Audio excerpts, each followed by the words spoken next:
Hi, this is William Shatner, and you had your dial set to the most entertaining, the funniest, the most popular entertainer of this or any other time. And trust me, I'm saying this from my heart. It wasn't written for me. And so it says here, so from the bottom of my soul, here's a man who touches many and would like to touch many others, but his wife won't let him.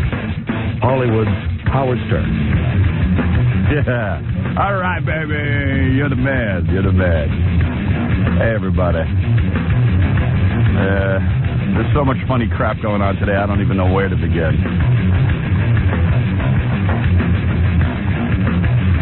So, I got into a fight with Dice on the air yesterday. And, it was pathetic. What did he say? Oh, he says, Mark and Brian are beating you in Los Angeles. So what I should have done was bet him $1 million. Right. Yeah. I have the ratings here. There isn't a category of those guys even come close. Why doesn't he back up what he says? I make him an offer. Come in, we'll open up the latest ratings, and whoever is wrong has to make it. What? The same bet that he was number 107 with his TV show. Yeah, we were actually looking at a ratings sheet. Yeah, we're not lying. I don't have to lie about my career. I just don't have to. Melrose has a tape of so Dice immediately. Actually, this has been kind of good for him because now he has something to talk about. Yes, he has material. Yeah, he got invited on the horrible, politically incorrect Bill Maher show. Yeah. Which is basically me and you doing the news, which Comedy Central asked me to do years ago, which I turned down. They wanted me to host a show where you and I talked about the news with other celebrities, which was my idea. That was my pitch to them. But, of course, they wanted me to do it for about $10. Right. Which Bill Maher is the guy who made the movie, what's the name I told you about? The Cannibal Women from... Oh, God, yeah. I don't know.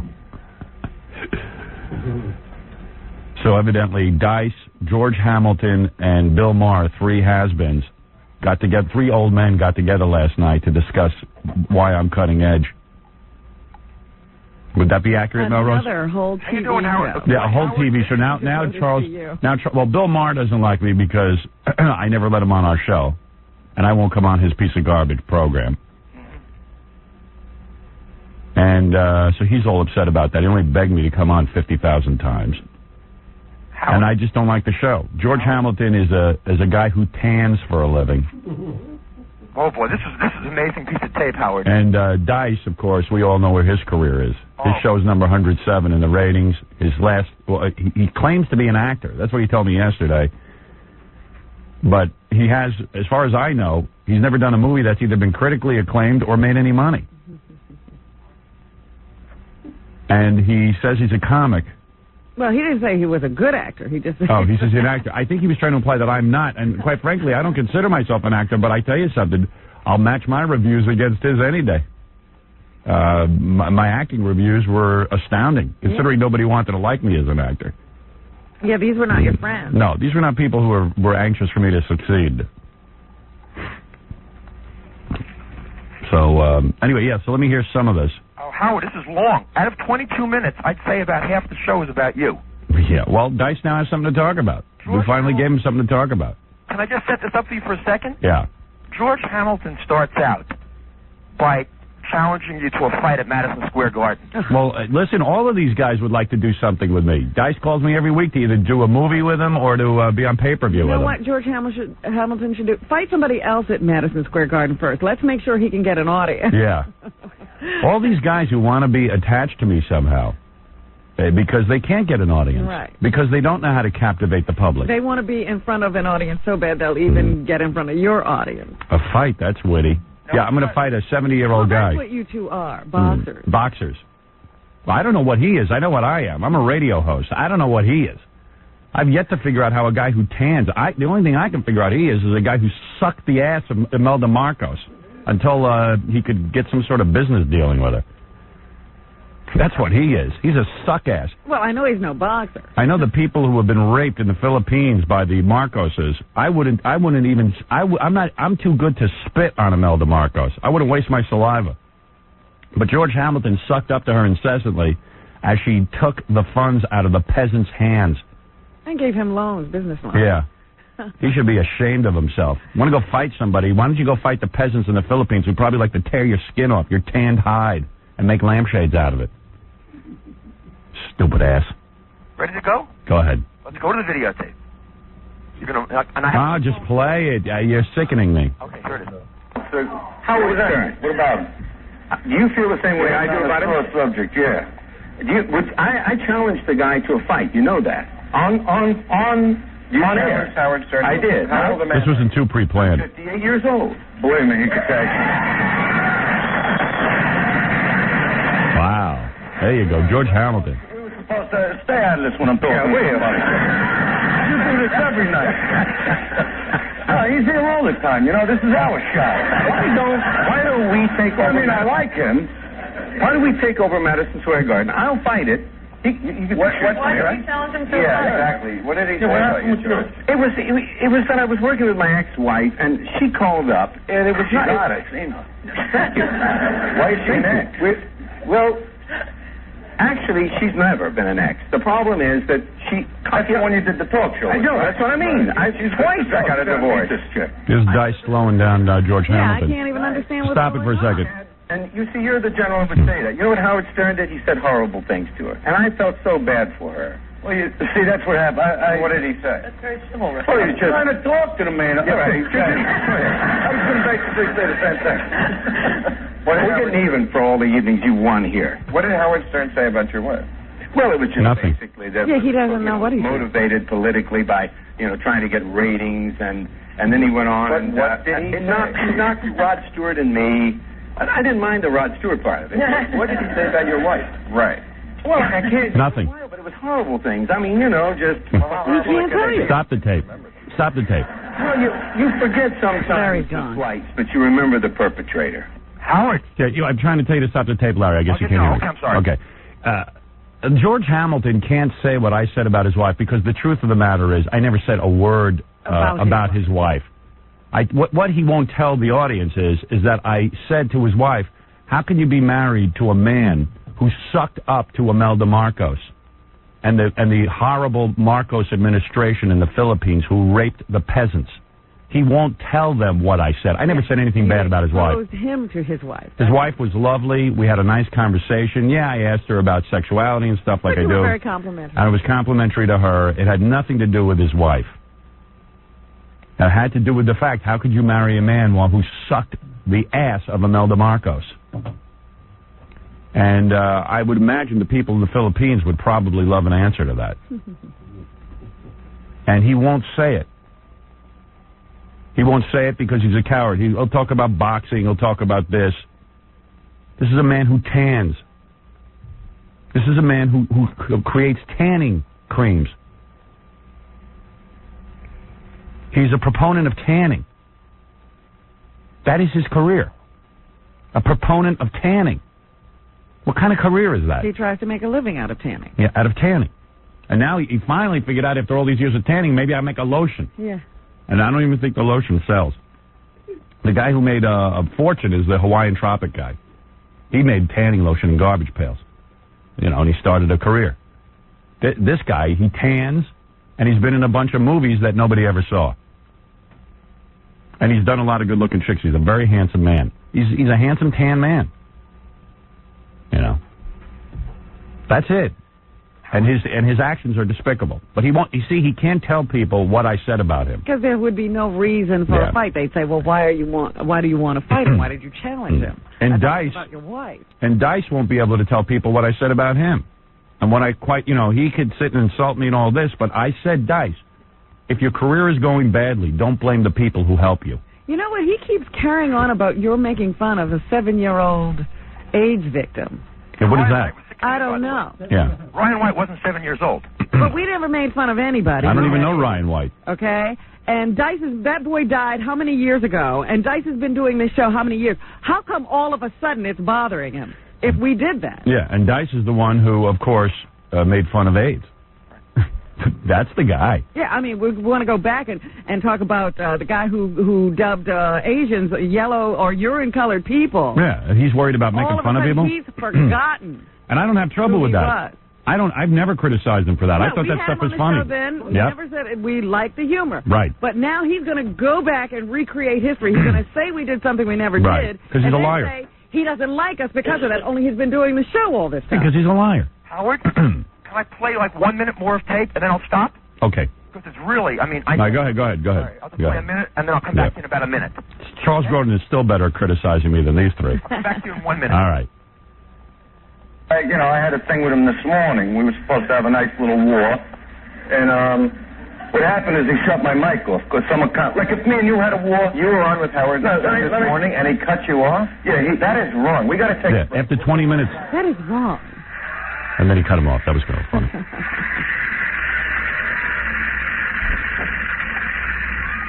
Okay, we got about a 10-second pause here, Howard.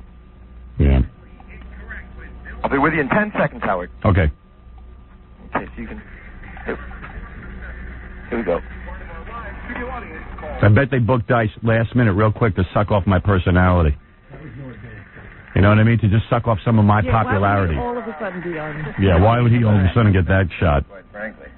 But you had mentioned it. You were on Howard Stern. Okay, let's... All right, so we were supposed to have this war, Now he's got something to talk about. Yeah. Geraldo had him on. He was talking about Nora Dunn. He was very weak. You know what I mean? And I haven't been in the studio in a while, and he went right to the phones. He sets up calls like Dice haters. He wanted me to fight with Jackie Martley, and I'm going, Howard, talk to me. I haven't been in here in a while. So I said in an interview, he went berserk on me, but not in a comedic way, just nasty. Right. You know what I mean? No, but it's one thing to me, too. Let me tell you something. I am the most vile, vicious, dirty, filthy, nasty cop. Yeah, well, why don't you do it?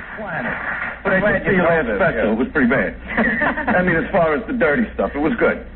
So what I'm trying to say last special was I good. do it in fun. I pick on everybody. Oh, he's Don Rickles now. I pick on, I told Howard. Yeah, he's Don Rickles. I love everybody when I do it. I do it in fun. When I call people. What? Jackie got a plug. Jackie. Yeah, I like it. Listen to this idiot. Howard, this now he's on with three has-beens sitting and discussing, me. How embarrassed I am for him. All of a sudden it's exciting. He actually has somebody to fight with. I'm so embarrassed for him. I'm so embarrassed for him. I mean, I'm just so embarrassed for him. There's plenty more. Go ahead. Now you're not only the feeder for Charles Grodin, you're also the feeder for politically incorrect. I like Dice saying that I'm the worst thing. I like him criticizing me. This is interesting. Go ahead. They're probably going to get some ratings for once. Yeah, right. Now they have a new topic. All right, play it. Ready? 1 more minute. Well, at the same time, you know what I'm talking about. Yeah. But this guy goes after what happened on his show. He's doing like Princess Di humor, right? And I was on a show, and I go, I don't think that's funny. So today, when we had our war, instead of me getting in my shots, he just lowered the mic completely. Yeah, lowered the mic. Over me. And, when I got you to be the one to draw the line. No, but the line is, I'll say just about anything on stage. I'll pick on anybody that's above the draw the line. Who made you comedy god? It's not about being comedy god. Let me tell you something. Someone else on the show wants to talk. I like Dice deciding what should be spoken about. Yeah, he's now. How do you like Dice? The good Dice. Hey, stop it. It's quite vulgar, but it's all part of a persona. It's supposed to be vulgar. And I think that's different from something, that is less offensive, it seems to me, than something like G.I. Jane, where it's just supposed to be normalizing men not really caring that a woman is butt naked in front of them, which apparently is a scene. I haven't seen that movie either, but I have an opinion. And somebody walks in. Come on, let's talk about me. A woman in the shower, G.I. Jane, and he doesn't even notice. That is sort of foisting. He's bored with Dice, too. Yeah. She shut him up. Everyone talks over Dice. Leah's just coming out and saying, I'm a vulgar pig. And this is my act. Yeah, that's what I said. When you hear Dice, that's what I thought. But the point I'm trying to make, the point is... The point you're making is you're not funny. I have an opinion on something. What he did, he said, he got to the point of you don't make fun of anybody anymore. I go, no. I had an opinion on the princess. You know what I mean? The princess. No, you had an opinion on what we were doing with the princess. Yeah, you didn't even have an opinion on the princess. We wanted your opinion on the princess. I'm telling you, I interviewed this guy, Dice Clay, and I go, hey, Dice, so what do you think of Lady Di? What you do isn't funny. That was his comment. Okay, so what is your opinion on her? He didn't even have an opinion. I can't say anything about anybody anymore. He has nothing to say. He has nothing to say. funniest thing is when Fred said, "Nothing, I wrote that." Yeah, I mean, yeah. Fred was funny at talking. I mean, it's just unbelievable. And Dice was. You know. Who could take this guy seriously? Listen, the bottom line is it's the end of his career. It's been over for a couple of years now. You know who's a big fan of yours? Kenneth Cole was on that show. The guy from the shoe store? He's not a fan of mine. Well, he said good things about you. Yeah, he might have, but he's not a fan of mine. Okay, I didn't know. You have something going with Kenneth Cole? He was a panelist. I don't know. I just know that he's not a fan of mine. Okay, I didn't know. No, bottom line. You remember Kenneth Cole put those ads in the newspaper about me? No. Years ago. I got a memory like an elephant. Oh, I don't remember this at I'm all. not allowed in his store, all that kind of stuff. Oh, really? Yeah. Actually, I just spoke to somebody else who saw the show last night, and they just said that Kenneth Cole didn't say anything. Right. Because he said, "Hey, I don't know, I don't really know the guy. Right. I'm not familiar enough with him." That's wrong, Gary. I got it on tape. Yeah, go ahead. It's about 3 minutes ahead of here. Play. I'm ready. Go ahead. I'm going. Here we go. Well, the bottom line is this. You know, I spit on a guy that makes fun of his wife's miscarriage. That's number one, which he did in his book, which he did on the air. That'll do anything for a buck. I on a guy that makes fun of a 7-year-old, Ryan White, who died of AIDS at 7 years old. Who did that? No humor in that. And I on a guy when this woman, you know, I'm talking about the real me. I'm not talking about me on stage now. Right, we can see that. No, that's a big Split dice. The split dice. You know, this woman, you know, could have just been a jet setter, had a good time for herself. She helped millions of people. She did a beautiful... And what did you do, Dice? The woman died. The whole world... He's now upset about material. You know, and I... That's my... Boy, as he But lost it wasn't Dice the comedian. It was Dice the person. Well, me on stage, I could say what I want. And I would agree with Howard on stage, I guess. Is he an idiot or what? I mean, you know what it is? I got to tell you the truth, as long as all the truth's coming out. There are times that we sit in a room with Dice, and Robin will attest to this, that he starts saying stuff, I'm talking about off the air, that you think he's, like, kidding. You think that, like, he totally doesn't get anything. I can't even begin to tell you how warped he is. Like, he uses all that kind of logic in real life, and then, like, he pontificates, and everybody sits there and just kind of nods and goes, yeah, Dice, right. I mean, you can't even get in a word edgewise. Yeah, you don't talk to this person. I mean, you know, just listen. Dice Clay saying, by the way, I never made fun of Ryan White. I don't know what the hell that's about. But let's say I did. How dare he sit and comment about material I've done? This is a guy who has just, you know, talked about faggots and killing faggots. Well, we made a tape yesterday of him with Mark Harris. Yeah. He called in, faggot this, faggot that. Yeah. Did I have a problem with it? No. I love that kind of humor. I love all kind of humor. I think words are words. All of a sudden, he's not doing that anymore, and he's like opposed to anybody who does. Yeah, he's like Mother Teresa. This is the new Dice. He wants to be accepted by Hollywood, and he wants to know why his career is going so badly. Well, that's me on stage. This is me on my personal Well, life. how would we know who's in the... You look the same. Yeah, dude. And you talk the same. Oh, man. You know, you guys talking about Dice is 10 times funnier than Dice. I know. All right, go ahead. Play some more. All right. It's the funniest thing I ever heard. Go ahead. I'm going. I love listening to that. Because I didn't agree with him, instead of letting me at least talk about it, he just shut the mic off, you know, as the rat boy that he is. You know, to me, Wow. because the pure is hair and it's fun. He's doing the same thing you're doing. I mean, maybe you shouldn't have shut your mic off, but that's his persona. Well, he does at least shut my mic off, at least when I get my shots in. Yeah, but he pretends... it's almost like the First Amendment, like I'm just going to cut him off to give my opinion. Yeah, but he pretends that he does it in fun, and then he's a nice guy underneath it. But I think under that layer is a real bad guy. It's George Hamilton. And under that is public parking. Really? But, I mean, Don Rickles had an... You know what's great? He doesn't realize Bill Maher's goofing on him. I may try to relate this to an actual point. Can we just all get up and go after him? You mentioned Princess Anne, and now the paparazzi were blamed for her death. But the reason why the paparazzi were doing that is because people liked the pictures that they gave. So you really can't blame them. And the same thing with Howard Stern. Why is he such a huge... That's Bill Maher's analysis now. Okay. Okay, you want to hear some more? Now Bill Maher's going to talk about why you're such a big hit. How it's wrong. That's all right. I wanted to hear Dice. I mean, I'm not going to listen to the whole Bill Maher show. No, Dice comes back. Okay. All right, then play it. All right, then play it. All right, sorry. What I'm saying is I'm allowed to have my opinion about it. That's three of us. That's a quorum. He said awful things about me, too. Am I not allowed to have my opinion about it? You are allowed to. That's where I draw the line. If he doesn't draw the line there is a deeper problem, and that is that people buy it.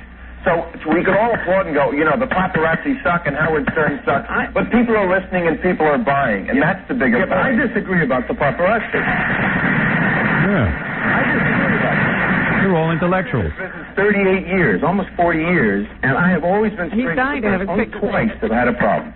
And George Hamilton. I need them, and they need me. Right. And I have always been straight up with them. I have seen the panic that comes from Elvis's and Elizabeth Taylor's and that kind of thing, and it is crazy. But if you turn, don't try to outrun them. That's a stupid thing to do. Right. Whoever did that made a big mistake. But if you turn, you smile them, you give them the shot. Howard? Yeah. That was George Hamilton. Yeah, no, George Hamilton's making sense for the first time in his life because, first of all, he doesn't want. How he makes a living. He doesn't want to piss off any paparazzi. Quite frankly, his whole career has been just getting his picture in the paper. Nobody knows what he does. Going for a suntan. He's a suntan artist. And he gets his picture taken with his tan. Yeah. So he needs those people. He knows it. Yeah. So far we've heard George Hamilton say he hates me, but they asked him what I said about him, he wouldn't say. Yeah. And Dice has to make up a lot of things. And Dice makes up stuff. Dice basically makes up that I said this and that and the other thing. But meanwhile, we all know what he has said. He's been doing the show for how many years? 10 years. Ryan White's been dead 10 years. Yeah. He's now upset about what we said, if we said anything. Yeah. I'd like to know what I said. I'd like to hear the jokes I made. He's on shaky ground for sure. Like, how about yesterday? He goes, Mark and Brian, everyone knows Mark and Brian are beating you in Los Angeles. Yeah, well, why don't you put up $1 million and have a bet with me? And we'll take a look at the ratings. That's right. We'll all go down to the rating service. Yeah. See if you can find them beating me in the ratings, and I'll give you $1 million, or you give me $1 million. How's that? You want to hear some more, Howard? I'm willing to put up the money. I'll tell you what. I'm willing to bet that his show was 107th, dead to next last. And I'll bet $1 million on that, too. But I bet he won't. Isn't he the guy who tells us he puts $100,000 on the blackjack table every time he gambles? Big gamble. So why doesn't he gamble, since he has information? That's right. Lying ass.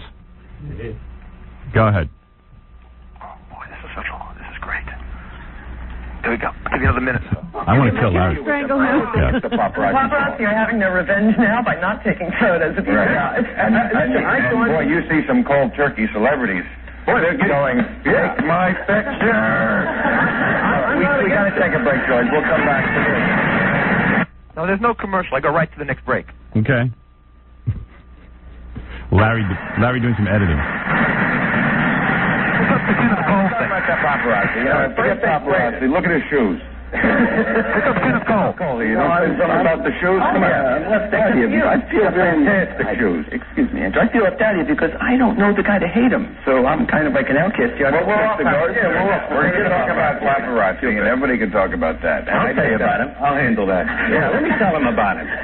We do that after the show. In all fairness to him, you're talking about Howard Stern because he turned off your mic and he could be a chance to argue. He's not even here to defend himself. But that was my whole point, that he shut my mic off and I couldn't defend myself. But you didn't even send him an invitation to sit across you here while you're... He would never show. He'd never face me right on because he's not a comic. Not a comic. Not a comic. Neither is Dice, from what we see. He's not a comic. That's a good one. Oh, shut up. I'm sorry. I might hate you more than Dice. Go ahead. Oh, boy. Dope. Maybe he could at least just turn off the show tonight. I think it would be worse to be sitting on his show. He's not watching the show because he gets up at 3 in the morning because he's the king of all radio. And that's always the king. I would still... That's always the king of. Did you hear that? And what are you the king of, Dice? King of nothing. Yeah. I'm sorry? That's always He's the king of. Club 33. Yeah, he's the king at his what is it, a pool house at his house. Right. He built himself a disco. Yeah. So he could be king. That's always the king of. Oh, yeah, that's right. He had a hit movie. Oh, that's always the... Oh, that's right. He sold 2 best-selling books. That's always the king of. That's right. He's got a TV show that's been on for 3 years, which he won't have. Uh-oh. I'm a little bit out of my depth here. Dice is the king of the hair plugs. I mean, come on. I mean, there's such jealousy of me. I don't know why, but there is. There's just such jealousy. Well, you do well. Yeah, and he doesn't. All these guys who think they're so talented, they have trouble with their careers, and then they get pissed at you. I'm the king of the comics. Because you do well. The only ones who don't get pissed at you are the ones who have, like, a sustained success. They just leave you alone. Yeah, right. Well, because they've got careers. Yeah. Oh, man. They may not like you, but they leave you alone. You won't see Steve Martin on a show bad-mouthing me. No. Guy's an intellectual. Wouldn't sit there and... But I think of the Jerry Seinfeld. He just leaves you alone. That's it. Because he got a career. Go ahead. All right. Now, I'll tell you what's going to happen now. What's going to happen now is that Dice is going to give his George Hamilton challenges to another fight, and then Dice makes remarks about throwing you like a Frisbee. There you go. Great material. Good material, Dice. Way to go. All right. Boy, here we go. Everyone's going to throw me around. To beat him. I will do it. He's in shape to beat me because he can work out all day. He doesn't have to work. By that matted I still think it's right. Just swing him around a few times and just throw him like a frisbee. Now, There you go, Dice. Now Dice is rolling. I think there was a time when somebody said, look, it comes with the territory. And there's no real reason why it comes with the... You know what? I can't take the incessant stopping and starting, but thank you. All right, I got more then. All right, thank you. I'll just let it go. I think I've had enough. Okay, Howard. I mean, unless there's some mind-boggling wit that's going to happen here, I don't hear it. Well, at the very end, he says, listen to Mark and Brian, Dice says that. Yeah, I welcome everyone to listen to those two girls. I'm going to give it to them later this morning, Howard. All right. Howard? Thank you. I'm still going out to the Mark and Brian thing. Mark and Brian are giving themselves a star on the Hollywood Walk of Fame. If I had their ratings, I wouldn't even show my face in goddamn public. They're doing the Rick Dees thing. Yeah, Rick Dees bought himself a star on the Hollywood Walk of Fame. I always thought they were so dumb. Yeah. I'm not holding back, Howard, today at that Mark. You know, this is really hell. Great tape, but Melrose Larry Green has it. Yeah. And this has happened to us several times. What's wrong with our other tapers? Yeah, he insists on talking, and we're locked into it. Because we want the tape. Yeah. Oh, wait, I got another guy on the phone who has the tape. Oh. Kenny Mike. I don't have to sit there and listen to Melrose. Got to hang up on him. You got any more tape? No, I don't have tape, Howard. Oh. Did you hang up on Melrose? Yeah. I couldn't take it anymore. I just can't take Melrose. Yeah, but I stayed up all night hoping to talk to you, Mr. Stern, and it was like that was incredible. You know what? I can't believe I hung up on him. You don't have the tape. He has nothing to say. Yeah. Guy who stays up all night just to talk to me. Yeah, let's here. I'll leave Dice alone after this. Let's see if after the film festival later today and stuff. But let's here. This sums it up. Did you see the new show Hits? No. It's with Andrew Dice Clay. No. Okay. Are you going to watch it? Maybe. Did you see Bless This House? No. Is it all on CBS? No. That's with Andrew Dice Clay, or it was with Andrew Dice Clay. Nope. Not really a fan of his. No. Did you see The Adventures of Ford Fairlane? Nope. Did you see Brain Smasher? Nope. What do you think of Andrew Dice Clay? It's not that funny to me. Why not? Just don't like his sense of humor. Did you see the new show Hits? Never heard of it. It's with Andrew Dice Clay. Okay. Did you see the old show Bless This House? Never heard of it. That was with Andrew Dice Clay. That's when Dice became Andrew Clay. No, he became Jackie Gleason. Yeah. He was going to have a whole new image, but it didn't work out, so now he's back to being Dice. On another show that nobody watches. Well, Dice liked. Yeah. Okay. Have you seen the movie The Adventures of Ford Fairlane? I've heard of it, and I've heard of Andrew Dice Clay. Okay. Have you seen the movie Brain Smasher? Never heard of it. What do you think of Andrew Dice Clay? I don't often think about Andrew Dice Clay. Neither does anyone else. Did you see the new show Hits? No. We couldn't. I went out on the street. I said, just take a microphone downstairs. I don't care how many people you interviewed, 10, 20. And it's right outside. Yeah, see if anyone's even ever heard of this show. It's with Andrew Dice Clay. I still haven't seen it. Are you going to watch it? I doubt it. Did you see the show Bless This House? No. That's with Andrew Dice Clay. I didn't see it. Did you see the movie The Adventures of Ford Fairlane with Andrew Dice Clay? No. Did you see the movie Brain Smasher? We might as well have taken a poll on Croatia. With Andrew Dice. What? I got to tell you that the Andrew Dice Clay Film Festival is pretty limited. Right. He's been in about 7 films, but you try finding them. Yeah, I know. We were like all over the city yesterday. All these things are out of print. Yeah. And did you get his comedy album? What is it called? The Day the Laughter Died? Yeah, you got to get that. I'm working on it. Good. I mean, if anybody has it, bring it right down to the station. I mean, try finding some of this stuff. Yeah. Clay. No. What do you think of Andrew Dice Clay? Well, as a comedian, although he's risque, there are times when he was funny. But I think he's making a mistake trying to change his image and going into an area that is really not him. In certain types of casting, you could take a comedian and put him in a different role. An example is Red Buttons. comedian. Here's a guy who's got a better handle. This guy knows something. He's got a better handle on Dice's career than Dice. He should be Actor talking to or Shelley Berman. Andrew Dice Clay, very difficult. Did you see the new show Hits? No. Okay, that's with Andrew Dice Clay. Are you going to watch it? No, I never even heard of it. Okay, did you see the show Bless This House? No. That's with Andrew Dice Clay. Did you see the movie The Adventures of Ford Fairlane? No. That's with Andrew Dice Clay. Did you see the movie Brain Smasher with Andrew Dice Clay? No. What do you think of Andrew? You want to hear more? You want to hear more? It's all like that? Yeah, I mean, yeah. Come on, it's over. It's just totally over. All right? And I've just devoted 40 minutes to the guy, which is 40 minutes of wasted time because I should be talking about Marv Albert. It's over, Johnny. So, I mean, you know, I just want to make it apparently clear that it's over since the people in his entourage can't seem to face him and tell him it. Well, he seemed to have gotten a shot in the arm after starting a fight with you. Yeah. All right, so I'll have a shot in the arm. Now he has something to talk about. But, I mean, how many shows can he go on and talk about you? Probably about 50 or 60. I don't think so. Yeah. And I don't think that Keenan Ivory Wayans is looking to have him back so soon. And quite frankly, Bill Maher's being nice to him. I mean, Bill Maher could have turned to him and just said, "It's stupid." Yeah. Look at the stuff you've said. That's You're right. going to sit and critique Howard Stern about Lady Di? You dummy. I mean, Bill Maher's actually being kind of kind. Well, I don't think he had the goods. Yeah. Anyway, let's take a break. We'll come back, and I don't know. We'll there's about 50 billion things, and I think the girl who's going to be in her bra and panties and walk with tampons up her nose is here. Yeah. And also, the girl's going to eat my booger. Oh. Yeah, there's a lot going on, Robin. We'll be back right after these words. Oh, wait, hold on a second. Wait, I didn't realize Stephen Baldwin's on line one. Stephen, I got to take a break. All right, man. Hey, man, what are you doing? What's up? I'm going to work. Well, all right, so what do you want? Well, goodbye, honey. Stephen's, part of the Baldwin family. Yes, he is. He seems to be part of our family. Yeah. He's calling us to say goodbye. Anything urgent going on? No, how the hell do you do this every day? What time do you get up? What, 4? 4. That's horrible. What? Getting up early is the worst part of the job. Once you're here, it's okay. Yeah. It's just getting up. But what time do you get? Because I got to tell you, I'm in a car right now with a couple of the boys. We're going to the set. Sounds tough. How do you do this? What set? What set are you working on? I'm doing a thing called Starred City here in New York City. This kid, Ken Sanzel, is the writer-director. He's an ex-cop. And me and Chaz Parliamentary and Tia Carrera. Good cat. Tia Carrera, I dig. Yeah, she's a good kid. Yeah. Big Chaz? No, I do. I almost work with the guy. I know. Hey, Steven, I got to run because I got commercials, man. All right, listen, you want to go see Fiona with me, honey? Fiona Apple? Yeah. When? I mean, we got to go on a date. We keep talking about it. I'll go out with you. I think Fiona's during the week, too. But that's kind of a chick thing, you know what I mean? You two girls will have fun. Maybe we should go see, maybe two guys going out on a date to see Fiona Apple ain't the right move. Almost.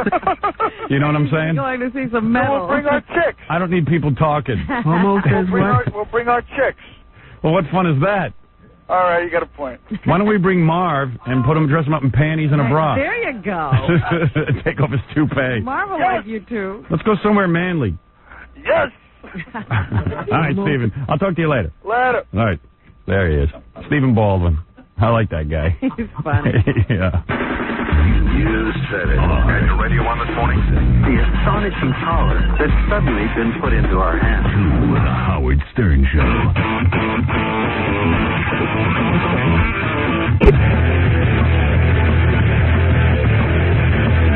All right, here's my 2 cents on the Marv Albert trial, and I said this yesterday. As soon as I see a lot of writers now saying the same thing, columnists, as soon as this woman was exposed in court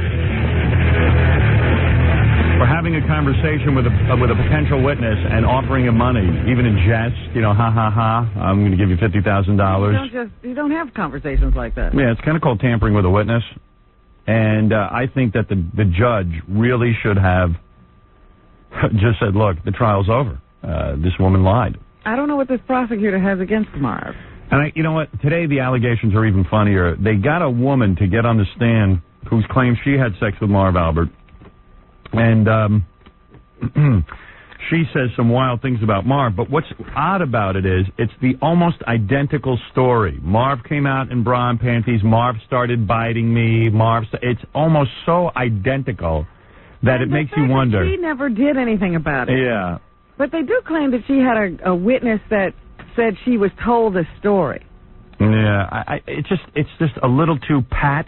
You know, it's just a little too convenient to have the exact same story. Yeah, but the wig thing. Yeah, that's funny. I'm going to read the story. It's funny. That's a little different. And I got to tell you something. What else disturbs me is that and this really bugs me, because if I was Marv Albert and I was on trial, I would feel very frustrated right now. The woman who is his accuser has a history of sending excrement in the mail, kitty litter, to retarded kids, harassing ex-lovers. You know, this is documented, evidently. I've always said you guys have to stop sleeping with wackos. Now, come on. Stop it. Every girl's a wacko. So the point is that while Marv is a wacko, too, obviously, Marv is wacko. He's a womanizer and all these different things. Why is it this woman is protected? You can't say her name. You know, no one knows her name. Her face is blocked out. Marv is being trashed all over the place, even here. And it wasn't like she was raped. Yeah, she wasn't raped.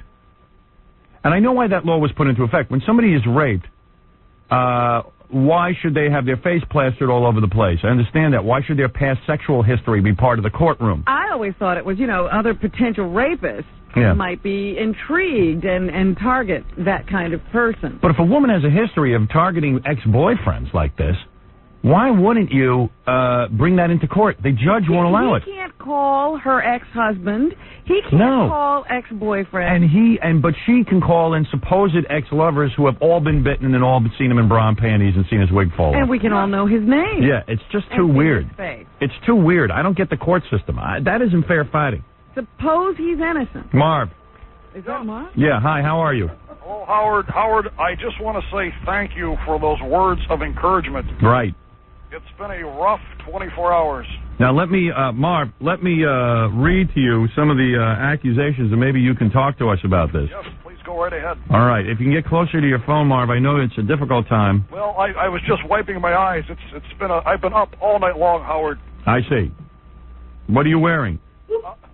Well, it's a little ensemble that I put together quickly. It's a backless thing. I just wear it at the nightie. I see. But it's a very attractive look. All right, here, let me read to you what this new woman on the stand says. Tell me what you make of this. Yes, go right ahead. All right, she says, you brought her back to her room. You promised her that some of the Knicks were going to be there, but the Knicks weren't there. All right? Yes. Okay. She says she came into your hotel room, and she said she saw no Knicks there, and you started to ask her weird questions, sexual questions about oral sex. No, the only weird questions I asked her was, why would anybody watch Andrew Dice Clay? There you go. Yes. Now, it says he started to try to kiss me. He bit my lip. I pushed him away. Albert then began asking me about men. Had I ever been involved in a menage a trois? Did I know any men to recruit for him? Yes. Isn't that a little too convenient?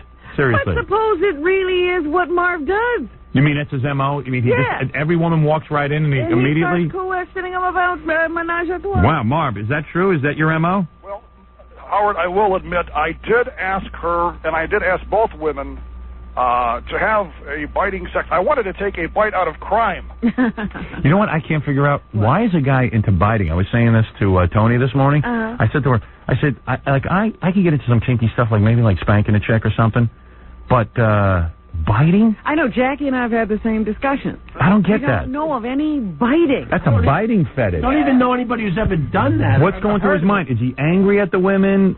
What? I don't get the whole... Where's the pleasure? Is it supposed to give her pleasure, him pleasure? Is it dominating? I thought today, maybe. I said, he's angry at women. Well, yeah. And then maybe it's this desire really to be with men. Right. So the reason here's what Here you go. Why do you bite? I will admit, I did bite that woman, and here's what happened. We were in the position of having a good time, as you know what I'm trying to say. Right. And she blurted out during sex that she heard that Andrew Dice Clay was being given a sitcom on UPN. I instantly went into an uncontrollable rage and regrettably, Howard, took it out on her. All right. Maybe it's time to say goodbye to Marv. All Andrew Dice Clay material? Yeah. The paparazzi, Howard, you talked about the paparazzi. It has been terrible here at the courtroom. As a matter of fact, everybody's here. I even saw George Clooney out there taking my picture. Really? It's been that wild. I ran around the back to give them a slip. I just took it off and threw it at them. It has to be wild out there. They say it is a madhouse. It's like a circus. It is unbelievable. You have to be nervous that your toupee will fall off. As this woman says in her testimony, that the only reason she got away from you, your toupee fell off. Well, she pulled it. I am not the president of the Hair Club for Men. Right. I think I would lose that presidency and be indicted. All right, listen, I got to go, Marv. Yes. Yes. All right, good luck. Call us later. Yes. All right. It seemed to me that she did not know that Marv was wearing a toupee. And in order to get away from him, she tried to pull his hair. Marv, if you ever see a comedy writer out there, tackle and bite him. See if he can't help you. All right, anyway, so then she says Marv called her later to apologize about the biting incident. He asked me to come to his room to help him fax something. So, of course, she goes, you know. Well, you know what? Maybe Marv is a charming kind of guy. See, that's why I don't buy this story. Well, I didn't dig Marv. I hated him, blah, blah, blah, blah, blah. Now he calls me again and he wants to come back. That was in a different city months later. Oh, really? But the point so if she was afraid of him, why would she go up again? Exactly. That's the point. Exactly. The point is that women do this all the time. Yeah, well, then they'll go suing a guy. She's not suing him. She's testifying. Nice. She's helping him. Madsen said Albert called her while staying at the Dallas-Fort Worth Hyatt to apologize about the biting incident. Okay. He asked me to come to his room to help him fax something. Listen to this. I heard him say, "Come on in, I'll be right out." Come on in, I'll be right out. Come on in, I'll be right out. Yes. Yes.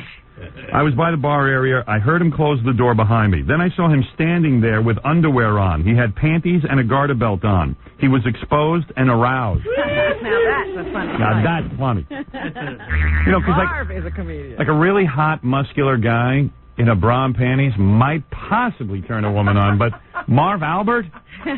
Totally aroused? Yes! I can't picture him in a panties. Like crotchless, it must be crotchless panties because he's like exposed. Right? Well, obviously either he's pulled to the side or something. It's my merry widow. I was shocked. I didn't know what to do. He told me he was frustrated lots of times and he wanted me to help him out. Yes. He approached me and started rubbing me. He pushed my head down toward his crotch area. Then he bit me on the side of the neck. Yes. I went to grab his hair, and his hair lifted off. He immediately put his hands on his hair, and I ran out of the room. That's the way to disarm Marv. What a pussy. He had a chick, man. Didn't want to lose that hair, though. Wait a second. What is this? You're killing my special powers. They say during all that, the whole jury room managed to be quiet and not laugh. Well, they've been instructed. They only laughed once.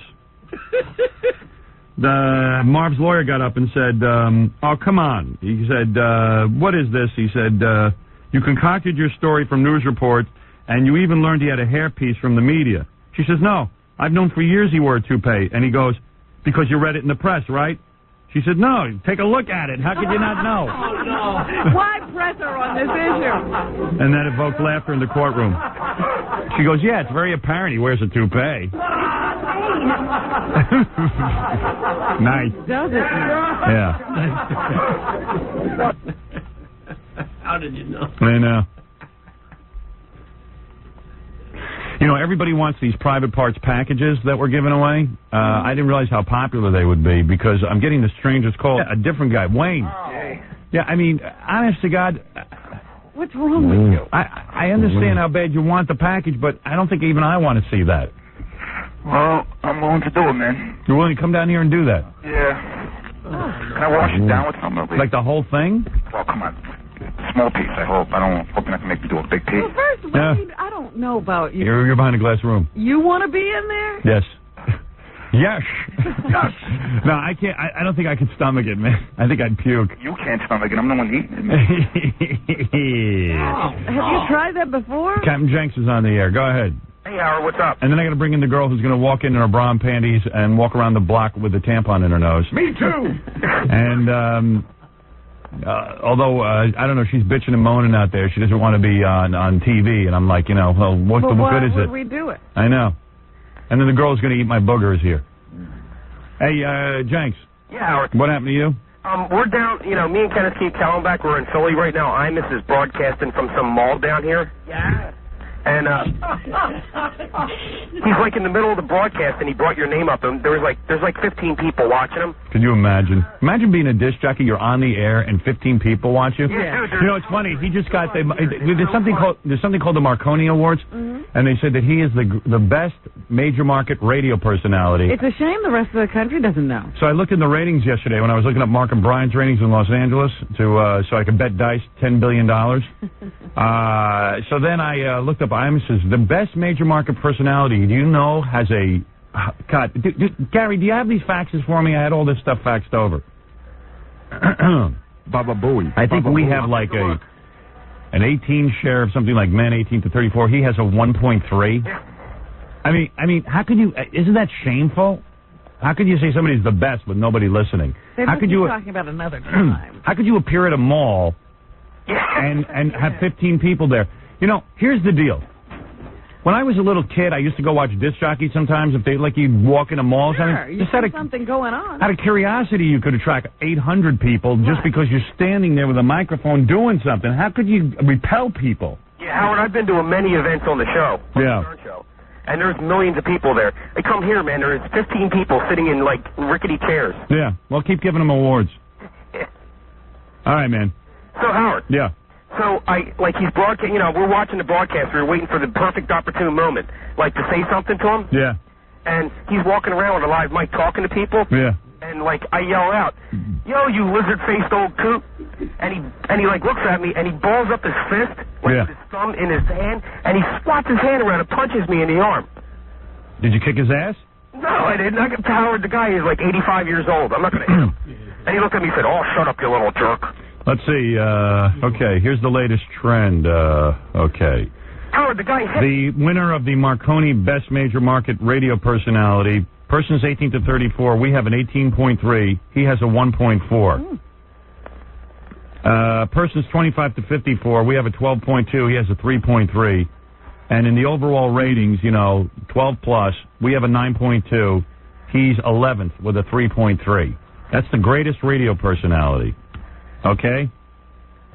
Here, men 18 to 34 in the last full ratings. Howard Stern, 23.3. Imus, 2.0. Yeah. Persons, 18 to 34. Howard Stern, 16.4. Imus, they couldn't list his rating because it's under a 1.1. Wow. That's called off the chart. Just wouldn't even register. Under a 1.1. And this is his biggest market, New York. So you can imagine what he's doing around the rest of the country. The great Imus. Person's 25 to 54. I have an 11.3. He has a 3.1. What, you want more? Need I say more? Need I say more? I can't believe he brought his trash to Philadelphia, Howard. Oh, please. How absurd. Howard, the guy hit me. Well, of course he hit you. Well, of course he hit you. You should have hit him back. I mean, it didn't hurt really, but the guy really swung his arm and hit me. All right, Jenks. Thank you. Oh, how ridiculous. So you're a man. You hit him back. What's the matter with you? Kick him in the kneecap. Yeah, I mean, at that point, if somebody hits you, you have every right to hit him back. And don't be, if you're Imus, don't be waving a microphone around inviting comments from the public. They're going to comment. They're going to comment on how lame you are. David, hi. Yeah. You say you're a writer for Manqueer? Yeah. This is David. He writes for the guy we sort of compete with in Chicago. Currently? Who are just about to beat. As a matter of fact, we just passed him 25 to 54, and we'll be holding a funeral for him any day now. Yeah. Did you tell you this guy works for him right now? Yeah, I do. Yeah, this is weird, though. He writes the phone call. He makes up all the phone calls.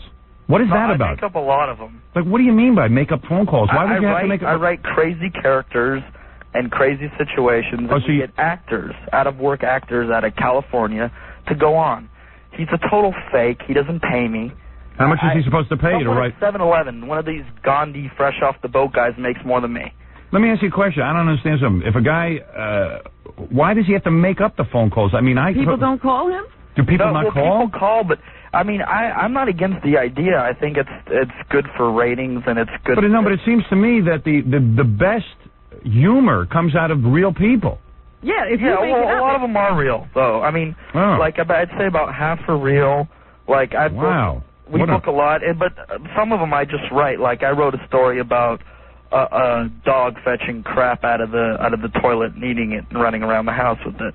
Oh, I see. Really so an actor would call up and go, "Hey, guess what? My dog just ate crap out of a toilet bowl." But see, the thing is I wouldn't be revealing any of this, Howard, if you could get paid. He doesn't.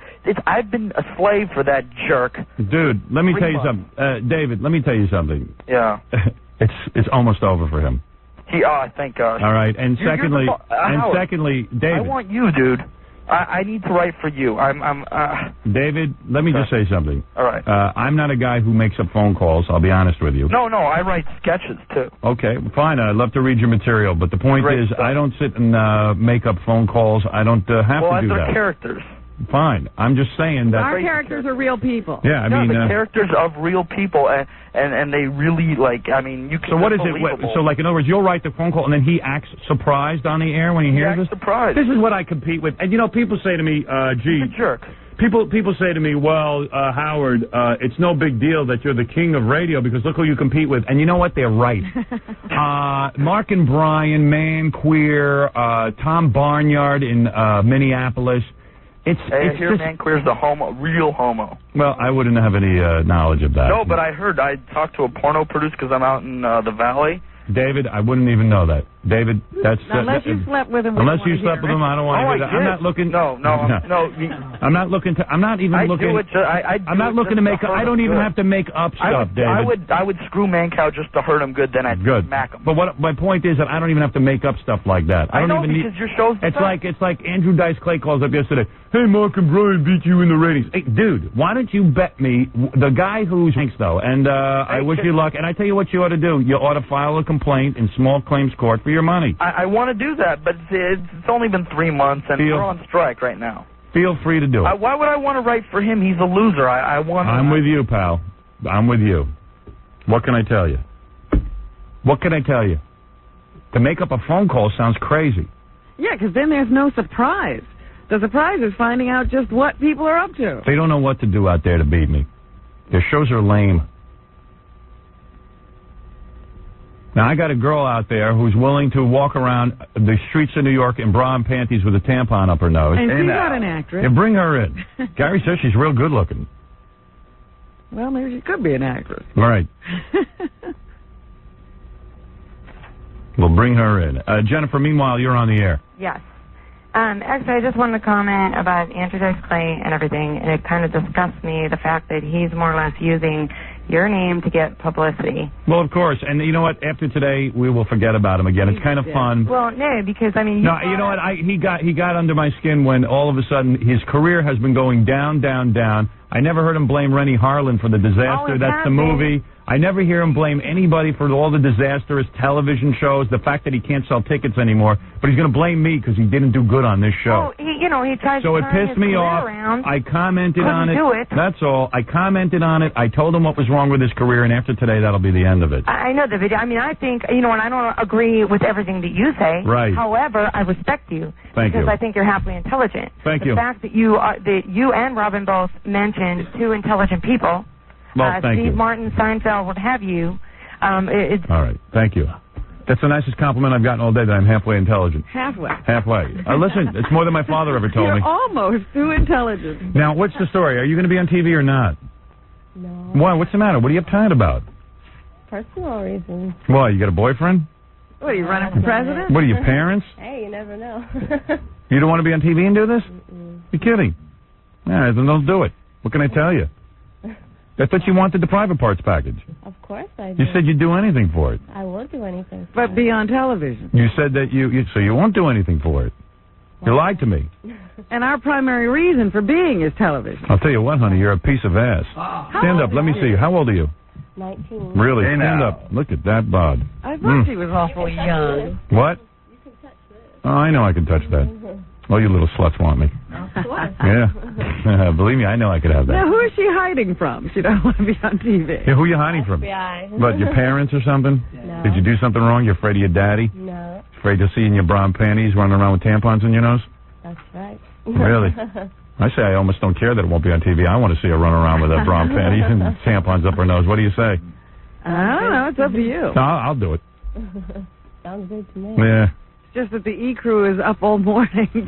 I know. thing? They got up extra early. Yeah. You sure you just don't want to What? do a little something else? Like what?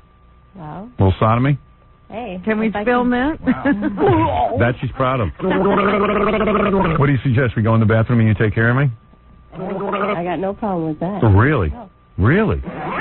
You know, it always amazes me what people will do, where they draw that line. I know. That crooked little line. It upsets you more to walk around with tampons in your nose than to give me sodomy? Really? Hey, I want your private parts. You can touch mine. Wow.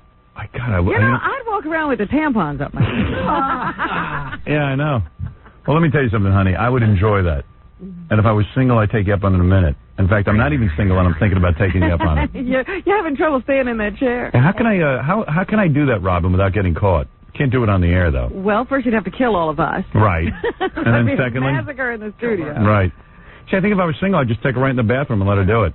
Right, but It wouldn't necessarily be great radio, but I'd feel relaxed. You just announced it on the air. Yeah, I'd probably have trouble. Well, I got my girlfriend with me, too. Oh, you're into girls? Yeah. You know what? If it's not going to be on TV, what's the point of sitting around on the street with tampons in her nose? Right. Although humiliating her would be fun, because she doesn't want to do it in the worst way. Well, my girlfriend can. No. Your girlfriend what? She can humiliate me in front of you. Do you? What's with this affect voice you're putting on? Talk normal. Do you really talk like in a monotone like this? Of course, always. Really? Do you ever hear anybody talk like this? Yeah, there's a lot of weird. They're weird people. Well, my mistress dominates me all the time, so she's gotten me used to speaking like that. Oh, is that what it is? Oh, yeah. She loves to do it all. All right, you know what? I've had enough of her. You know what? People ought to get jobs. Yeah. Start writing. Do you work at all? Of course. You do? Exactly. What do you do? Well, me and my girlfriend, we do dominate chicks. Oh, that's not a job. So you're like a hooker, right? That's right. That's right. She's a hooker. She's a hooker. Embarrassed to walk down the street with I see. tampons. No wonder you don't want to be on TV. I'll tell you one thing. I'd pay a lot of money for you. How much do you charge? Well, that's for you to find out.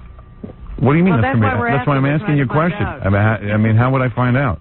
You're telling me how much money would it cost for me to, like, let's say, have sex with you? Well, you'd have to get in private and ask me. All right, let's be private. How much does it cost? I mean. What is the deal? Nobody knows who you are. Yeah. How much money would it cost to have sex with you? Pretty penny. Really? What? $100? Close to it. Really? Boy, I tell you, that's. $99.95. I think that's kind of. right. I got to be honest with you. I think it's worth it. Oh, that's nothing. $100. $100 to you? I thought she was going to say like 1,000. I would have paid that. How much for her and her girlfriend? Oh, 200. You're Where's telling the me girlfriend? this chick is hot. You're telling me $100 I could screw you? Oh, yeah. Really? Yes. Wow. There's a girlfriend in here. Let me see your girlfriend. It's got to be a catch. You got to see her. All right. And you two girls are hookers, and you really? That's right. Wow. That's right. Boy, you're good looking. Where did you grow up? Were you molested as a child? Well, no, but you can molest me. She's got a quick comeback for everybody. You should see my girlfriend now. Man, she's really hot. Oh, yeah. She's coming in. Oh, yeah. All right, she's coming in. Where is she? John, you don't look like... Wow. She looked like John. No. Oh, that is John. Hi. Let me take a look at you. Hey, you are hot. Uh-oh, it's got an accent. Yeah, she's like a Puerto Rican chick. Really? I am Puerto Rican. Yeah, sit down. Yeah. You're a hooker, too? No. What? Come on, are you a hooker or what? What's it cost for you, 100? No. How much? So both of us, 200. 200? Yes. Yeah. Hey, look at all this. Two good-looking girls for $200. They're cheap. You're cheap. I think you could get more. Where do you pick up your johns? Like in hotels, or do you go out on the street? Service? Well, they called the number. They call a number? Yes, 718. You wait a second. You're going to give out your hooker number? Don't you think that could be kind of dangerous? No. No? All right, go ahead. 718-672-0561. And you're telling me a guy could call up and screw you guys for $100? Oh, yeah. And you can watch us do lesbian show and everything. Really? We go all out with each other. Isn't that illegal, prostitution? Yes, it's still illegal. You girls don't even care, do you? Have you ever been busted? Nope. No? We're very good. Really? Mm-hmm. Very Wow. good and very discreet. Discreet. You just gave out your number on the radio. On the radio. I mean, the cops can track you down like that. I can't figure this out at all. You don't even care? Nope. You don't? Nope. But you won't walk around with tampons. No kidding. Nope. She can do a definite good job. Really? She takes me over her knee and spanks me. Let me see that. Spank her. All right, I'll take a look at that. Why not? How much is it? Free. Free. Go ahead. Spank her. Spank her hard. Oh, please. Like that? Oh. Yeah, I like it. I do like it. Let me go put my panties on. Just pull your wig off. So you two chicks are telling me that you will go all the way with a guy for $100. Wow. Boy, they're good looking too. 100 apiece. 100 apiece. I understand. I understand. I say that's a pretty damn fair price. I say that's cheap. I say these girls They need an agent. They don't know what to charge. Yeah, the girls could definitely get more, I'm telling you. But all right, you're being reasonable with the public. I like a businesswoman. How did you get into this business? And you just fall into things. How many tricks you girls pull in a week? Oh, wow. A lot. You girls must be real busy. Yeah. Most people like to watch, though. Really? How many tricks do you do a week, would you say? 100? That's 60. 60? 60 to 80 tricks a week? And how much is that a week, Howard? Hold on, I'll figure it out. All right, let's see. That would be both of you doing it at the same time? All right, I'm going to start. Let's see. 100 times 60. Think of 6,000. Then you got two of them. That's $10 million a week. You girls are rich. You only had to work a week. That's like $500,000 a day. Oh, stop. Holy mackerel. But that's a pretty good piece of change a week, $12,000. Yeah. Oh man, How much do we make? That's Oprah. That's Oprah money. So what do? You bring guys into a room because these girls are hot. I'm telling you guys. What you girls bring the guy into a room. You go over to their hotel or something. They come to us. They come to your place. Exactly. You have these guys over. Have in a hotel. You're always in a hotel. Yes. I see. And you go over to the hotel, and a guy stands there, and you undress him. Yeah. You do. And do you greet him nude? You're always naked. Lingerie, what's everything. What if I guess you get to request. Wow. I would request lingerie. What do you think of that? Right. Why not? Sure. Yeah, I'd like that. Most of the time they like to watch us get it on, though. Right. Were you girls sexually molested or raped as children? No, but you could do that if you want to. Really? Yeah. I could take you. I could go back to your childhood and rape you. Yeah. All right. How much for that? No, that's got to be more. You mean I could put you in a time machine and send you back and make you young and then? Go for it. Wow. And at what point do you give the guy like knockout drops and rob him? No. Never. You never do that. No. Never rob it. No. They're reputable. Yeah, right. For our money. Boy, you girls are all right. And so a guy comes in the room, and then he requests what you wear, and then you take it off for him, and you make out with each other, and then you disrobe him, and you make love to him. We do it all. Yeah. Wow. Now, just what would you say are your busiest hours of the day? Lunch. Lunchtime? A lot of Wall Street guys? Yes. Yes. And where do you meet the guys? They come running over to the hotel? Oh, yeah. Wow. Right there on location. Wow. Slip you 100, and that's just a little C note to each one, and then you're done. Nice. But we also enjoy it ourselves, too. Yeah. Since we're lovers. Yeah. Well, I pay the physical therapist to work on my foot $100 or something like that, just to work on that. I'm saying I'd rather go. I think this is better physical therapy. Imagine what you can get from us. Yeah. And is it safe sex? Yes. Always. Always. Oh, yes. Always. Oh, yes. Always. Yes. Yes. Well, there's the girls. Do we want to send her out on the street with tampons up her nose? I say it's worthless if we can't put her on right. TV. But I'd like to molest you, though. You would, huh? No, I don't know. Oh, yeah. Really? Now, is this part on television? What? This part? No. She doesn't want to be on television. You don't want to be on television at all? At all. No. Oh. Just because she's a hooker. That's right. Wow. You guys get into any butt stuff? Oh, yeah. Oh, yeah. Oh, everything. Anything you ask for. That's got to be a little more. Now, when you two are together, do you use a lot of vibrators and... Yes. Oh, yeah. So far, they haven't given a negative answer to anything. Yes to everything. Oh, yes. Yeah. Do you guys chop each other's heads off and kill each other? Oh, yes. Oh, yes. Yes. Everything. We want to be able to enjoy each other. Have you girls ever been attacked by one of your Johns? I mean, has he ever tried to get physical with you? No. So far, you've been pretty lucky. Yeah. Well, how is that? We have a bodyguard always standing with us. I see. Sounds very intimate. Guys always, What is it, Baba Booey? This is letting you know we're running a little bit behind. Okay, all right. I got a booger eater here, so we probably should just move on the whores. All right, yeah, okay. She going to be on TV? All right, drag the whores out of here. I'll take a quick break, and then let the booger eater. The booger eater's on TV, yeah. Okay, all right, girls, take off. Okay. I'll see you later. You're two nice whores, I'll tell you that, man. I'd pay plenty. I'd pay you a lot more than 100. Where are your families? Everybody to know that if they want to come and watch. It's 718-672-0561. Well, there you go. If you're going to need for a good-looking whore. Yeah. Just do them. Because I remember one time we had a Super Bowl party and we got some skanky ones. Yeah, I mean, and they were a lot more expensive. And all you'd have to do is give these girls 100, Howard. I know. We paid those girls a couple of grand. That is 100 to watch them do stuff, or 100 you can do whatever you want to do whatever you want to them. For 100? Yeah. Because I got an intern out there who's thinking about it. Really? He loved her. Really? Yeah. Hey. $100. No problem. Cash money. Mm-hmm.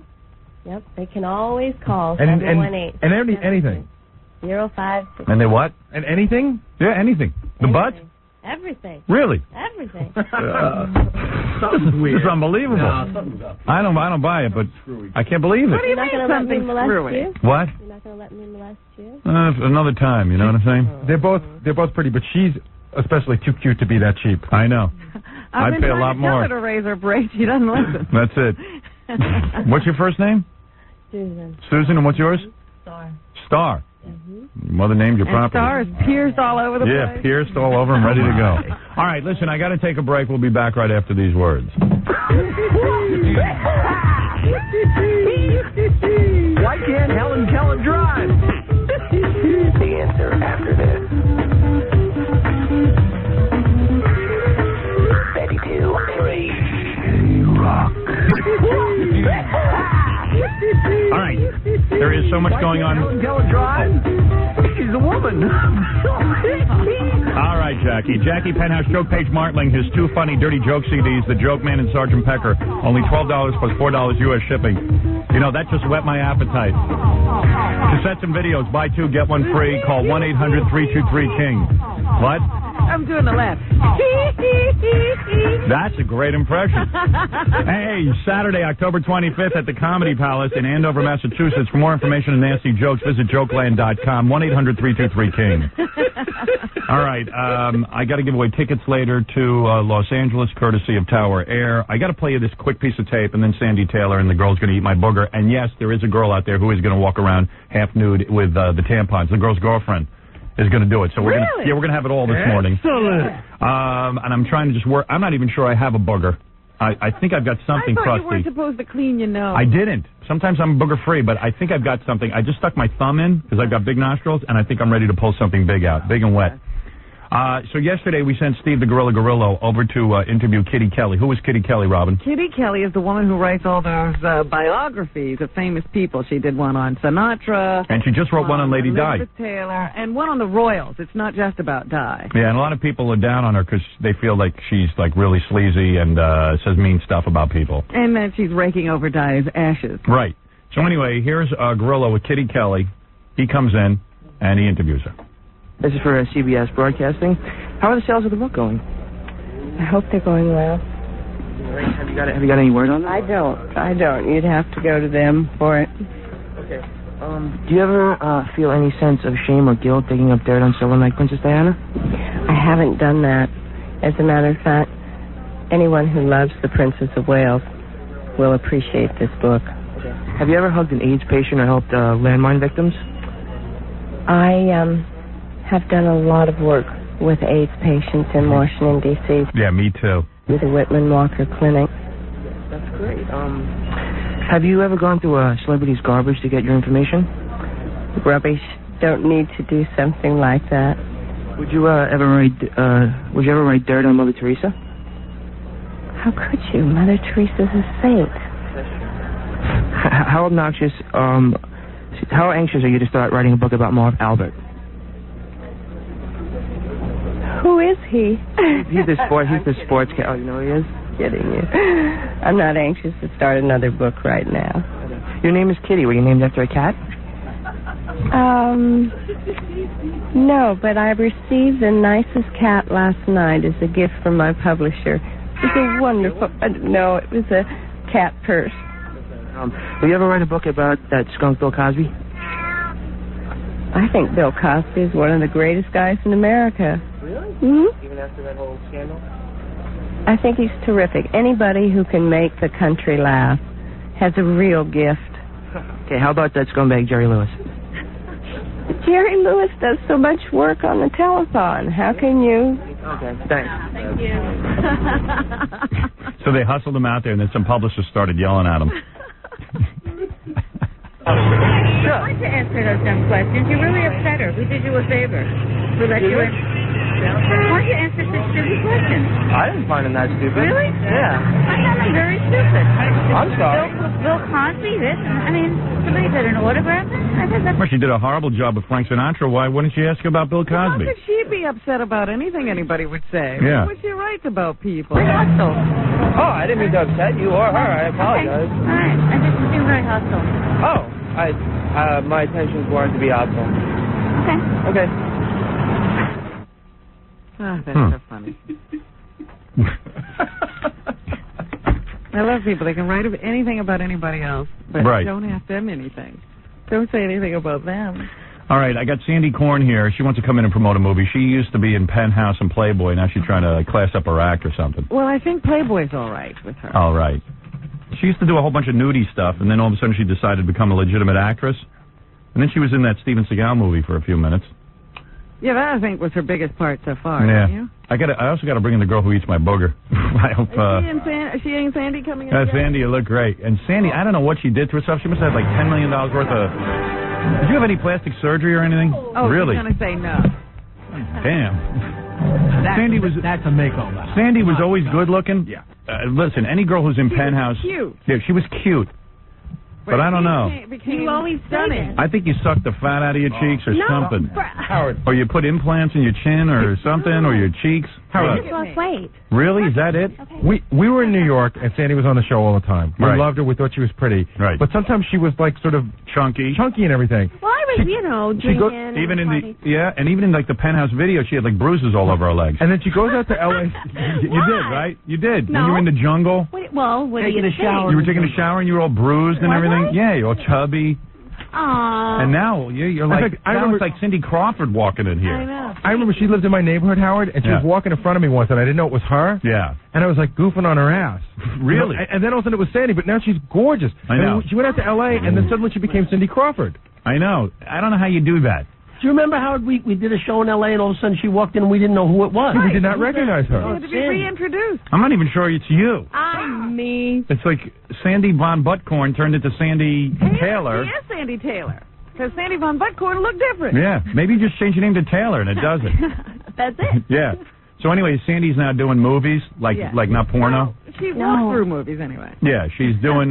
She walks through movies. We saw you walk through. Under Siege 2. Under Siege 2, and then you walked through Batman. We saw you walk through. Right. What were you doing in that? I played Miss Orchid, and I got frozen by Arnold. Oh, that's right. Yeah. And then I'll pay $20,000 on. Right. Yeah. And then we saw you. Now you got this. Now you got a movie out that you actually get to speak and stuff. I'm actually the lead. Yeah, but it's just independent film, right? Small film. Correct. Will it be released to the theaters? Oh, yeah. It starts tomorrow. The Quad Cinemas down on 13th Street. It's opening at. Do me a favor. Hold on 1 second. I got to bring the girl in that's going to eat my burger because I'm going to lose her otherwise. You can sit and watch this, okay? You'll like it. I would love to. All right, She's come very here. sweet. Is she? You met her? Yeah. Yeah? She wants a private parts package and says she wants to eat one of my burgers. What is that? I think she wants to show you her booth. Oh, does she? Oh, good. I hope you do, too. Yeah. Does she seem hungry? Yes. You just? All right. She seems hungry. Because she's going to be eating my booger. And I almost don't want Sandy to watch this because she's so cute. Well, Sandy always likes a gross a guy? diet aid. No. Today after I'm telling you, this is so gross you might vomit. It takes a lot. All right, where is she? Oh, that's her? Let me see her. Come here. Sit down. Something wrong with you. Wow, your breasts are huge. Oh, my God. What is your name? Kara. Kara, what are you, a D cup? Yes. Yeah. Oh, my God. Those things are big. Don't you feel the slightest bit uncomfortable eating my booger? No, you eat worse things on the street. What street are you eating on? I want the name of that people street. People who go to fast food restaurants, they eat things that they don't know about, so. Is that true, Sandy, that you eat worse things on the street than boogers? I hope not. I don't know. And what is it? You want to show me your breasts? I will if you need me to. I don't need you to, but I'll take a look. If you want to take a look at them, sure. Go ahead, lift up your shirt. Let me take a look. Let me see.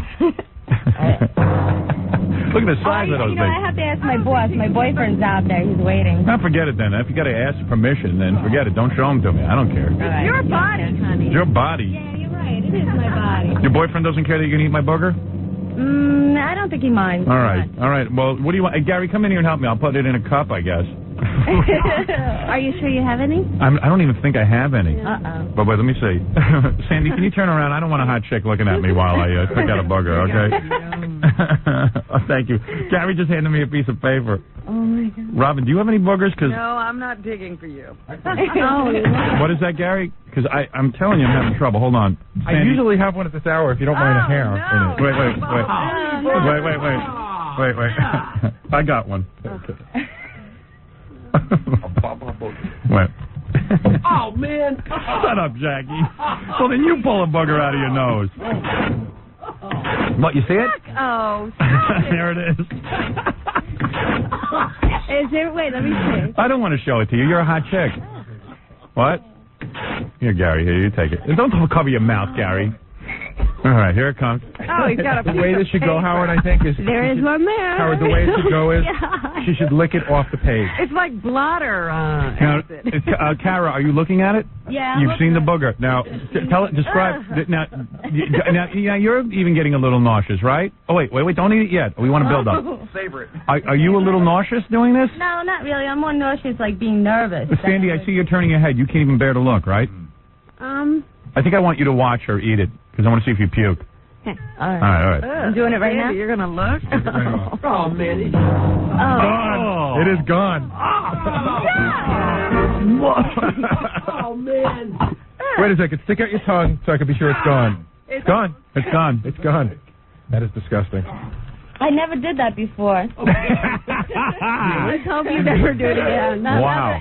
Well, you girls swallow a lot worse, in my opinion. Yeah, probably. If you think about it. Sandy, I know you do. Oh.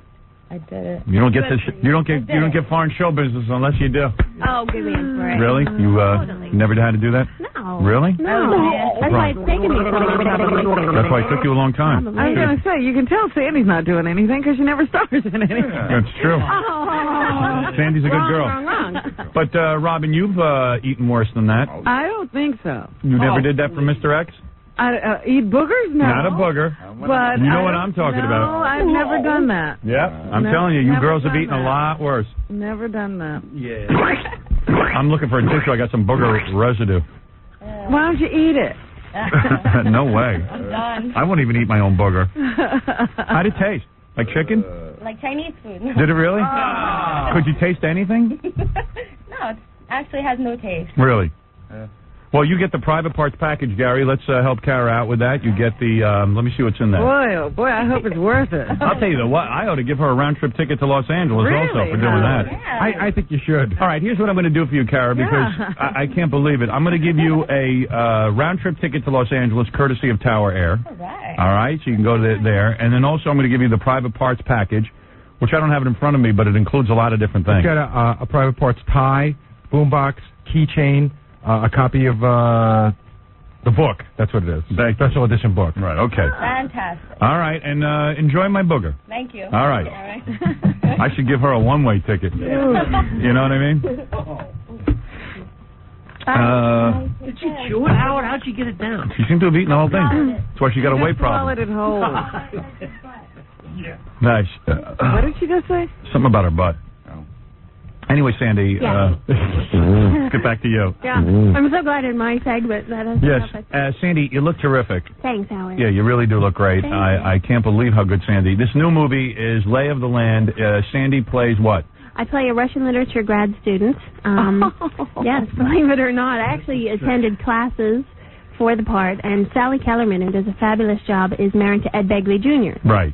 And he's my professor. And he falls in love with you. And he Let me guess. Yeah, but it's more about sexual obsession and marital, what's that word? Time for an intelligence test. Infidelity? Yeah, there you go. Infidelity? Marital infidelity and sexual obsession. Let me tell you something, man. I don't care whether she knows big words. She is hot. And that's all that matters. Are you still married? I am. Oh, you are? I am. But you cheat still, right? No, why do you say that? I don't know. She doesn't know what her movie's about. I think that's... No, I do know what it was about. I just forgot the word. Sandy, here's a past appearance of Sandy's where we gave her a test. All right. Who's the Vice President of the United States? Right now. What? Who? Who? I know that. Don't make me have to think so. Who is the Vice President of the United States? Jim Kelly. Now, who is it? Come on. The Vice President. I know who it is. Who? I got to spend a day with her. I got to spend a day with her just to see how this happens. Well, it's kind of pressure here. What? Did I finally get it? Let's find out. Let's keep listening. I wonder if you know who the vice president is now. Do you? Who is it? Infidelity. No, go ahead. Who is the vice president now? Go ahead. Come on. I know. Go ahead. Who is it? Well, Clinton's the president. That's correct. Al Gore. Right. Very Right. good. Now, here's your past appearance. Let's see if you got it. I don't remember. It's scary. No, you never got it. I never did? No. She never got it, Howard. Never. Oh, my We're on God. to a different subject. Who was the vice president at the time? I don't know when that was from. That was whoever Bush's vice president was. No, it was very confusing, the name. You know Wasn't it who Quayle? was. That's Jan Quayle. Yeah, Jan Quayle. It's a weird name. Right. Who cares? Now, wait a second. Now you got me thinking. Wow. I'm thinking it might be time for another intelligence test. All right, I know you know this. Who discovered America? Columbus. Right. Okay. I know you know what Superman's secret identity is, right? Dean Cain. Superman's secret identity is Dean Cain. Come on, what is Superman's secret identity? Stop fooling around. What do you mean? You weren't kidding? No. Oh, okay. All right. Dean Cain. Yeah. Okay. No. What's his name? Clark Kent. Clark Kent. I was going to say Blockbuster. Okay. Blockbuster. I don't know. When is Halloween? October 31st. It's a Okay. party night. She'd know that. Right. What, Actually, I what country was Napoleon from? Italy. Very Close good. enough. Very Close good. enough. Close enough. Well, that's where you get Napoleon. You want to know something? Let me tell you something. That's where you get Napoleon. Let me tell you something. Italian bakery. I would worship you. You want to know something? I don't care what you know. Your stomach is flat and hard. Your face is that of... Look at that. Wait a second. I missed it. Could you do that again? Wow. Look at that. I would make love to you so passionately. I would teach you where Napoleon was from. I wouldn't even care if you knew where Napoleon Well, you know was what the bad thing is on this show is whenever I get it wrong, you don't tell me what is right, so then I can't learn. All right. Should I tell you what's right? Yeah. Napoleon was from... Do you want to take another guess? France? Right. Yeah. There you go. Cool. All right. All right. So you got on the second So? try. Big deal. Yeah. Big deal. Oh, my God. What? I went on Pictionary, and I won the guy, like, a lot of money. Really? I did. So you're good at that. I was really good at that. I know, because everyone always saying you don't know anything. I The say, grand total, like, beat the 2-day total. Wow. Yeah. here, give me liberty or give me... Death. There you go. So she's not that bad. Give me some hard ones. You want some hard ones? Yeah. Yeah, well, I gave you a hard one. That was Napoleon. That had to be pretty Yeah, like, tricky. who knows That was that? a trick. Yeah, I who know would he know put that? his hand in his coat. Right, because he had an ulcer. Yeah. All right. Who invented the light bulb? Thomas Edison. Well, there you go. See, she knows a lot of old stuff. I think she has trouble with the news new of the stuff. day. Yeah. No, You know what I mean? actually, I'm pretty good. I'm Who's Newt Gingrich?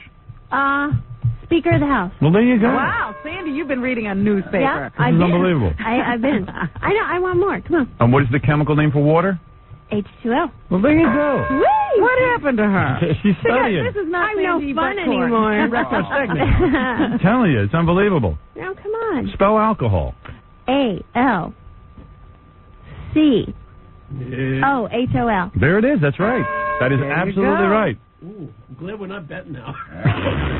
Sandy would have wiped us out today. I'll tell you. What fruit fell on Newton's head?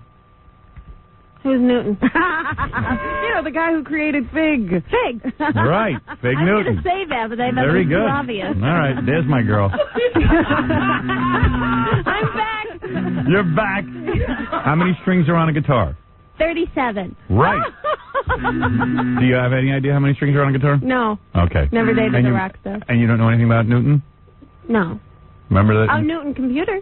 Newton computer. There you go. Apple. All right. No, now you're on a roll. Mhm. All right. She isn't that smart. No. She didn't know. We still find holes. She didn't know where Napoleon was from. She doesn't know who Newton is. Well, you know what? I do know a lot of sports, and you don't. Well, there you go. You're absolutely right. I And do. that's important. Yep. That is important to know. That's right. When the world, when we go through the apocalypse, we'll need to know a lot of sports That's to it. get Well, everything back you know, it's You got to be America's- well-rounded. America's There it favorite is. pastime. Absolutely. I don't care what you know. No. 3 strikes and you're Out. right. She does know a lot. How many guys on a football team? Football team? Oh, there's a lot. All right, talk about, you know that Sandy is very, very good looking. Guys love her. Is she ever going to have children? No. Someday. Hopefully not. Not ruin that body. She'll go back to looking like the old Sandy. Sandy I Corn. gotta say, I watched the tape of the old show that I did before I came on, and you went on and on about how fat I was. I wasn't that. No, you were a penthouse pet. Of course you weren't that fat, but you have turned into a supermodel. Okay. I mean, you're gorgeous. I'll live with that. Now, tell us about the time you dated Dodi El Fayed, the man who recently died with Lady Di. Tell us about that. That was a boyfriend of yours, right? Yeah. A rich man, of course, and mostly... How much of a boyfriend? She did him. No, I meant, was it long-term or... we were close. I went to London with him. And did he tip you? Tip me. Yeah. You got some jewels or something, didn't you? You know what I mean. You got something out of it, didn't you? No, and he was a very lovely man. I met him here in New York when I was living here. And go ahead. Went to London for a while. And hung he was big? A wonderful man. And big? I'm sorry that had to happen. Of course you're sorry. Who isn't? Was he big? I don't. I mean, when did you get on the plane to go to London after meeting him? Like, the same day? No. I dated him here in New York. Oh, come on. A billionaire? Sandy's right there. Oh, shush. Come on. Princess Sandra. No, he came up to me and asked me out. I was at the 21 Club, and, Of course he asked you out. You're gorgeous. It was during my chubby stage, Right. What were you doing at the 21 Club? Having dinner. With? I forget. But obviously not a date, because he asked me out, and we started dating after that. And how long did it take before he got in your pants? I don't know. Well, we waited till I got to London. And then he did it to you. Was he? Let me ask you something. Here's a guy. No, I got to know this. Not because he's Dodi El Fayed, the guy who is in it. When a guy is a billionaire, it's obviously exciting, right? Come on. It's better with a billionaire than a regular guy. True? I mean, it's exciting. Well, there's something. He can provide a lifestyle. There's a sense of power or something about him, yeah. And when you go to London, you go on a private jet, right? That's intoxicating to a woman. Sure. True? I mean, you're always limoed everywhere. He's got these huge mansions. Well, he had apartments. major security. Security, yeah. It's like somebody. And nobody was even looking for him. Right, exactly. Well, I think it was more about his dad. Right, of course. Right. And even though he's a guy who didn't accomplish anything in his life except to be his dad's son. And Carrie Sapphire. Carrie Sapphire. Whatever. His father paid for it. I could have done that Scarlet with that Letter. money. Right. Scarlet Letter, please. Okay, whatever. The point is, you go out with him, you sleep with a guy like that, and this is a guy who's made love to tons of beautiful women. Is he great in bed? I would say he was up there. On a scale of 1 to 10, give me a number. Come on, Howard. Come on, I got to know. You always got to do something. Please, Sandy. Well, come on. Don't hold back on me. I'm sick of people holding back. 7. A 7. Yeah. Why is he so good? Is he able to hold up? Is 7 good? I don't know. Is 7 that great? First of all, I didn't think he was a great-looking guy, so it's the money, right? You know what? Come on. No, you know what? It's really uncomfortable. Well, get out of here, uncomfortable. There's nothing uncomfortable about it. You're talking about a former lover. The guy's dead. There's no harm, no foul. Consensual sex. You were both single. Yeah, you're not saying anything bad. No, it's just... I want to know about a guy who's a billionaire and what goes on in a girl's mind, a beautiful girl's mind. He was really a nice guy. Did you think you were going to get to marry him? No, I wasn't even thinking that far ahead, you know? Okay. So, like when he's naked, is he great looking? No. You turned on by him physically? You know what? It was a while ago. All right, but you weren't turned on to him by him physically, were you? I thought he was a good-looking guy. He was an okay-looking guy, right? Yeah. But physically, you're not super turned on, are you? I thought he was a good-looking guy. Well, you know what sometimes happens? She dates all rich men, right? Right. And in the good-looking field, or the rich field, he was pretty good-looking. Right. Okay, so he's okay-looking. For a guy with money, he was great-looking. Yeah, but he wasn't an old geezer. I seek out these people. I'll have you know it. They came to me. I understand that. Said they didn't. Okay. But the selection process usually is based on, are they good-looking? Are they wealthy? True? Well, too, a girl, I've traveled a lot, and I've, done a lot of, I've been... You're a good-looking broad. You don't want to just give it up for some slouch. I understand that. You're a good-looking girl. Thank you, Howard. I mean, she's super good-looking. That's her trait. Right, and the reason she's been a lot of places is because all these rich guys take her. Right, but she's good-looking. I mean, let's face it. That's I have the switch. A nice personality. They've got money. She's Nobody absolutely. Said no, Sandy, but you could have that nice look. You're a great conversationalist. I am. Be sitting at home. You are. Did he give you a car? No. Tell the truth. Did he give you any jewels? Did he give you any jewels? Yes. I don't remember. Oh. You had to have gotten some presents. I'm sure. What did you get? Did you get jewelry? I got a shopping spree at Harrods. You did, really? Yeah. And what did you buy when you were at Harrods? I'm curious. I was Tell us the exciting life you lead. Yes. Got a file of facts, address book, some clothes. Really? Yeah. And any fur coats? No. What was no. Does he say to you, Sandy, go in and get whatever you want. In Harrods, please be my guest. Is that the words? And do you walk out with shopping bags full of stuff? Are you a chazer in that sense? No. No, you just, what did you have, like a couple of dresses? Yeah. A couple of dresses? Designer dresses, though. I was very careful in my selection. Right. You didn't want to be too outrageous. No. What would you say the price tag was on all the items? What would you say? God. How much did you spend that day? I have no idea. Because it was in pounds, and who the hell knows what the hell a pound is to $1. It's like supermarket spree. Right. Sandra, you have 30 minutes. Run through this door. Yeah, with a big shopping cart. Did you try to get pregnant? No. You did not? No. Did he use a rubber? Howard, you know what? This What? is so bad. It is not bad. Bad. Why is it bad to ask if he used a rubber? It's just the whole thing is bad. You know, the poor guy's dead. So what? He's dead. I'm asking you about dating a billionaire. I'm not. Forget that he's dead for a second. I'm asking you about a billionaire. She wouldn't have talked about him at all if he was alive, so now... Right. Now you can talk about him. No, I would have if he was alive. I used to see him. He never told us anything. Wait, here's your ex-boyfriend on the phone. Hold it. Oh, no. Right, he'll tell us. No. Hi. Hello. You're Sandy's ex-boyfriend? Yeah, and she's a great girl. Oh, do I miss her? She's the best. Is this your ex-boyfriend, Thomas? Oh, my God. Hey, Boom. Hey. How you doing? How did you get her? How did I get? I was just a lucky guy. He was probably a good-looking guy. Are you rich? No, not at all. So you're a good-looking guy. Well, that's up to Sandy to say. Yeah. He was a Chippendale dancer. See? But let me tell you, she was like, she's a dream girl. Oh, I know. And I'm not just talking about her looks, just her whole personality. And the longer I live, the more I miss her. Oh. Yeah. Well, how'd you let her go, you wacko? Well, she was in the life. She was into Dodie. What's that? When she met Dodie, she probably dumped you. No, actually, Sandy, we just left. So what did she tell you about Dodie? Well, she just told me that he was her friend. And that's it. You know, what am I going to do? Good boy. No, come on. You ain't going to get her back. You might as well spill She's married. Spill the beans. Tommy, you had a baby, yeah? Yeah. I'm not married anymore, but I have my son. Oh, there you go. Sitting right next to him. I'm looking to pull that off, too. Have a few sons without getting married. Yeah, right. All right. Oh, so Tommy's really nice. No, he ain't coming forth with the goods. I'd like to know what other famous guys you did. Well, Trump humped you, right? Stop. Tell the truth. That's so old. So, Trump humped you? Old news, yeah. Dry hump, right? Yep. Yeah. Had his pants on. Got her on the bed and humped her. Yeah, he's afraid. Is Tommy gone?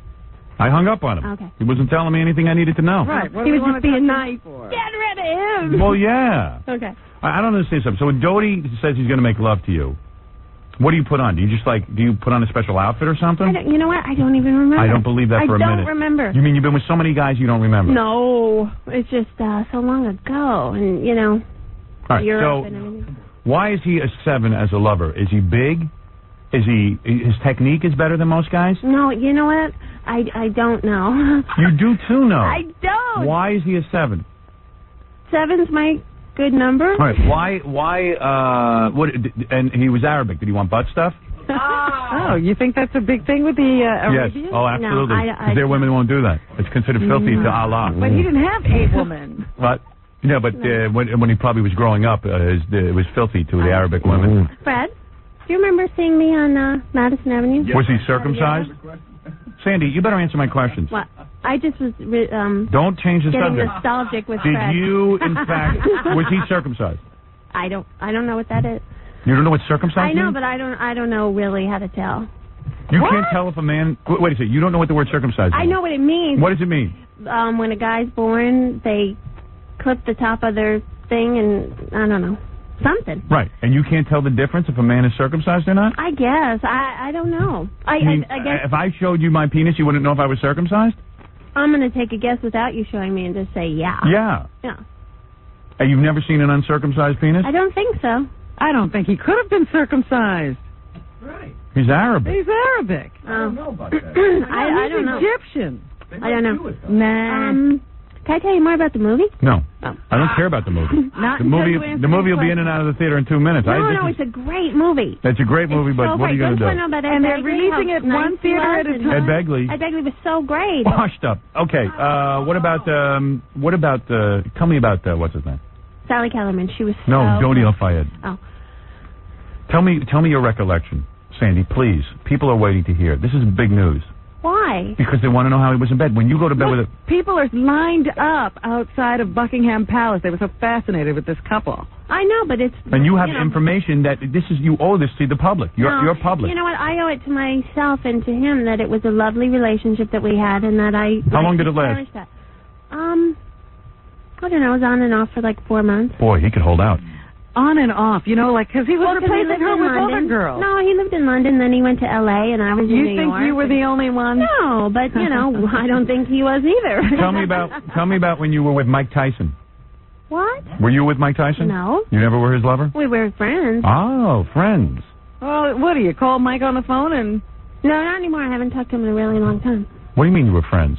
Did you ever become his lover? China Club. Oh, I'd like to know who's giving you information. Never mind that. I'm asking. So far, I've been doing pretty good. Yeah, it seems you're right on. So anyway, you used to go to the China Club together? No, just twice. Ever kiss Mike Tyson? No. Say, I swear to God. I swear to God. I never kissed Mike Tyson. What did you do with him? I never kissed Mike Tyson. I swear to God. Ever seen him naked? Nope. What did you do with him? I was at the China Club, just, Ever touch his lap? Nope. You were never in a room alone with Mike Tyson? Nope. How big was Dodi Al-Fayed's penis? I don't know. She's cracking under the pressure. She can't take it. I get the headache. Who else is on your list? What? I should ask you. Were you, in fact, in Mike Tyson's limo? In his limo? Yes or no? Yeah, give me a ride home. Was he in your home? No. Was he, in fact, in the limo with you alone? No. Who was in the limo with you? Driver, other people.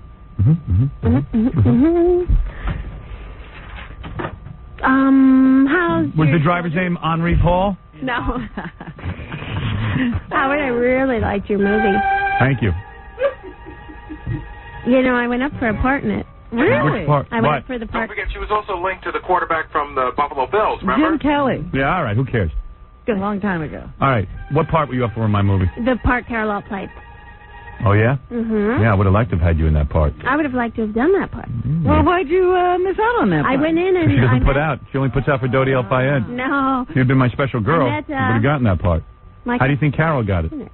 I don't know. Maybe. What do you think? Well, because they said they She was wanted nice a to me. supermodel. Yeah, no. Carol didn't even have to be nice to me. We wanted a supermodel, actually. That's what they said. They said I did great, but they wanted a supermodel. Yeah, I'm sure you did. You're a good actress. Listen, Sandy... Why couldn't I want you to know. You wouldn't take any other part in the movie? Oh, I would have. Nothing else was offered. Oh. Right. I mean, they called me in twice, and I read for Michael Chinich. I think was his name. Yeah. And, that was the part that they called me in for. But in this movie, Lay of the Land, I actually have... Can you kiss Ed Begley in the movie? Briefly, but not a big... How bad was that? No, he's a great guy. Did you throw up afterwards? No. You did not? No. Do you have major love scenes in this movie? No. No, there's just a scene Are you nude in the movie? Once. Oh, yeah. Excellent. I'll go see it. Oh, that's good. Everybody go see Sandy Taylor's new movie, Lay of the Land. It opens Friday. Yeah. At the Quad Cinemas? At the Quad Cinemas down on 13th. Are they doing it one theater at a time? What is it? I'm not sure. You know what, like you said... I like that marketing strategy. No. It's opening in New York and L.A. because what's happening is Sally Kellerman did such a brilliant job that, they're going for an Academy Award nomination for her. So, yeah, she's so unbelievable in it. I mean, so really? unbelievable. Yeah, she really is. And that's what the plan is. She'll probably win the award for best teeth. Oh. I think. Or best voice. Right. Are you taking acting lessons? Yeah, I take a lot. Yeah? Yeah, I'm taking an improv course at this place called Groundlings. I take a technique class. You should have auditioned for the part of Jackie Martling. You would have gotten that one. Was he in it? Barely. I know Fred was in it. You missed Jackie's performance? Fred, were you really like that? Yeah. Quiet? What do you mean, was he like that? What are you talking about? Well, he was like so quiet and kind of like introverted, You're very introverted individual, yes, I am. Are you? Yes, I am. You seem so fresh and open. I am. Sandy's fresh and open. Jodi Al-Fayed. She won't tell me about it. She thinks Fred is fresh and open. Well, he was the day I saw him. Well, there you go. These guys. Sandy, I got to move along. I want to thank you for coming in. I want to thank everybody you. Go see the new movie, Lay of the Land, which opens Friday. You look terrific. You look great. I'm happy for your success. I've got so much to get to, Robin. It's not even funny. We have the Dice Film Festival coming up. Dear. Tom Arnold's going to stop by. We have Queen for a Day. We have FMEs, and that's only the beginning of what we have, quite frankly. Well, I wish I was. This is Al Lewis, also known as Grandpa Munster, and welcome to another Howard Stern show. I have to tell you this now. The first thing that I do in the morning, I don't know what you do. The first thing I do in the morning is I turn on the radio. Second thing I do, I go to the bathroom, right? The third thing I do is I get out of bed. Oh, here's Howard Stern. Oh. It's 92 great. You are listening to The Howard Stern Show. All right. Tom Arnold stopped by. We did something really cool. Let me play this phone call to you. I had Gary call Tom and try to convince him to say weird stuff on the air. Yeah. Yeah, Did it work? It's funny. It's funny. Tom's a little shocked by this. Gary, what's up, buddy? Hey, Tom, how's it going? Good, man. How you doing? Good. How's your new show going? It's going good. It's going good. Happy. Yeah, it's great. It's great. Yeah. So, we've had you on a bunch of times, so we were kicking around some ideas today, and Howard asked me to give you a call and sort of pre-interview you and just bounce some ideas off you. Is that okay? Go for it, man. Go for it. We know we've had you on a bunch of times, so we're thinking that maybe we have some new stories that you can tell us that we might not have heard before. Okay, yeah, good idea. Some wild stuff. Like, for instance, did you hear this morning show? We had Alan Thicke on. I don't know if you heard him. No, I missed it. I know him. He told us the wildest story. It was unbelievable. He told us a story that Cesar Romero, the wildest story you've ever heard. Yeah, that's pretty wild. Yeah, that's pretty wild. So Howard was, kicking around a couple of ideas, and go ahead. He asked me to run them by you. Could you say that Ed McMahon really smells? No. Give me another one. Okay. Ed. Could you say that Roseanne had smelly private parts? No. Keep going. All right. I got a couple ideas. Could you say that the reason you married Roseanne was to soak her for a lot of money? That's too obvious. Jackie left over. That was a funny answer. I say. That's too obvious. That's funny. No. Keep going. Okay. How come on that one? Just out of curiosity. Just because it'd be, because I can't. Okay. I don't want to get into it with her. I got you. So this is a whole different angle then. Let me think if there's any real stuff that happened that, I know I'm trying to think of this. Ben, her husband, before when he was just driving her around, they went down to the tunnel or something, some sex club here. Right. And she bought him a motorcycle because he took off all his clothes and started hustling gay guys. He got completely naked in there. Hustling gay guys so she could watch. That's funny. Well, that's a pretty good one. That's kind of good. That's true. Okay. Could you say that this is different? This isn't about Roseanne at all. Yeah. Could you say that you married your new wife because she was stupid and it would be easy to cheat on her? No, because that's too obvious too. What do you mean? No, I'm kidding. Let me think. Think of another one. All right. Because a couple more ideas we had. Yeah. And you worked with Jamie Lee Curtis in True Lies, right? Yes. Yes. Could you say that Jamie Lee has a penis? Well, how'd that slip through? Is anybody bleeping this stuff? That was good. Oh. How'd that happen? I don't know. That was good. Gary, come in here and explain to me why my tapes aren't being bleeped this morning. Get your 30 lashes. What's going on out there? Why do you give us this to play? Why is the F word in here? Who's editing these, Scott? No. Who is? We had that big meeting yesterday. You said use other people. Yeah. I had another guy record the phone call. I explained to him when we were done that, what I wanted edited out. Right. I telescoped it down. Yeah. And to bleep all the cursing. And the guy just obviously missed it. I did not have an opportunity to listen to it again. I'm sorry. Don't use that guy anymore. Because now the audience didn't even get to hear what Tom's response was. Oh, Howard, I'm so disappointed. I know. I know. Well, I've said to Tom, why don't we just hire a bunch of people who work here? We do. The show expands and the staff shrinks. Whoa! You know what, Howard? Obviously, this guy didn't believe anything. No. It's apparent now, so now I have to take this tape. Is this guy an intern? No, he worked here. He's an engineer, paid engineer. A paid engineer did this? Yes. Oh, my God. I can't get it. Hold it. You don't know. You can't play this anymore. Yeah. Does anybody listen to this stuff before they give it to me? Howard, but I know. I tell you, I had this conversation. I'm so sorry. I want to play the rest of this Tom phony phone call. It's so dirty, I can't. Why don't I go bleep it and we'll play it from while he's here? Okay, why don't you go back and do that? Friggin' Tom, anyway. Tom's great. This phone call is so dirty that... Wow. But it's supposed to be bleeped. Yeah. Oh.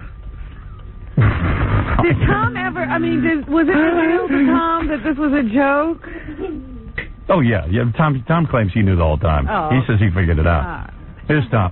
Here's Tom. Tom says he knew the whole time. He figured it out. You knew by the third one. Well, Gary should have said, listen, Tom, I'm not telling you even to say this. These are just suggestions. Yeah. You know, like, I wanted to freak you out and think we'd lost our minds. Right.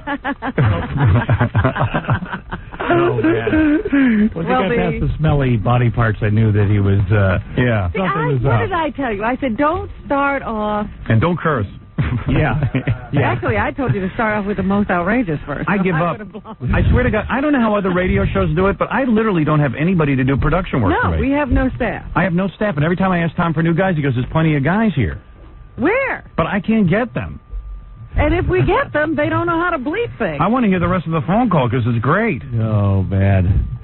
Did you think for a second that maybe it was for real? When I thought at first, yeah. Yeah, when at first. we started going, I was go ahead. Yeah. And I thought, well, these are just kind of, I was hoping to come up with something, eventually that would not, that I could, work again in Hollywood or something. Yeah. Hey, your new TV show's getting great reviews. Yeah, I saw that in the newspaper. You're another guy they love to hate, and yet they gave you some great reviews. Thank you. Which is really good to see. Thanks. And Ed was on the show last week. Ed was great. Ed is the greatest. Ed McDonald. Hey, I got to admit, man, he was a great guest. I was never a big Ed fan, but I got to admit he was damn good on this show. Yeah, he was. I can't bitch about Ed. Johnny underused him, obviously. He did. Yeah. Obviously, Ed was the talent. Yep, that's true. I thought it was odd when you cast Ed in that, show, but evidently maybe the guy's got something on the ball. He does very well. I figured he was just some guy who stood there and went, hey-oh, yes, sir.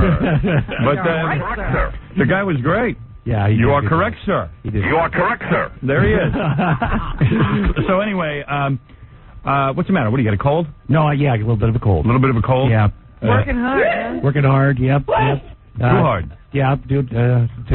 All right, here, answer some questions for me, okay? Sure. Okay, first of all, the Tom Show airs Sunday at 9 p.m. on the WB, one of the few white shows on the WB. Yes, it is. Yes. Good for you. Carol Leifer. Great, that network. Carol Leifer and myself. That's it? Yes. All right. And it's hard to get noticed on the WB because it's not on one of the network channels, right? Right. But we're doing well. We'll be in the top 100 hopefully. You're doing great. I feel bad for Dice. He's at 107. He's at the bottom of the list. Yes. Isn't that terrible? But you know what? It's probably my fault. It's probably my fault. Why? Oh, well, because he says when he's not funny, it's my fault. Oh, okay. He came on the show and he wasn't funny. Really? Well, I wonder what. Do you see that special he did with Elliot Gold in the audience where he was talking about Barbara Streisand? Yeah, and that bombed pretty good too. Yeah. He's funny. I mean, he can be really. He's funny. He can be funny. He could. Like 10 years ago, I remember when he was really funny. He was pretty good then. He's still funny. There you go. He's still funny. Yeah. You know what it is? He just lost it. Yeah, he was angry. That's all. It was an off day. It was an off day. Yeah, everything's going really well for him. All right, talk to me about some stuff, okay? Okay. First thing up, surgery, okay? Yes. What surgery? This is something Tom's talked about on other shows, so Right. I know I'm not talking about something that you're not comfortable with. Right. They open your scalp ear to ear, cut off a piece of your scalp, show it to you. You're talking about hair transplant. Right. They cut the back of your head between ear to ear. That's where they take the donor hair. They cut a strip about a half. What happened? You started losing your hair where, in the front or the back? The front and the back. Right. And you said, hey, I don't want to be bald. I'm on TV. I don't want to be bald till I'm 40, at least, Right. because, they got color in your hair and stuff. It takes a long time. So I went down there, and I've had a few hair transplants over the last 5 or 6 years. Right. So you don't do the plug thing. You just get... Well, no, they're plugs. No, they're individual.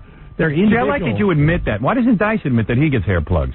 Who's he think he's getting? He got him? He needs more. Oh, I know. Yeah, but, he could use some more. I mean, why not be a guy who admits it? Oh, no, because Dice is not real. Oh, that's right. He's a character. That's right. I can't talk about that because I'm an attractive man. You mean when I have another role? Andy Saperstein might admit it. Or there whatever his name is. Andrew Silverstein. Silverstein, yeah. But, no, I'm Italian. But then they take what they do is a scalp reduction. That's the worst. That's they actually take a piece of about this big, which is 2 inches by 6 inches of your actual scalp, and then just sew your hair close together so you don't have to put so many plugs in. So let me ask you something. I mean, you're a brave guy. I mean, the fact that you would lay down on a table, you have to be unconscious during this, No, right? you're conscious. You can hear them. You can hear them sawing and punching holes. They punch holes. It sounds like they're breaking celery. Well, you got hair. I'll give you that. It's going good. It's going good. Now, how many times have you gone through this? 5 times? 5, 6, probably 6. Wow. Thousands of individual points. It's individual hairs. It's not like the old days when they did those big, the things that probably Burt Reynolds and people got in the old days. You would never get a wig. You would not wear a toupee? No. I mean, I just, it's just, if I wear a toupee made it so I was a great-looking guy, then I'd probably do it. But, right. There's but they always too look much odd. work. They always look like Marv Albert. Yeah, well, not always. Marv's got the worst one, I think. Right, he does have a bad one. Him and Burt. Yeah. Burt Reynolds. Yeah, well, Burt, I saw him. He looked good the other night. I saw him something promoting this movie. Did he stop wearing his wig? He had a different one on, more natural. It was balding. A non-natural wig. Well, he has a thinning wig now. Yeah, well, what happened, I think, with guys, they got the transplants way back when is they were so bad, now they have to wear wigs to cover them up. Because of the bad transplants. Right. So now, but don't you have to maintain this? Because if you ever went bald, you see all the scars from all the operations. There are scars, especially in the back of my head. Yeah, right. I had scars before, though. So now you're locked into always maintaining this hair transplant stuff. I guess, unless, I could go with the scars. That might be hip, too. Right. Is it expensive, though, to get Yes, it's very expensive. I spent $200,000. Really? Yeah. A couple $100,000? Yeah. Well, how do you figure $100,000? Well, because of the amount of times. I've probably done 7 or 8 times. Not the scalp reduction. Scalp reduction, I've had 3 or 4 of those. Wow. That's like a mini facelift. When they pull that up, they just sew it together here. So that actually even lifts your skin up. Yes. It keeps you from wrinkling and yes. stuff. And I think it's getting cheaper and cheaper, though, the process. Wow. My goodness. You're a pioneer in this field. I think so. He's a guinea pig. Yeah. And so you've actually had your scalp cut into and tightened 4 times. Yes. And then the plugs in the all come from the back of the hair, yeah. Then they punch the holes in your head. And they have 3 ladies that stand around you and put individual hairs in, and then they wrap it up real good. How much scalp does he have? You might have very little. You're not going to have much scalp left. Well, I got a little bit. I can't do that anymore, though. Does your head ever hurt? Oh, it hurts when they do it. I'll tell you. Yeah, but afterwards you're not okay. It's a little more sensitive. Are you a little tight? Can you open your mouth and stuff? Yeah, you can. It's but it eventually starts pulling your ears up, I think. But I'm still okay. But you were always. Roseanne was always open when you were married about her surgeries. Right. You've been very open about your surgeries. That's fine. I'm open about my surgeries if I ever get the balls to get them. It's really funny because one of his most famous gaffes on TV was when he was very open about Hollywood surgeries. Right. Oh, yeah, why? Yeah. Who did you out? I think we're referring to the Golden Globes. Yes. Yes, ma'am. None of those big laughs. Oh, yeah, which one was that? What did you say? Well, he just went out and he said that he was there to pick up the award for his wife because she was in surgery. Yeah. And everybody went, and he says, like you all haven't, or something like that. Right, yeah. And then you told who everybody had a surgery? No, yeah, well, they were just like, we don't like to talk about surgery. They were booing me. That's so rude. They were booing. At the Golden Globes. Don't they have any respect? Never appreciate You've been talking about, I'll tell you something. I rode my bicycle across Iowa this summer, 550 miles. I had this problem, I'm trying to have kids. By being on the bicycle seat, my testicles and penis went numb many times, and you get that stinging feeling. Yes. And I had to keep reviving it. I had to ride up ahead of everybody and and touch yourself. Yeah, pull it. It's very funny you're saying that because when I have talked about this on the air, and I'm not making it as a joke. I go on the exercise bike and stuff, and my penis gets numb, and also you feel. My father's had this too. Numb down there. It scares you. It scares you, and you get up and and immediately you say, "Oh my God, I have to touch to see what's going on down there, and I have to, get things going, get stimulated." Right. And you do this, and now you're in a gym full of people. Right. Well, he's out on the road. Yeah, right. But I didn't care. I mean, I had to touch, and I know it looks weird, but I do it real quick. I start pushing and poking, and right. You got it. It scares you because it's like when your arm goes to sleep, and you get that. You can't feel, but then you get that sort of stinging thing. Yeah. You got to pull it out and work with it. Why don't you just get off the bike? Because can't do that. No, you can't do that. You're exercise. Right. There were 17,000 people on this bike ride. It was and for a while I thought the other night, I swear to you, Friday night, I went home and I said, I'm impotent. I know it now. I can't get aroused. I did myself 2 times. It's always the worst case scenario with you. Right before I went to bed, I watched the porno and I did it. And after I did it once, I woke up in the middle of the night in a panic because usually when I have to pee, I'm aroused. Right. I was not aroused this Friday night. This is the first time in my life, and I went, this is it. It's gone. I'm done for. Now it's like 3 or 4 in the morning. I again did it to myself, and I still was not convinced that I wasn't impotent. And I actually did it successfully. Right. I woke up the next morning. Isn't it irritating? Yes. I woke up the next morning. Well, I used sesame oil. And no, it's a mess. I get the oil now. So then what I did was that morning, she goes, what do you talk about? I said, from the bike riding, I have to make love to you. And I did. And I did it to her. And now I'm convinced I'm not impotent. Right. But it certainly has to have some effect. It's on your perineum, or you're right, where those your taint, as we call it. Yeah, my dad saw the special on Barbara Walters. Right. And there's two veins that run. It's arteries, isn't it? Arteries, yes. Right. Two arteries that run underneath your, like in your butt area, your taint. Your taint. Yeah. It taint your testicles and, and it ain't your butt. Yeah. So it's that area, and if that gets cut off from blood flow. Right. You say you're trying to have a child? Right. Right. And are you how's impotent? that going? No, I'm not impotent, but I'm pretty sterile. I'm pretty close to sterile. Yeah. You had that trouble with Roseanne. Yes. I think it's probably worse now as I get older. Wonder why you're so sterile. Do you wear tight underwear? I think it was well, everything's tight, when it's big. But I think it's a situation where when I was younger, it was a while before my testicles dropped. Really? Like I was like 3 or something. And wonder what that means. They stayed up there. They cooked. Maybe a part woman or something. Yeah, that probably is what it is. Well, can't they have those not enough, pads unfortunately. that you can put down there? Yeah, you can do a lot of things to it, but it's just that's the situation. There's a lot of things, but I can't get pregnant by using the GIFT program. Where they take the one sperm and put it in the needle and put it. You know what this is? No. This is weird. I know couples who have done it. This is weird. The guy obviously can't have a baby for whatever reason. Right. All right. The woman is fertile. They determine that. So what they say to make the guy, what she has to do is go get a sperm donor. But to make the guy feel good, they say, you know what we're going to do? We're going to take some of your sperm and mix it in, and who knows, maybe your sperm creates the kid. Right. We know damn well, but psychologically makes the guy think, hey, maybe my sperm works. It could be Well, mine. what happens Let's is never test. they have a menu of sperm donors at the place. And one time I considered in my past marriage getting a sperm donor and not putting her through all the stuff I have to take the medication to get it to so many eggs. And you go there and they get a guy, he's 6'9", he's an idiot, but I was going, I thought, we got to get one of these big guys. I don't care how stupid he is. He's an idiot, but he's good looking and he's big. Yeah, he's big. And he doesn't have to get hair transplant. Right. Right. It's a big thing. It's a big thing. I don't want to pass that down to Yeah, you want to be paying for that. Exactly. So, I always thought maybe it was Roseanne's fault that you weren't having the baby. I did. I always thought because she was overweight and perhaps unhealthy. And she had her tube tied. She had them untied. Obviously, she could have babies. So obviously it was your problem. It was my problem. It was your problem. Yes. And so now you've gone and you've tried again to impregnate your new young wife. Well, I've tried. She's going to start trying in November. Oh, she is. With me. Because we got to do it to go to the doctor, but she's promised. Right. And are you going to get the sperm? She's sensitive about it. She thinks that's being married's one thing, but having a baby, that's a commitment. Right. I'm serious. That's what she thinks. So why are you getting yourself so roped in? Well, but I want to have 38. She's 24. You're still in love? Yes. You are, very much so. Yes, Gary, what is it? The tape is ready if you want. Oh, it is now. Now is that it? Did you want it from the beginning or from the point that we lost it? We'll see. We're doing pretty good here on our own. We'll get to that later. Hey, you know what I heard about Tom Howard? I meant to bring up to you. Uh-oh. No, I heard that Tom in his early days used to do a dirty puppet act. Oh, yeah, is that true? You started with a dirty puppet act. Yeah, I'd heard that as well. Goldfish, trained goldfish is what I started with. Oh. Is there a payoff here? No. Okay. No, that was the whole thing. Okay, no, I had trained goldfish and did tricks and stuff, and I had these goldfish. Why did Gary come in and interrupt? We were doing so good. I know we were.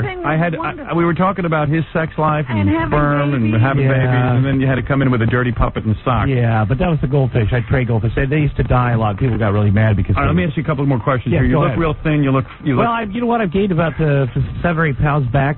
And I just get totally depressed. I lost 65, then I started gaining. Can I make a suggestion? First of all, I saw what you ordered for breakfast this morning. Yeah, you're right. All right, here's what Tom Arnold ordered. Okay, you ready? 2 sausage McMuffin with egg. 2 egg McMuffin.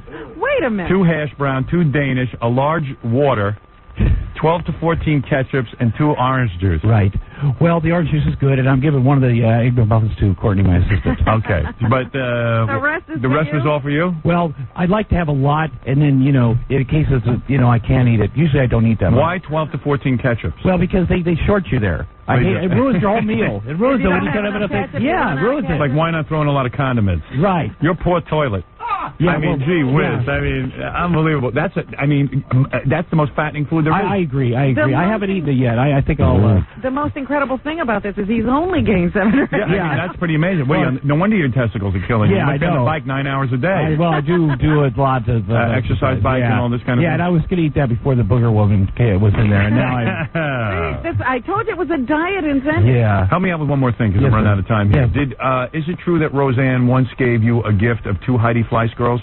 Yes. That is true. Well, it was my 3rd sober birthday. Right. And it was really a wonderful thing she did, because she hired these 2 gals. What they did was they were together in front of me. You know, I wasn't involved. She put on the show for me. I mean, that was really a wonderful thing. This is before you were dating Roseanne? No, we'd been married for a few years. And she said, hey, I'm going to let you make love to 2 of Heidi Fleiss's girls? Well, no, she said she blindfolded me. Go ahead. They took me over there. She had my agent, John Burnham, helped her over at the Way Morse Agency, the president of Motion Picture or whatever, set it up. And they went to this hotel. I was blindfolded and got taken upstairs. And I had a mask on. And they took it off, and there's these 2 gals there. And then they made love in this bed together. They kind of wanted me to get involved, and they suggested, but, Roseanne was upstairs. Right. And at that time, I never even considered that. I mean, I was like, I was a little So you're telling me you never made love to the 2 girls? No, never touched them. Just watched the show. Just watched the show, then went upstairs, and but I have to say one thing, she was mad at me for about 3 months for that. And she said, I don't know why I'm mad at you, because I set it up, you had nothing to do with it, but I am, so deal with it. But it was really a nice thing, I got to tell you, it was so nice. There's a price to pay. Yeah. It's unbelievable. But it's nice that she did. I mean, she thought, what would he like? What would make him happy? What would he enjoy? And she did that, and I'll never forget it. That's awfully decent. Now, the Tom Show is on the WB. Then Heidi Fleiss got arrested, and she called us, and the lawyers called us. Oh, really? Right after that, too. And said, hey, can't you help me out? After all, I provided you with fun and entertainment. 2 $1,500 gals for about 20 minutes, yeah. Really? $1,500 a piece, yeah. I got 2 girls out there look really terrific. For $100, you can do them. Really? Yeah. Anyway, my wife wouldn't do that in my Do dreams. you think your new wife would do this? No, for you? she doesn't. Not. No. Just be talking about it now, it'll be trouble. Right, I hear you. Just talking about it is bad. Then now you're really married. Yeah, I know better. Don't let your wife do that to you, because it'll haunt you. Yeah. Right. She'll be upset about it. The fact that you even went along with it. Right. Yeah. Even though it wasn't your idea. Yeah. Right. Yeah, that sucks. Yeah. Tom Arnold, The Tom Show. It airs Sunday, 9 p.m. on the WB. And the show's gotten great reviews. Yeah, it's also starring Ed McMahon. Ed McMahon, who turns out to be a damn good guest. Yeah. And Shannon Tweed. Oh, she's a hot little piece of it. My ex-wife. You get to make out with her at all right now? Little bit. Just in the audition process, just a little bit. Yeah, that's a nice little... I had all her videos at home, and my wife's like, what are you doing? I go, I'm thinking of casting Shannon, and I want to see... she's great. She's wonderful. Yeah, your wife always wants you to cast ugly women in the show. Yeah. Like someone wants to see that. I have to tell you something funny, though. The night that Lady Di died, it was very sad. It was Saturday night. We were all depressed, and we stayed up all night watching stuff, and your movie was on pay-per-view, and so we watched it again, because we hadn't seen it since the premiere, and everybody was laughing at the premiere. I mean, we missed about half of the movie. And it was pretty cool. Oh, thanks, man. Great. Thanks for saying that. Go watch the Tom Arnold Show. There you go. Sunday night, WB. 9 o'clock. Want to hear the rest of Tom's phony phone call? Yeah. All right, here, wait. Now that it's bleak. I wonder if it's queued up to where we left off. Let me just say. Gary, what's up, buddy? Hey, Tom. Hey, can you fast forward it? So when we last left you, we had called Tom, and we said, hey, we're doing a pre-interview. Would you be willing to say phony stuff? Would you be willing to say that Jamie Lee Curtis has a penis? Would you be willing to say that Roseanne has smelly private parts? Would you be willing to say Ed McMahon stinks? So far, he has said no to everything. She bought him a motorcycle because he took off all his clothes and started to hustle gay guys. He got completely naked in there. It was hustling gay guys. Yeah, by the way, I want to say the guy's not gay. He was just No, doing it was joke. actually hilarious. Right. He's very It was a just a funny guy. joke. It was very funny. Right, okay. So she could watch. Wow. Well, that's pretty... She didn't tell me she bought the motorcycle. That's kind of good. That's true. Okay. Could you say that this is different? This isn't about Roseanne at all. Yeah. Could you say that you married your new wife because she was stupid and it would be easy to cheat on her? No, because that's too obvious, too. What do you mean? No, I'm kidding. Let me think. I think this is when I realized it was being taped. Yeah, right after it. Yeah. All right. Because a couple more ideas we had. Yeah. And you worked with Jamie Lee Curtis in True Lies, right? Yes. Could you say that Jamie Lee has a penis and a vagina? No way. No way. All right. No way. All right. This I thought was really interesting because this I thought was pretty believable. Could you say that Arnold Schwarzenegger is an anti-Semite and that he told you the Nazis were right and that he showed you his Nazi memorabilia and that you heard him say those damn Jews on a lot of occasions? I think I should do all of these. You should have. You should just agree to say all this stuff. One, because I might as well just quit working in business. Right. Let me think. Don't you have anything about somebody that I don't like? Okay, here's one. Or something? I mean, Cesar Romero, is he even alive? No, he's dead. But here's a good. Well, all right, here's one. Here's one that I think you can probably go with. Can you say that when you came to Scores with us, you one or some of the girls? No. Can I say Howard did? I don't know that that's true. We're just, I mean, like I said, It's not true. We're just looking for something wild on the air. Can you say that you hired Ed McMahon for your new sitcom because you felt bad because he's such a has-been? All right, that's enough of that. Yeah. You went downhill, Gary. He has controversial because I asked him if he would say that Roseanne made up her molestation stories, and he said no, that would hurt her feelings. Hey, now. Well, there you go. Yeah, let's see. See, even off the air, you... He's a caring man. I was down at RuPaul, too, at the time. There you go. And then, interesting. You know what? The whole time that RuPaul was talking to me, you can't help but look under her dress just to see, and there's nothing there. So she's got that thing that we get on the bike, I think, where you get jammed up in there. Tom Arnold, go watch the show. Thanks, it airs Sundays at 9 p.m. on the WB. Thanks, guys. His name is Howard Stern. He's the bad boy of Morning Drive Radio with a mouth that his mommy should have washed out with Willow. The Howard Stern Radio Show. Howard Stern?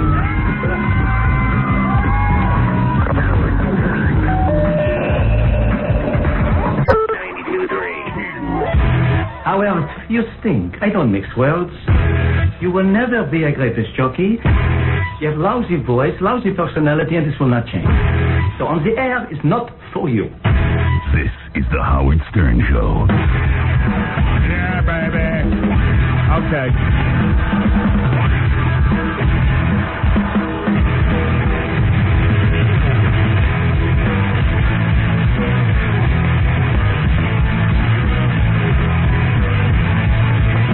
I got to get that girl in here in just a minute. She's going to walk down the street with tampons hanging out of her nose. I don't know what will happen from doing that, but I just want to see it, I guess. This is for CBS Broadcasting. How are the sales of the book going? I hope they're going well. Have you got any word on that? I don't. You'd have to go to them for it. Okay. Do you ever feel any sense of shame or guilt digging up dirt on someone like Princess Diana? I haven't done that. As a matter of fact, anyone who loves the Princess of Wales will appreciate this book. Okay. Have you ever hugged an AIDS patient or helped landmine victims? I have done a lot of work with AIDS patients in Washington, D.C. through the Whitman Walker Clinic. That's great. Have you ever gone to celebrities' garbage to get your information? Rubbish. Don't need to do something like that. Would you ever write dirt on Mother Teresa? How could you? Mother Teresa's a saint. How obnoxious, how anxious are you to start writing a book about Marv Albert? Who is he? He's the sports cat. Oh, you know who he is? Kidding you. I'm not anxious to start another book right now. Your name is Kitty. Were you named after a cat? No, but I received the nicest cat last night as a gift from my publisher. It was a wonderful, no, it was a cat purse. Will you ever write a book about that skunk Bill Cosby? I think Bill Cosby is one of the greatest guys in America. Really? Mm-hmm. Even after that whole scandal? I think he's terrific. Anybody who can make the country laugh has a real gift. Okay, how about that scumbag Jerry Lewis? Jerry Lewis does so much work on the telephone. How can you? Okay, thanks. Thank you. What is with that woman? Is she totally skits or what? I mean, I don't understand that affect. Everyone knows he's a great person, and I didn't do that. I don't badmouth people. I read the Frank Sinatra book. If that ain't badmouthing, I don't know what is. He's done so many wonderful things with the telephone. Yeah, isn't that weird? Isn't that a weird kind of affect? Yeah. I went out on the street. I tried to figure out why people are buying the Elton John CD in 2 or 3. I understand maybe they'll buy the CD, I guess, if you like the song that much, but people are buying 8 and 9 at a time. Yeah. I don't know if I learned anything from this tape, but give it a little bit of a listen. I got a couple of different people. Why are you buying the Elton John Princess Di tribute CD? Well, First of all, I like it. It's the first time I saw it on TV the day of the funeral, and I like the song before she died also. Okay. Since it came out with for the Marilyn Monroe. That's right. How many copies are you buying? I got 2 right here. Why are you buying 2? Because I want to have 1 extra on the side. You think it's going to be worth money someday? I'm not buying this because of that. I just buying this because I really like it. Not thinking about that. So you're buying 2 if you want to listen to it twice. Right, and I'm gonna probably get 1 for my mother also. Okay. See that? It's weird. See if you can find me another person. Did you learn anything from that? No. No.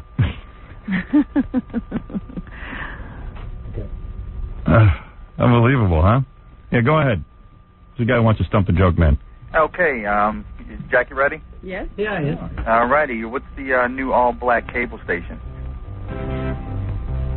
Sounds like it's going to be real racist. How'd you guess? Well, you never know. I've been waiting 2 years for this. He stood me up when he was in Baltimore last time. What's the name of the what? New all-black cable station. What's the name of the all-black cable station? I have no idea. I know this is going to be some nigger thing. Right. Right? Possible. Yeah. C-O-O-N-N? No, Nickelodeon. See, Nickelodeon. I told you. When are we all going to learn to get along? You're brilliant. We can all get along. You figured that out. Hey, before you get off the Dice Man thing, there was another movie that he was in that you guys haven't mentioned in the last few days. Oh, I got his film festival. Which movie? Night Patrol. I don't have that one. that one. We're mentioning all of his successes that I must have had a part in. Well, Linda Blair was in this one. The unknown comic, Billy Barty. But I got to get that. It's called Night Patrol. You got to see it. You got a copy of it? No, yes, I do. Oh, you got to run us up a copy, please. All right. And have you guys been watching that show on Comedy Central called South Park? No. Whatever your Comedy Central station is up there, you guys got to see this thing. It's called South Park. Comes on usually about 10 o'clock. I don't know what it is up in New York, but it's 10 o'clock down here in Baltimore. Is it good? It's good. Yeah? It's a cartoon about 4 kids in South Park, Colorado. It's hysterical. Any Niggerlodian jokes? Well, they do have one black guy in this town, and it's actually played by Isaac Hayes. And you got to see this guy. He's a sex addict. All he talks about is making sweet love. Thank you. Sounds like a guy who works for Nickelodeon or Comedy Central. Yeah, right. What was that joke I told you yesterday? That horrible joke about wife beating? Oh, yes. It was the one with the 2 black eyes, I remember. That one you like? Yeah. Why did the wife... What do you say to a woman with 2 black eyes? Nothing. Because obviously she hasn't listened twice already. No, you've already told her twice. Yeah, that's what it was. I forget the other one. What was the other one? That was a good one. What was the other one? It was real good. I don't remember it either. I thought Jackie would. I'm trying. Hey, you run. What do you say to a woman after she leaves the... after she leaves the battered woman shelter. Yeah. What do you say to a woman after she leaves the battered woman shelter? Wait. What does a woman do after she leaves the battered woman shelter? What? The dishes, if she knows what's good for her. That's right. Go ahead. Somehow it always evokes Yeah. Hey, what did Henry Paul say to Dodi El Fayed before they got in the car in France?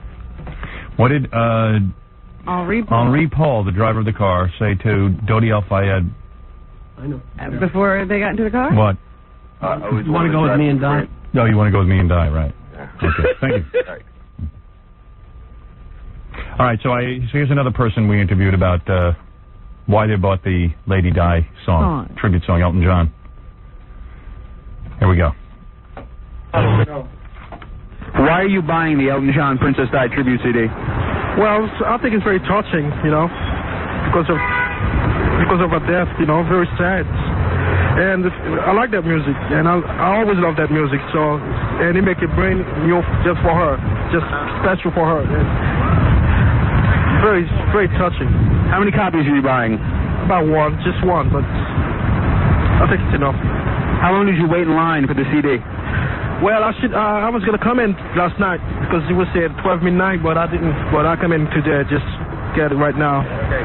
Do you think the CD will be worth money someday? Oh yes, definitely, a lot of money. So a lot of people think it's going to be worth something. Yeah, it's a collector's item. Which it won't be because the record company will press this ad nauseum. Yeah. How will it be a collector's item? The only way that something can become a collector's item is if they make a minimal amount, or whatever the amount is, it's finite. But you know what? Now Or- we're trying to guess what is a collector's I know. item. Or it's got to be something like that you never thought would be worth Right, anything. You can't yeah. predict it. It's like, who would know that John Travolta's suit would be worth $200,000? Right. So the Cabbage Patch dolls, Yeah. because they started to disappear. Yeah. Now you want an original. Yeah, it's I mean, I admit, when I put out my videotapes, I said to the audience, this is a collectible because I will only make a certain amount and then stop at some point selling them. And they did. I mean, now you see them in the newspaper, they go for $700 to $1,000. But at the time Beatles cards came out, nobody knew Right. that they would become collector's items. Yeah, the only way to know is if the artist puts out only a finite number. And Elton John and the record company are putting out a finite number of those records. Here's somebody else, I guess, why they're buying the CD. Why are you buying the Elton John Princess Di tribute CD? Well, I like the song very much, and we watched the funeral, so we just want to have a historic moment on the CD. Right. How many copies are you buying? Just one for ourselves. How long did you wait online to buy the CD? I don't understand the question. How long did you wait online? How long did I wait online? No, we didn't wait online. There were plenty copies. Okay. I know. Do you think the CD will be worth a lot of money someday? Maybe, but I didn't buy it for that reason. No. What message would you give the paparazzi in light of Lady Di's demise? Oh, that's a very difficult question. Well, don't follow people into their death. Right. That's a difficult There question. you go, Robin. So there are the Good people. advice. Yep, a lot of people out there. Can you tell me why everybody has a strange accent? I know you think I loaded it up like that, but I swear I had nothing to even do with this tape. It just seems New York has been overrun with foreigners. That Dean went out there on the street and asked people. Dean, our intern. Where did he go? He said he went down to the HMB. Right there, right in front. He goes, he says, you won't even know you're in America. Hey, you're on the air. Go ahead. This is Rich. Hey, Howard. This is the king of all tattletales. Yeah. I want to tattle on John Popper from Blues Traveler. Go ahead. Well, the guy's sitting there before the Rolling Stones show, and he's supposed to be on this diet, and he's swigging Dom Perignon. I know what the label looks like because I used to work in a hotel. Yeah. Smoking a cigar. Yeah. Comes back from break. He's got a Marlboro and still swigging the Dom Perignon. What is this, the new Cocoa Puff diet you mix with champagne? John's got a real problem. This guy's out of his noodle. I'm worried about him because I think he's a really smart, nice guy, and I hope he can lose the weight, to be honest with you. He thinks he's going to do it on the road, and that's not the way to do it. I know. No way. They got to pay these bellboys, $5 a bag? They're going to have to bring in his refrigerator and tip them $200 for that big fridge. I guess so. So. What can I tell you? It ain't going to be easy for him. He needs to go away. Yeah, but I like to see guys like John because then I feel good about my diet. We all do. No matter what we're doing. Yeah, no, I like John a lot, and I hope his diet thing, I hope somebody can sort of talk some sense into him. But really, that's got to come from your own heart, and you've got to kind of like come to grips with the fact that you can't eat anymore. Yeah, he's as bad as a drinker. Yeah. Where food is concerned. Yeah, it's weird. Yeah, it's weird. Too young. I was working on a tribute song for Marv Albert, but first let me get the girl in here who's going to wear tampons in her nose and be half naked out on the street. Come on in. Let's bring in back again from her earlier appearance. What is her name? This is Star. Okay. Star. She wants a private parts package, which I had no idea would be this desirable. I didn't know it would be this popular among the dominatrix set. Yeah. She's a pretty good-looking chick. She's half naked. Let me take a look. There she is. Oh, wow. What are you wearing now? She changed outfits. She's like Cher. Doing outfit change. Yeah. That's nice. I like this outfit better. You got a smoking body. She's a whore, by the way. Yeah. No. You are. She wants to correct that. She does? Yeah. What do you mean? You're not a whore? No. I was just nervous. I was dazzled by your presence. So what are you? I'm a lesbian, and we do lesbian news shows. Oh. So you don't have sex with guys? With the clients. We only sex with each other. We use toys, strap-on. Sounds like after you gave your phone number out, the cops got in touch with you. No. What happened? I don't know what happened. I was just looking at her back, though. What's on your back? Let me see. A lot of hair. Let me see. You got hair on your back? Let me see. Turn around. Hair. I don't know. I'd still do it. Where do you see hair? I don't see hair. Oh, Gary. Oh, look at you. I'm a guy. I'm supposed to have hair. I don't know. I can't believe what you guys don't see sometimes. I'd do her in a minute. Well, Gary, you see people's legs through pants, so we don't Yeah, have your you got X-ray vision. Your pants fit. Yeah. But not a lot. Yep. I don't look like a man. I don't want to mislead the audience because this girl is good looking. Yeah, she's very pretty. So now you're claiming you're not a prostitute? No, I'm not. I'm not claiming that. Okay. You're claiming that you're not a prostitute. Yeah, see, But the number is real. The number is real, yeah. What? They claimed, they grabbed me in the hall to straighten things out, and they said, look, I don't know what happened to us. We lost it out in there, but we're not prostitutes. We do not really? have sex with our clients. Wow. All right. Well, whatever. I said, okay, it's okay with me. Because I asked a really pretty girl for $100, could we do everything? And she said, sure. Yeah. Well, she changed her mind, I guess. I guess she was trying to be outrageous. She got caught up in the show. Okay. Exactly. Baby switch. Because a lot of guys must be calling that number. Well, now, are you angry with your girlfriend? Yes, I was. I was. I think we're having a little domestic dispute. Are they really? Yeah. All right, anyway, you look beautiful. What are you going to do? You're going to wear this bra, and are you going to wear that dress as well? Mm-hmm. If you want me to, I'm going to take it off. I'd rather you take it off. Let me see that bikini bottom or whatever, the panties or whatever you're wearing. You got a nice little tight body, I'll tell you that, honey. Wow. Yeah, take off that thing. Oh, look, my goodness. Oh, that's nice. What is that, a thong? No. It's a bikini. It's a bikini, yeah. That's what Miss America ought to wear. Look at that. You got a nice little ass on you. Thank you. Very nice. She would have won the swimsuit competition. How much you weigh? 124. Right? And how tall are you, about 5'9"? Yeah, without the heels. Yeah, very nice. All right, so here's the deal. You want a private parts package? Yes. All right, you're going to walk around the block right now in New York in that little skimpy bikini. Yes. With tampons. With tampons in your nose. Yes. All right, Gary. Gary's coming over with the tampons for her nose. Look at that. Baba Booey. There they are. Baba Booey. Now, does he have to keep the applicator and everything? Yeah, I think so. Why not? Yeah, let me see. Can you get those in your nose? Let's see. So go ahead. There's one tampon. The one of the tampon. Stay? It's hard to get that tampon in. Well, she's getting it. Oh, good. You're taking the applicator off. That's good. I think so. Yeah, I don't think otherwise they'd stay in. Oh, God. Let me see. Very nice. Something about a pretty girl with tampons in her nose. All right, that looks nice. All right, now put in your second tampon.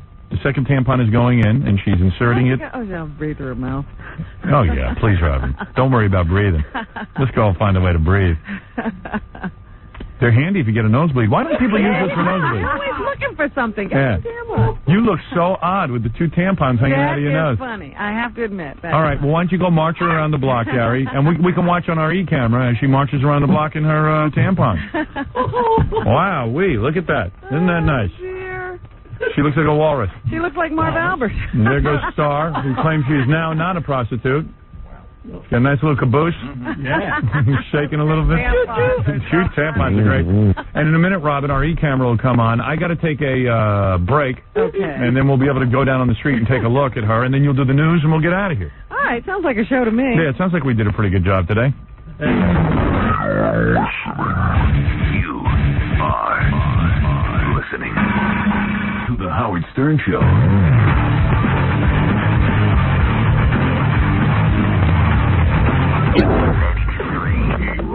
And now, Stuttering John showing Phil Donahue as little respect as he can muster. Hey, Phil. Can we have a question for XRK? Sure, why not? Go right ahead. Does it bother you that no talents like Ricky Lake are doing the format that you invented? I don't accept the premise of your question. Oh, but I mean, you invented that whole format. No, if you want me to say, aren't I wonderful, and aren't those other... No, I wouldn't say that. No. I admire you and all the people who do our good work. Yeah. Are liberal. Women easy to deal with after menopause? That's funny. Next question. Okay, why do you run away from Howard Stern? I didn't. He's been on the show twice. You got to start watching. Have you read Quivers of Life? Yeah, sure. Phil, you think too friggin' much. You're listening to a man who doesn't think. Period. Because it's a complete waste of time. Howard Stern. Are you watching the monitors, the TV monitors from the E! Show? Yes. There is a beautiful girl down on the street who is attracted a huge crowd. I'm looking at the tampon. Yeah, that's Star. Let me see if Star can hear me. Star, can you hear me? Yes, I could. Okay. Star is in a bikini. It is a tiny little bikini. With thigh-high fishnet. And she has two tampons sticking out of her nose. There's a crowd of about, mostly guys, I'd say. In fact, 100% guys. 100%, yeah. Following her through the streets of New York as she parades around the block. And she's walking slowly. She's very... Yeah, the guys are pretty quiet, too. They're all just, like, wanting to know what's going on. There are people taking pictures. How do you feel? Very cold. Cold? Yes, and a little silly. You do feel silly. Yes. And what about the tampons themselves? Are they slipping out of your nose? No, they're not. They're firmly lodged in there, right? Tampons work. Tampons do work. That's why women use them. Look how confident you can be. And so I'd say there's about 100 guys just following her. I don't know how many there are. The line seems about pretty 100. deep. Yeah. 100 more. Wow, look at that. You look pretty good walking around like that. Thank you. And doesn't she, Robin? She got a pretty good body. What do you guys think over there? She looks awesome. She does look pretty good. Man, nice body. I'd like to get my hands on that. I'd watch the show. Are you exclusively lesbian, or are you getting into guys every once in a while? Use the microphone. I can't hear you. Star, I don't think she heard you. Yeah, I think we lost her. Star, can you hear me? Well, there's noise. I can't hear you. Are you exclusively into women? No, I'm bisexual. You are? Yes. There's always hope, Robin. Good answer. Hey, now. I'd say... Guys screaming your name. Hey, guys are always screaming my name. Whenever I go outside, guys scream my name. So stupid, guys. Why is that stupid? That's nice. Come on. I mean, you're trying to have a conversation with a girl, they go, Homer! I like the guy standing behind her, giving her, like putting up mouse ears. And look at Doug stopping him. Now, how far are you, how many blocks have you gone? Have you gone around half the block, would you say? Yes. You have. I say, now she's turning around. Time to go back. Walking down. All the guys are staring at her in her tampons. Yep. I like the shot of her from behind. Let me see that. I like to look at her ass. Let me see that thing. It's jiggling around a little bit. It's a little loose in the caboose, but I can dig that. It's not big. It's not big. It's just jiggling a little bit. A little personality. There's a little jelly in that ass. Bounce to that butt. There's just a little bit of jelly in that ass. You know you got a little jelly in your ass, don't you? Yes. You do, right? Yes. It's nice, though, right? Now, I'd say the crowd has dissipated. We chased them all away. Maybe they had to go to work. Well, congratulations, Star. You've won the private parts package. You have indeed walked down the block, and actually you've circled the block. And you... nothing stops traffic in New York. No, it is kind of amazing how little traffic is being disrupted. Star, thank you for wearing the tampons in your nose. I don't think I've ever done this on the show before. Will you keep them the rest of the day? Star. What? I love you. You do? Yeah, that's why I'm doing this. Oh, that's sweet of you. Well, maybe I'll give you a hug later.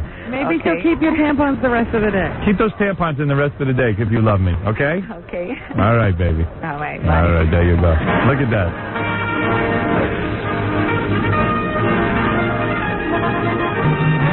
Beautiful. Another goofy experience. Yeah. You'll see that on the E! Show, I'm sure, soon. That's pretty wild. She looks pretty good. Other than the tampons. Talking and having a normal conversation with these tampons. No, she hasn't taken them out yet, and she could have. I think she likes the tampons. There they go. Yeah, I don't know. Oh, wait, I think she's talking to me. Hold on, I'll get her back up. Are you talking to me? Hello? Hi, you talking to me? Can't hear you. Oh, wait a second. I can't hear him. You talking to me? Hello? Nah, I don't really want to talk. I think we're done. Yeah. I thought she wanted me. No, I think they were telling her you wanted her. This private parts package... Oh, there she goes. That private parts package is something really desirable. You almost didn't give them away. I know. I mean, I was just like, wow, I didn't give them away because I kept forgetting. Carlos, you're saying you want it too? And you're saying you're willing to stand in front of the British consulate in your underwear and do what? And sing La La, the Queen is Dead, but replace it with The Di is Dead, because I hate that bitch. You don't like Lady Di? No, I don't. Why? No.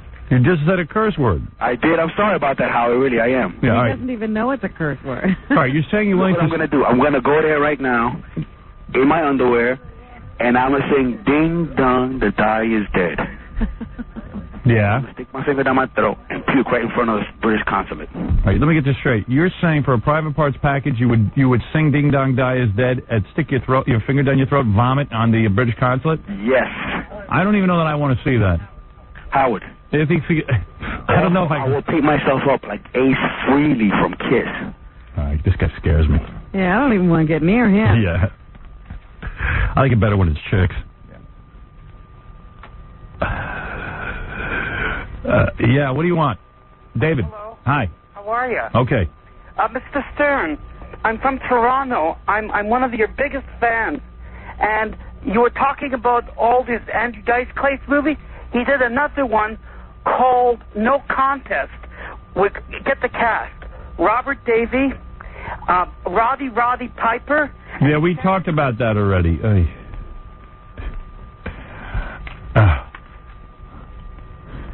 Yeah, we've talked about his scary career. Quite a distinguished list of films. And quite frankly, you know what? I'll leave him alone for now. We'll let him go back into obscurity. We gave him something to talk about for a while. Then all of a sudden he came to life. You know? Yeah, I feel sorry for him. It's hard to have been on top and then not have any career whatsoever. And he literally has no career. Okay? It's hard. It's hard. It's hard. When you're on a show with George Hamilton, another has-been, or never was, who's popular for tanning. And you're agreeing with him. In any other life, Dice wouldn't have had anything to do with George Hamilton. Well, that's how far he's sunk down. He's doing every show he can get on. They have him on for 5 minutes and he bombs, and then he blames the host. I got a film festival all put together, but I can see we're running out of time. We can always do it tomorrow. And there's no reason why...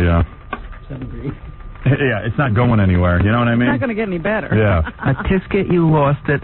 The humor's gone, you force it. On TV, you're skeevy. You had it, but you tossed it. There you go. There's a limerick from Wood Ye. He does limericks, too. Hey, diddle diddle, you're fat in the middle, and your show is the worst on the dial. Your dyed hair has plugs, or is it a rug? It's been years since you made someone smile. Wow. Cutting edge. Want to listen to a little Dice movie? Let's see.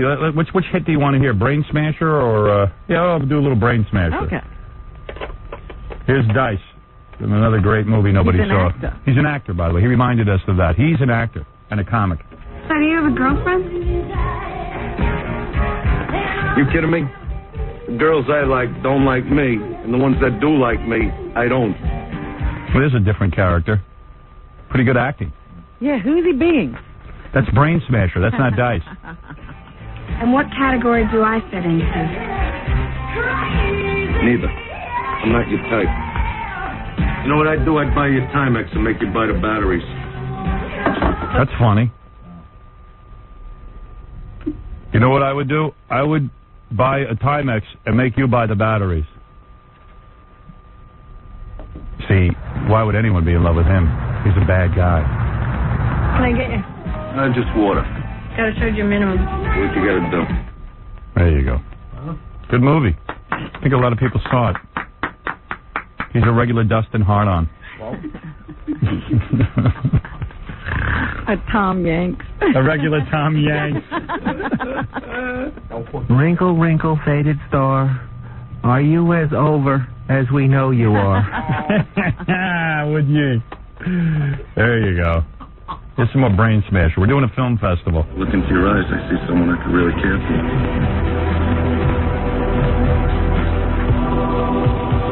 Al Porcino. Yeah, what was I thinking, man? You need me. Famous model. Could have any guy. You got guys giving you $10,000 watches like they're nothing. Yeah. Me. Ed Malloy. Bouncer, Brain Smasher, right? I mean... You are as stupid as you look. That's the sad Dice. Ed Malloy, Brain Smasher. Oh, maybe you want to see Dice as a... I got a different movie here. This is the straight to cable. What was this one? No Contest, where Dice is a bad guy and he takes over a building. Mm-hmm. Like a bad, like that Bruce Willis movie. Oh, so it's like a Die Hard. Die Hard. Dice takes over a building and he's killing models. Didn't that win a film festival? I don't think it even qualifies. Yeah, I'll see. I'll play a little of that. Want to hear that? Sure. You like that? You want to hear that? Well, movie? I think I'm going to see him in a different role. Right. I don't understand. I killed several innocent people, threatened to blow up a building, and the police still don't take me seriously. Maybe taking over a beauty pageant isn't the best way to command respect. Yeah, but I'll have to shut up. Beautiful. A regular Yawn Connery. What did he say to me yesterday? I'm an actor. Yeah. actor. I don't think I've ever seen a positive review on this guy in any film. I don't think he could produce one. I don't think it's even possible that he could produce a positive review of his acting. Or a positive review for one of his films. And I don't think any of them has ever opened up in a theater except for Ford Fairlane, which bombed. Yeah, that opened and closed on the same time. I mean, really. And he was at the height of his popularity. That's when he was big. Hair plugs and... But it's my fault. Overweight, -3 stars. Next stop after UPN is parking friggin' cars. There you go. A lot of limericks coming in. Want to hear some more Dice movies? Okay, you seem to like it. None of this was necessary, Bryce. Not even the tried and true... Here's his name, Bryce. All right. Not Dice. Which one Bryce. is this now? His name's Bryce. But which movie? Same one, the No Contest, where he takes over the building. All right. I have let the girl go. What kind of father are you? I'll tell you what kind. The selfish, ass-covering, no sticks to me kind. Just like you were as a partner. I paid you to take the risks. You sold me out. What happened? The DEA get too close? There was talk of an investigation. They wanted names. I didn't know any. You did. You gave me to them. And then you tipped off the Colombians? Luckily for you, I died in that raid. Pretty good, huh? This is Brain Smasher? No, that's No Contest. Oh. Another Jeez, one. They sound so much alike. Yes, they do. Big and fat.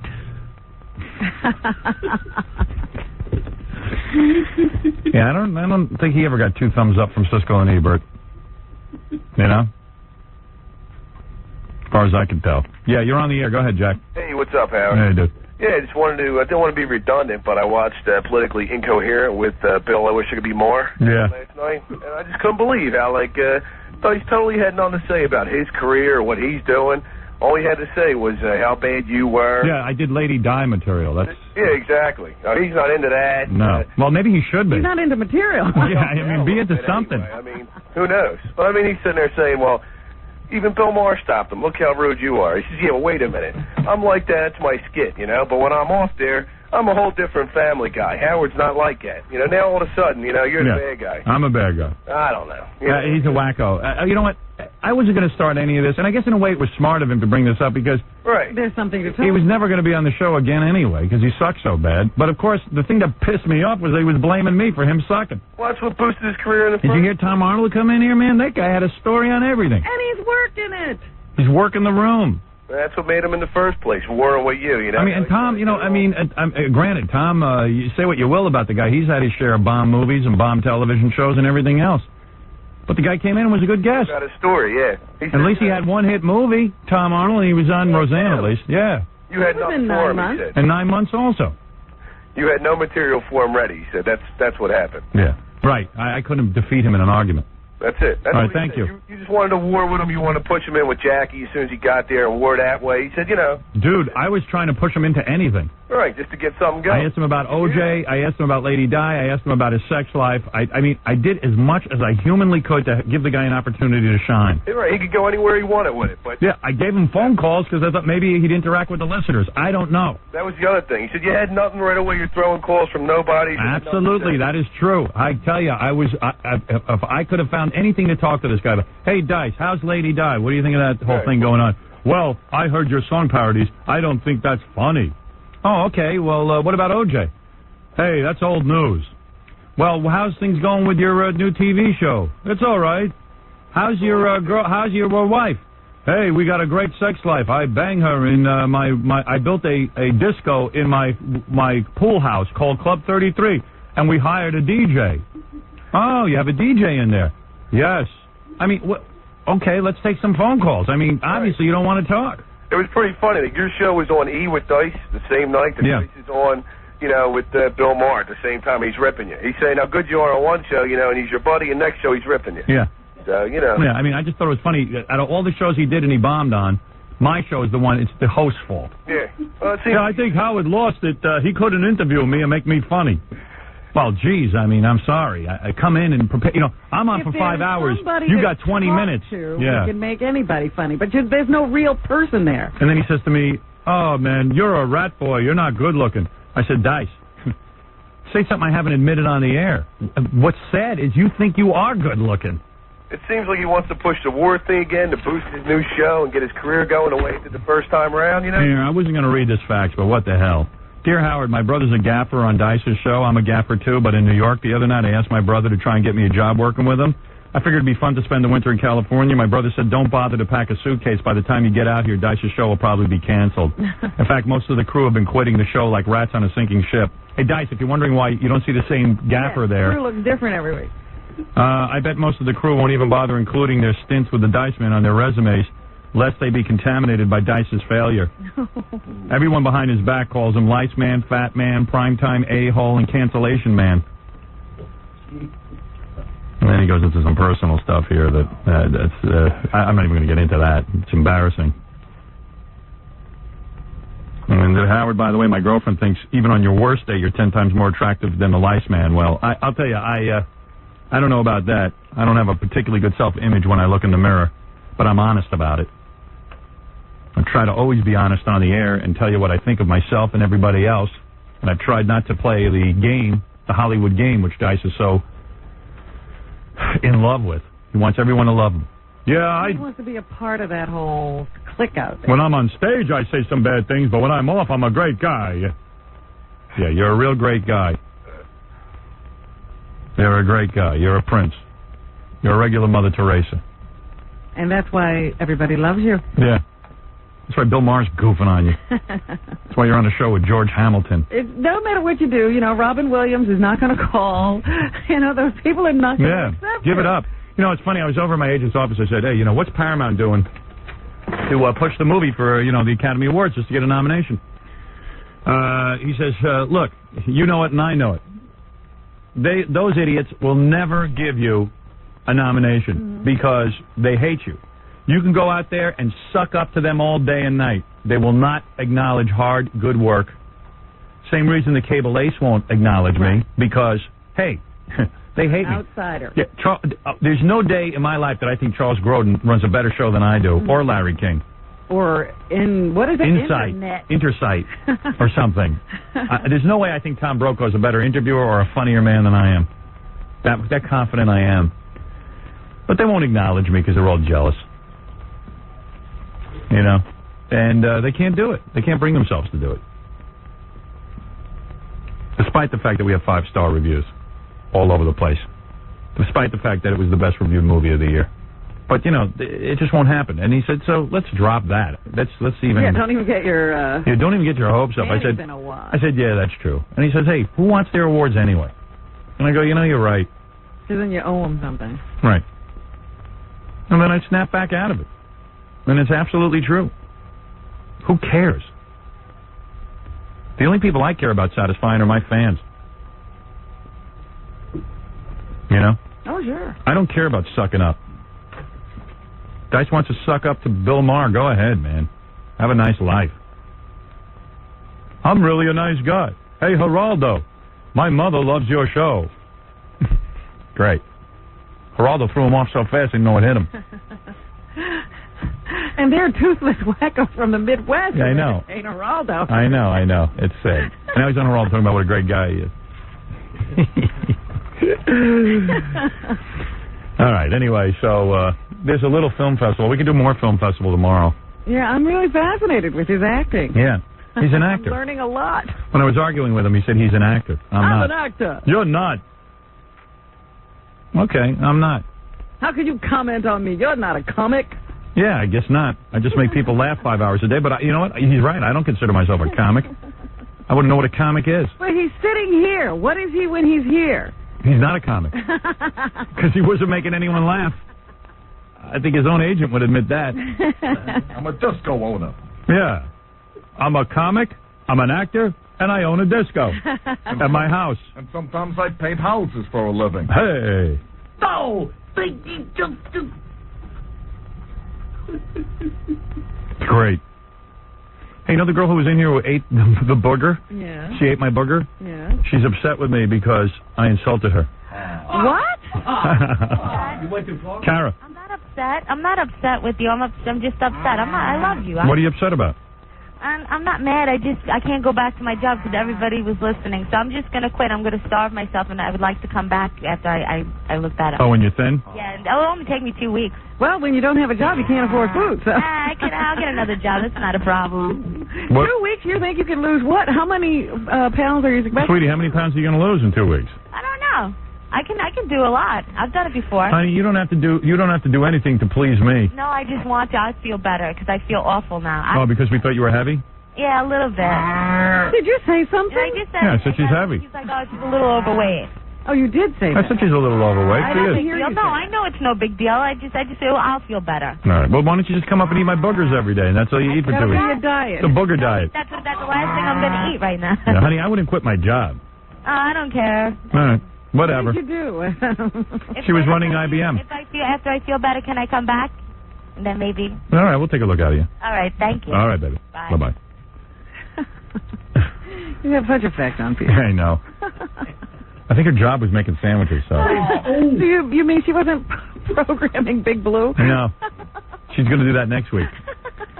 Hey, anyway, why don't we do some news? Yeah, that's a good idea. You know? You want to do that, or do I have to break here, or you take a break? Take a break? I was trying to put together my Marv Albert song. How's it going? I'm doing a tribute to Marv. Well, why don't we wait until we do the do the news story. Okay. And then you can sing in the news. Oh. How about that? I'd like that. Vicky, I gotta go to a... Oh, she's gone, okay. All right, listen, we'll be right back. And you are listening to The Howard Stern Show.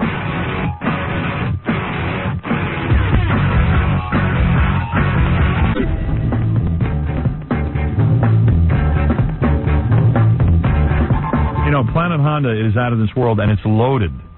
I mean, with great deals. And Planet Honda, Route 22 in Union, New Jersey, has landed with the motherload. It is the one low-price Honda extravaganza. The lowest prices of the year are here now. One low price on every select new Honda in stock. Planet Honda has clearly marked down their $15 million inventory. You can drive home a new Civic Accord, Prelude, Del Sol, Passport, or CR-V at one amazing low price. It's Planet Honda's one low-price extravaganza going on for a limited time only. And if that's not enough, Planet Honda has the highest customer satisfaction rating of any high-volume Honda dealer in America. And they've sold out their closest... They've outsold their closest competition by one... Oh, Tom won't let me record these. He can't figure out how to get that done. It's the same copy every day I read. He was running around earlier today saying, is Howard getting hot water? I hear him straining. Yeah. Well, this is why I'm struggling, asswipe. Won't do that. He'll get you hot water. Yeah, get me hot water. You're so stupid. How many times do I have to keep telling you? You talk for 5 hours, your voice goes. Why don't you kill the goose that laid the golden egg, Tom? Oh, absolutely. Take all the enthusiasm out of me.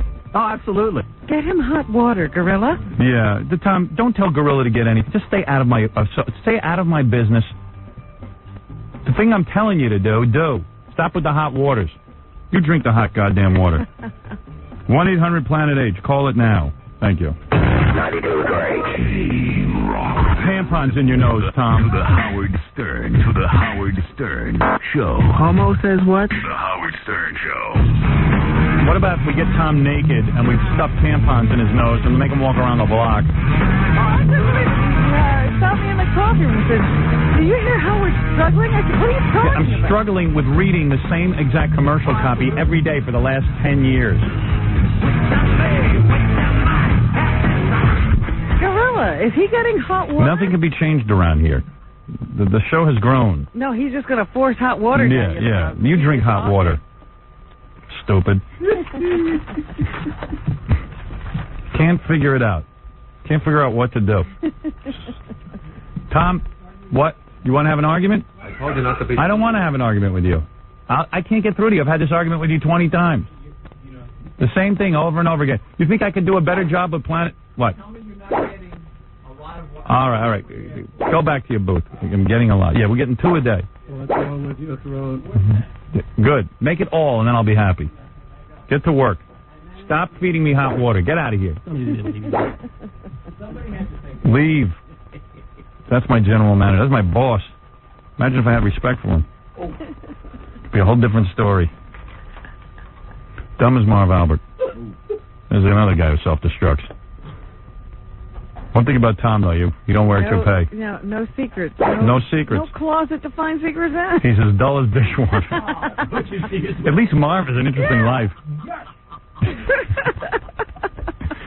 Marv is in a lot of hot water. They're really saying, and I can't believe this, that Marv's career is over. I don't believe it. I don't think in America today, years ago, it's true, if there was any hint of scandal, you were gone. It's funny because they went, as one of the news stations, I forget which one, I was watching some channel last night on the news, and they went to the man on the street and they said, would you still listen to Marv Albert broadcast sports? Sure. And the guys were saying, what do I care what he does in his private life? He's a good sportscaster. Yeah.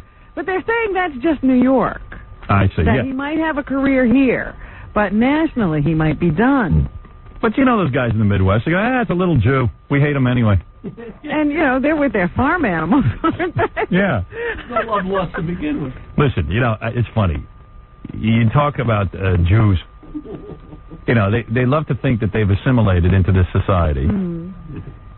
They're as unaccepted, if not more unacceptable, to white America than black people. Is that true? Absolutely. I'm always shocked by that. Absolutely. Why is that? Because what is wrong with the Jew?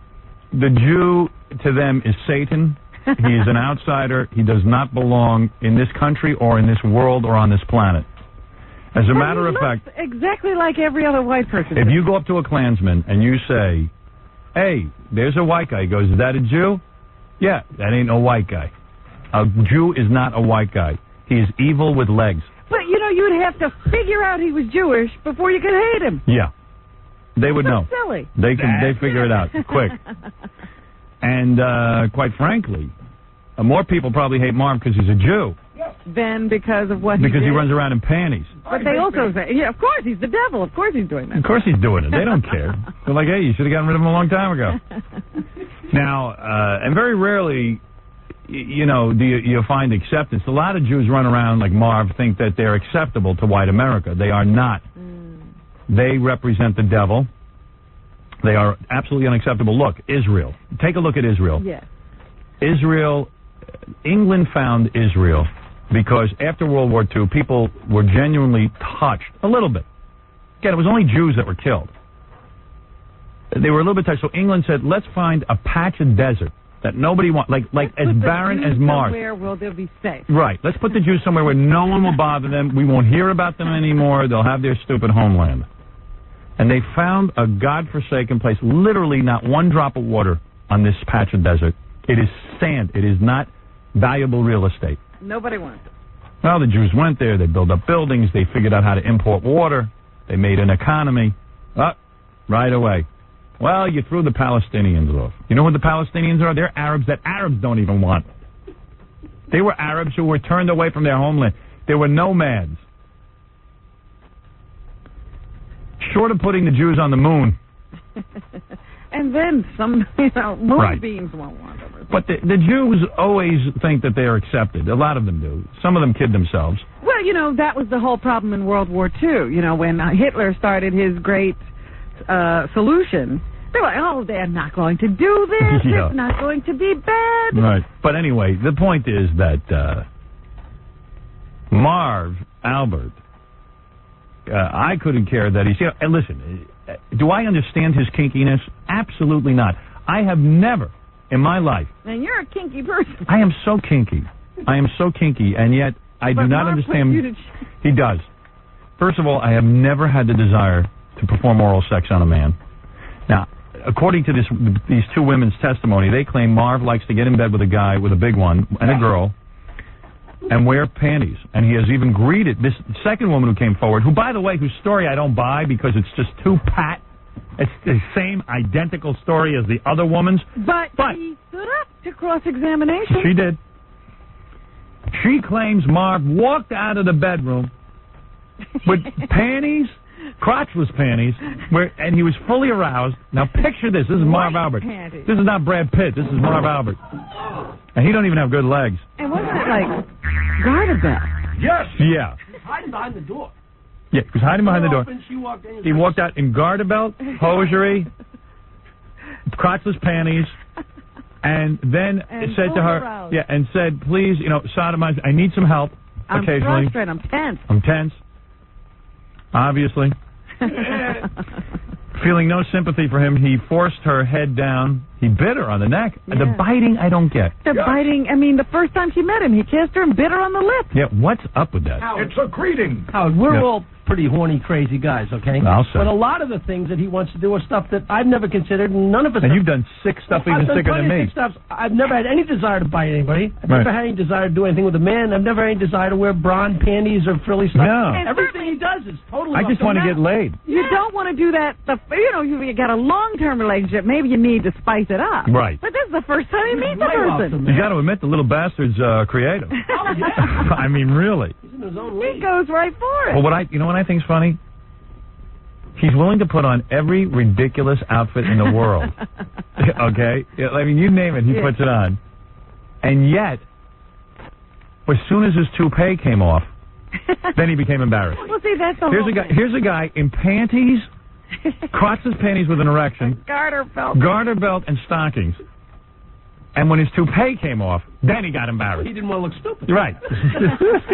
I'm so embarrassed. She claims he... I gotta figure that without that toupee, he must be ridiculous. We gotta see it. You've robbed me of my powers. I mean, that toupee... Because it is so bad. It must be mad. So bad. And when they were cross-examining the second woman, they said the lawyer from Marv Albert said to her, "Listen, you're a big phony," he says. You know you've been, for example, you say Marv Albert wore a toupee. You know you saw that on TV. She goes, "No, I didn't." You know you read about that in the newspaper. "No, I didn't." He says, "Well, how would you know Marv Albert wears a toupee?" "Didn't you hear about it on the radio?" "No, I knew it from looking at him." And the whole courtroom cracked up. I mean, does Marv think nobody knows? I said that was a bad line of testimony. There was no reason to go there. She saw it from downtown. Stevie Wonder knows Marv Albert wears a toupee. It's amazing. I had Marv on my show years ago. Yes, I at know. NBC, and I said to him, "What's with your hair?" And he swore it was real. Yep. Pull it. Pull it. Pull it. Bite it. Do you have a big one? I'm frustrated. Who would have bad hair like that? You know who I think Marv's attracted to? David Letterman. Why do you say that? Because I was reading Marv's book the other night, looking for funny stuff to read on the air, and he talks about Letterman in such glowing terms. He has a big one. Yeah, I think he thinks Dave has a big one. Does he? Dave doesn't have a big one. He does. It's medium size. Gary saw it because Gary was at the urinal next to Letterman, and he looked. He came back and reported on it. But I don't know, man.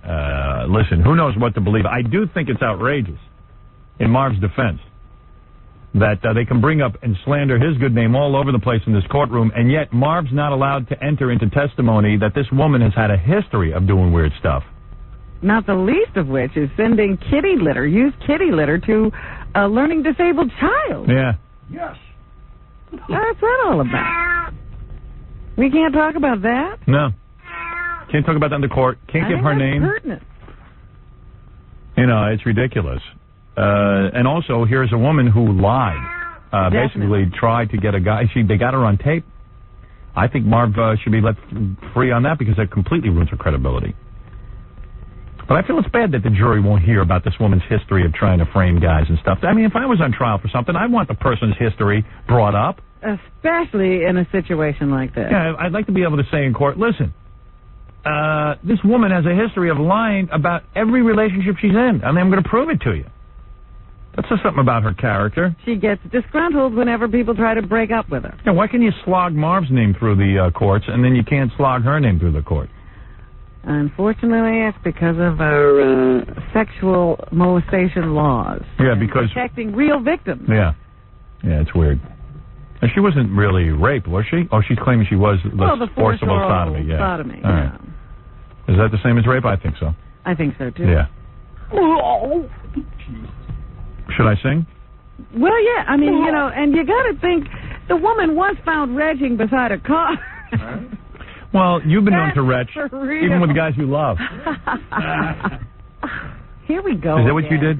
What's wrong with you? My head away. You did. He pulled your head away. He did. Well, what's wrong with him? He wanted to do something else. Oh, that's right. He never completed the act. Not there. Yeah. No. Somewhere else. Yes. In another room. Yeah. From downtown in the paint.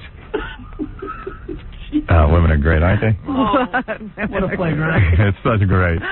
Yeah, I'm not going to complete the act here. I'll do it somewhere else. What a giver. It's the best. I enjoyed it. Oh, it's so great. I love women. I love women, and I want to have sex with every woman on this planet. And I'll tell you, my time is running out. Yeah, you'd better get started soon. Please. So many women. Yeah. Wow. I'm a very bitter man. Give me a little Hard Day's Night from Marv. Let me see how this This was. is your song. It's an attempt. Here we go. All right. I bit her hard that night, and then I asked for oral sex. Then she said, all right, not knowing what I might do next. My bra and panties fit snug, and with my swell brand new rug, I was a hell of a sight. Now there's another goddamn broad. She's making me look even worse. She says she yanked off my wig. I should have hit her with my purse. I was alone on the road, a man who had to unload. I guess I'm really not too bright. When I'm not home, everything seems like it's fair game. When I'm not home, I get so horny for dames and guys and dames and guys and dames. Sometimes I want a girl, sometimes a man, sometimes both. My dominatrix died, not to mention my hair growth. And that's why I act so nuts. I need vaginas and butts to make me feel all right. Take it, boys. Yeah. Yeah. Yes. And that's why I act so nuts. I need vaginas and butts to make me feel all right. I needed someone's flesh to bite. I never thought they'd indict. I don't know. Whatever. You get the idea. Come on. Oh, you like it? Oh, you were. I lost confidence. That's why I act so nuts. I need vaginas and butts to make me feel all right. I needed someone's flesh to bite. I never thought they'd indict. I really have run out of songs. Work in progress. What? Work in progress. You're not kidding. It's a work in progress. I was enjoying it. Oh, thank you. I think you captured it. You do? I was going to do a Yellow Brick Road one, but maybe not Yellow Brick Road, but Candle in the Wind. I could try a little bit. I said I could do one verse for you. Tell me what you think. I'll try it for you.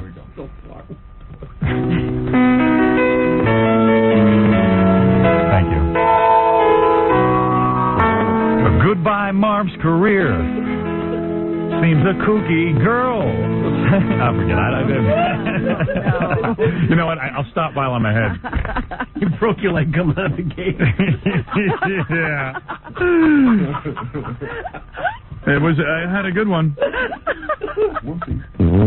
Come on, try it again. Really? You love it. They're off. All right, go ahead. Try it again.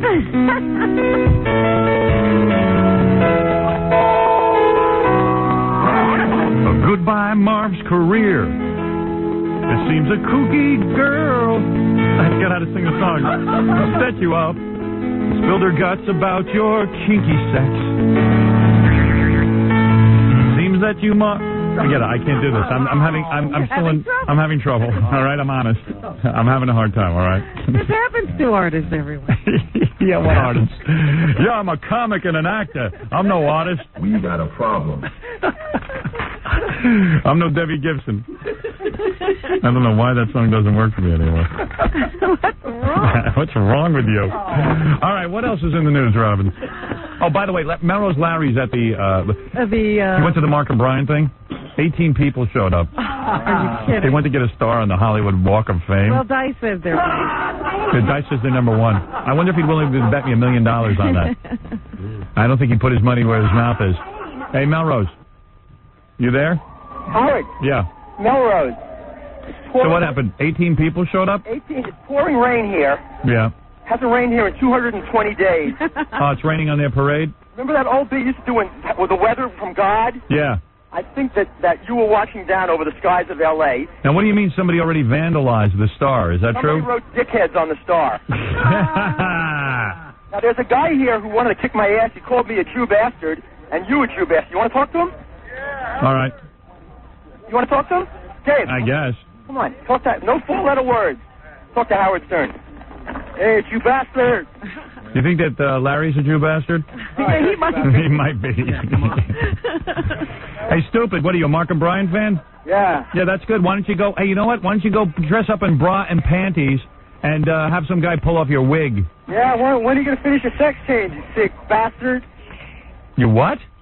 When are you going to finish your sex change? You chick bastard? Oh, you sick bastard.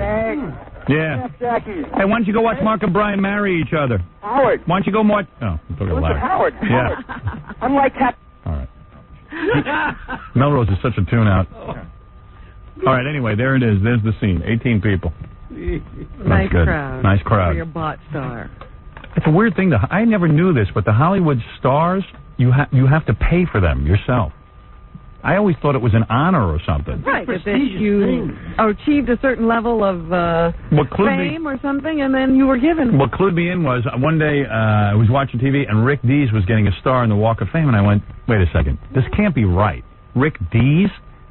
Like I remember when I was a kid, you'd see like Judy Garland get one, and Kirk Douglas, or somebody like this.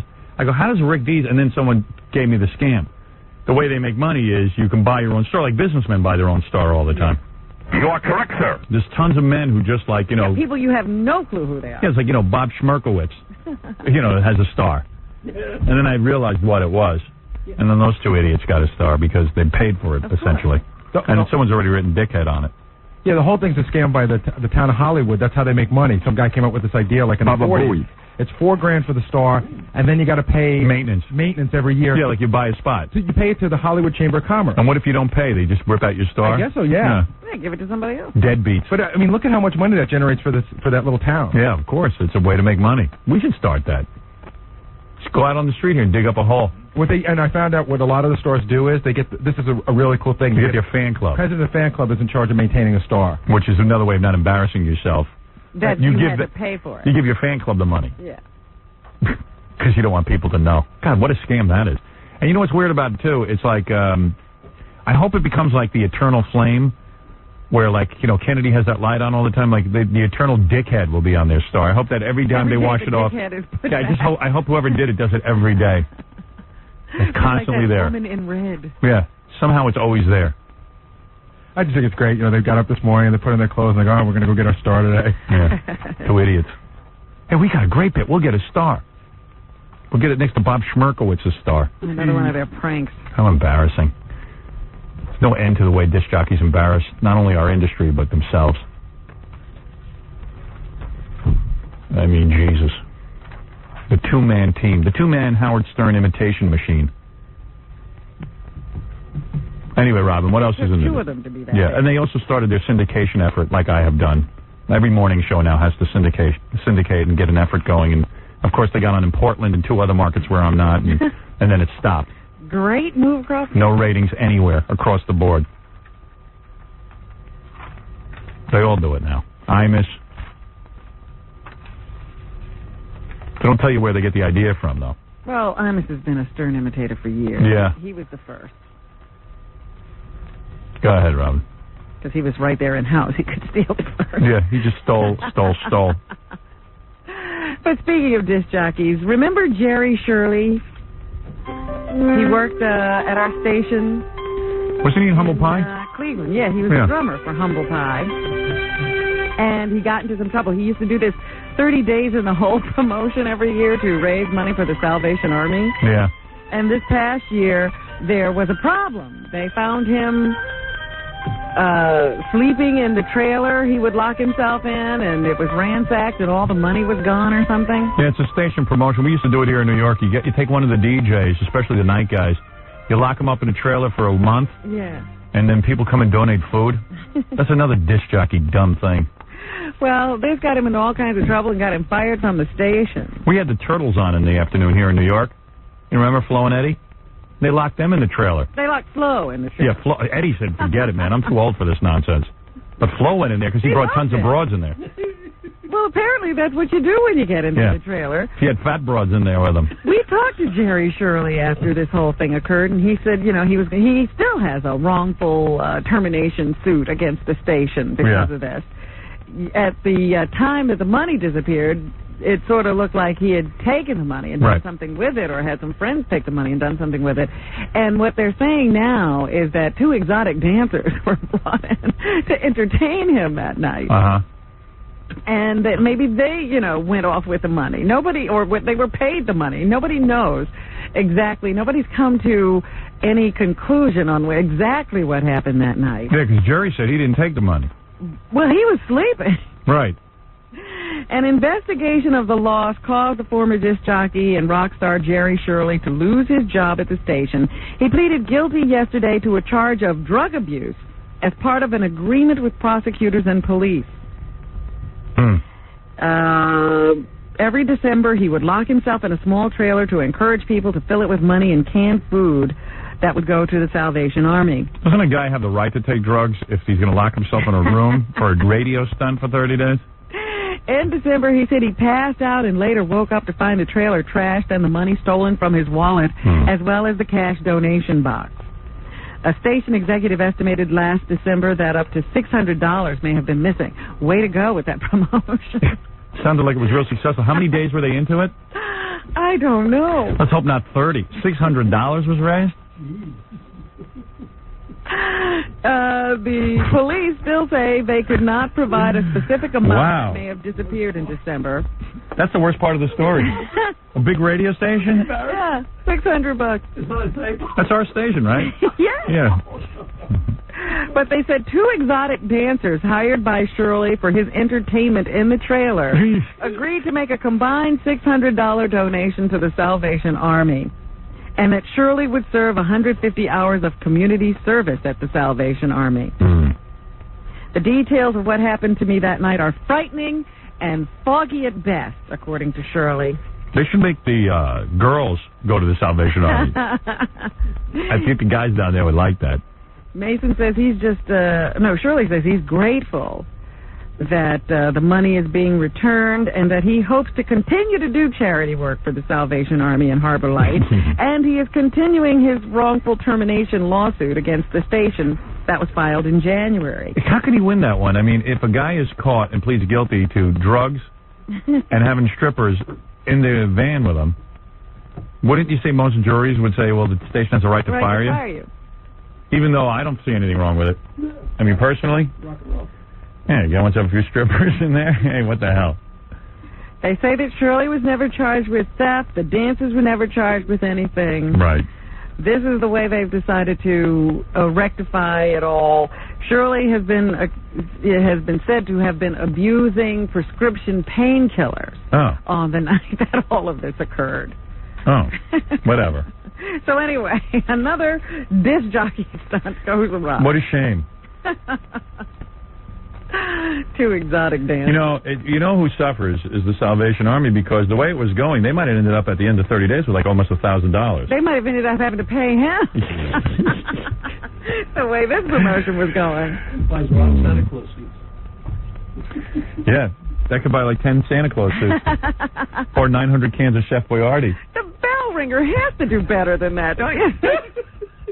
$600. That's what we're sitting in equivalent about? That's what the station. And you're locked in a trailer for 30 days? Hardly worth it. Amazing. Meanwhile, they have resolved the case of the missing millionaire from New Jersey. Turns out that Nelson Gross is dead. What are you saying? Yes, he's dead, Kirk. What are you saying? They say that 3 teenage bandits beat and stabbed the New Jersey millionaire to death after getting him to withdraw $20,000 from an account at his bank. They drove him to Manhattan, killed him almost immediately, and dumped his body in the Hudson River. Wow. For $20,000. They beat him with a rock and a boulder. He was also stabbed, and his throat was slit from ear to ear. Wounds on his hand showed that Gross fought desperately to save his life. His greedy captors heartlessly attacked him. They were caught because they took the money, spent it wildly and frivolously, and bragged about it to their friends. One of the people who was told this story. Now, it's interesting that you can go back to some communities, tell this story, and nothing happens to you. Nobody turns you in. It is only as a result of the one of the people they told being a police informant that this story came to light, and the kid who actually hatched the plan sung like a canary once he was caught by the cops. The cops happened to recognize one of the nicknames because these kids had rap sheets. They're 17 and 18 years old. Christian Velez, Tony Estevez, and Alex Grouillon. Grouillon? Or something like that. And one kid bought a motorcycle, another kid bought an RX-7, another kid had a bunch of gold jewelry, and they're all bragging about it. But the informant told the police. They recognized one of the names. Then once they had arrested this first kid who hatched the plan, he ratted out the other two guys, and they've all been arrested now. There you go. It could be a capital crime. They could get tried on the death penalty for this one. Thank God for the greatest governor there is. Governor George Pataki gave us the death penalty. Under the Cuomo administration, we would have no right to kill these three monsters, and they would get out of jail and feed on the good people again. So again, when you think about it, you made the right vote. Our audience put them in office. And we will have retribution against these three scoundrels. These animals will be put to death. And I am so proud to have been behind George Pataki's gubernatorial run. And I want to see him be the president one day. What do you think of that? How you like them apples? Say it. I unfortunately had 28% of the vote at one point, and I was not able to continue with my campaign due to certain finances. Due to certain financial situations. But at least somebody good got in. I would be honored if our governor would allow me to pull the switch on these three bastards. I would beg him to allow me to be the first man to pull the switch. I would take such pleasure in killing these three. Please, I beg of you. It's really sad because this Velez kid was a busboy at one of the restaurants owned by this guy. I would love to kill a busboy. And he hatched the plan and got the other two involved in it. And while it was his scheme, he only got $6,000. You know, they divvied up the $20,000, so two got $7,000, and he got $6,000. The cops asked him why, if it was your idea, did you get the least? He said, "Oh, well, I guess I'm stupid." Yeah, it's like on this show. I don't get it. I get less. I'll pull a switch on you. I don't get enough. I must be stupid. All right. I need more. A 59-year-old woman is being charged with attempted murder on Long Island and the stabbing of her 20-year-old daughter. Wow. Oksana Lukanik had begged her mother to kill her yesterday. So according to cops, Larissa, her mother, used a 12-inch kitchen knife to stab her daughter several times in the chest. So was the daughter sick or something? But then the elder Lukanik woman turned the knife on herself. So they say she apparently regretted the entire episode and then ran to the neighbors for help. They don't tell me why her daughter was asking to be killed. She stabbed the daughter, then she felt bad, she stabbed herself, but of course she didn't stab herself that much. And then she ran to the neighbors and said, you know what, all of this is a bad idea. Great. You should just thought of that after, huh?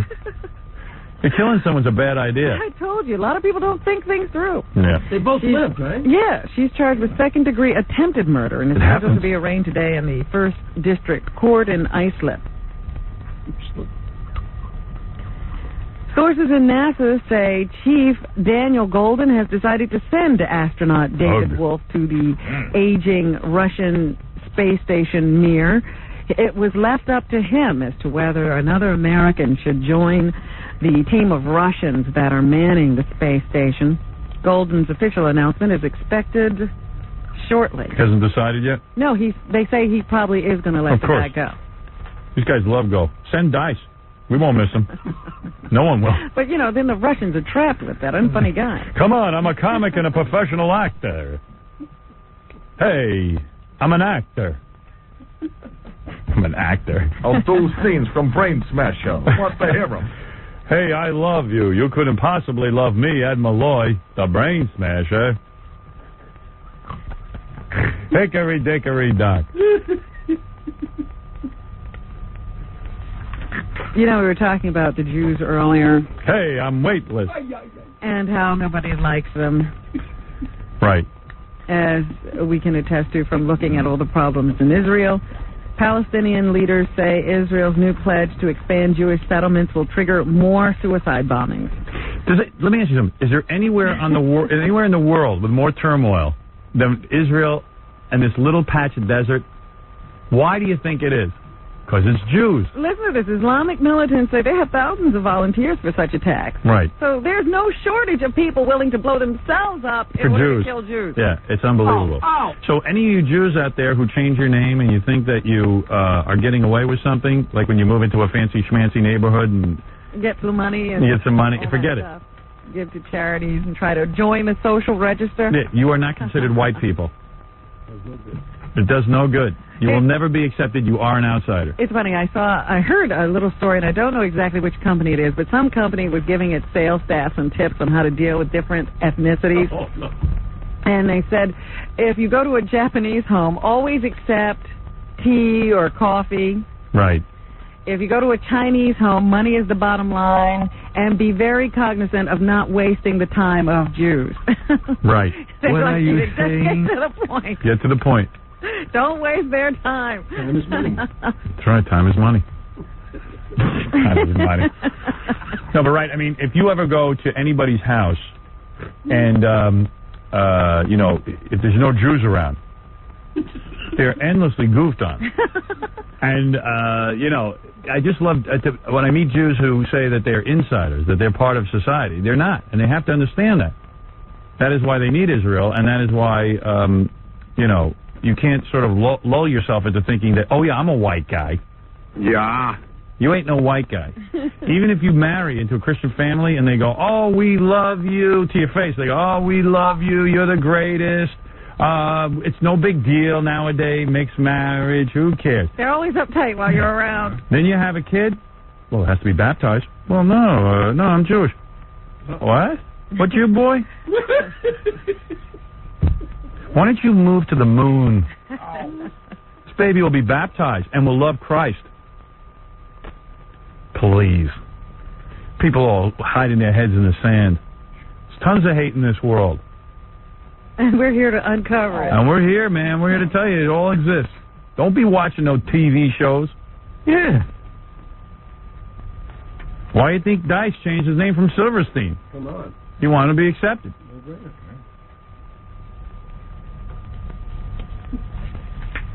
That's all. That's it. That's the way it's at. When Daniel Carver tells you the Jew is lower than the black man, he's telling you. He's not doing shtick. This guy's not a comedian, unlike Dice, who's a comic. The Ku Klux You can tell the difference? The Klan guy's being honest with you. He's just being upfront about it. He's just saying what everyone else is saying behind your back. Dice is just kidding around. people. Right. He at least is upfront about it. Wake up, white people. People say, why do you have that guy in there? I go, because I can find out what's going on. Everybody else is quiet. Says it back behind your back. Let's hear what the guy's got to say, so you know what's you know what's what. People go, oh, he's terrible. Who could say such things? You talk about it. They say it as soon as the door is shut.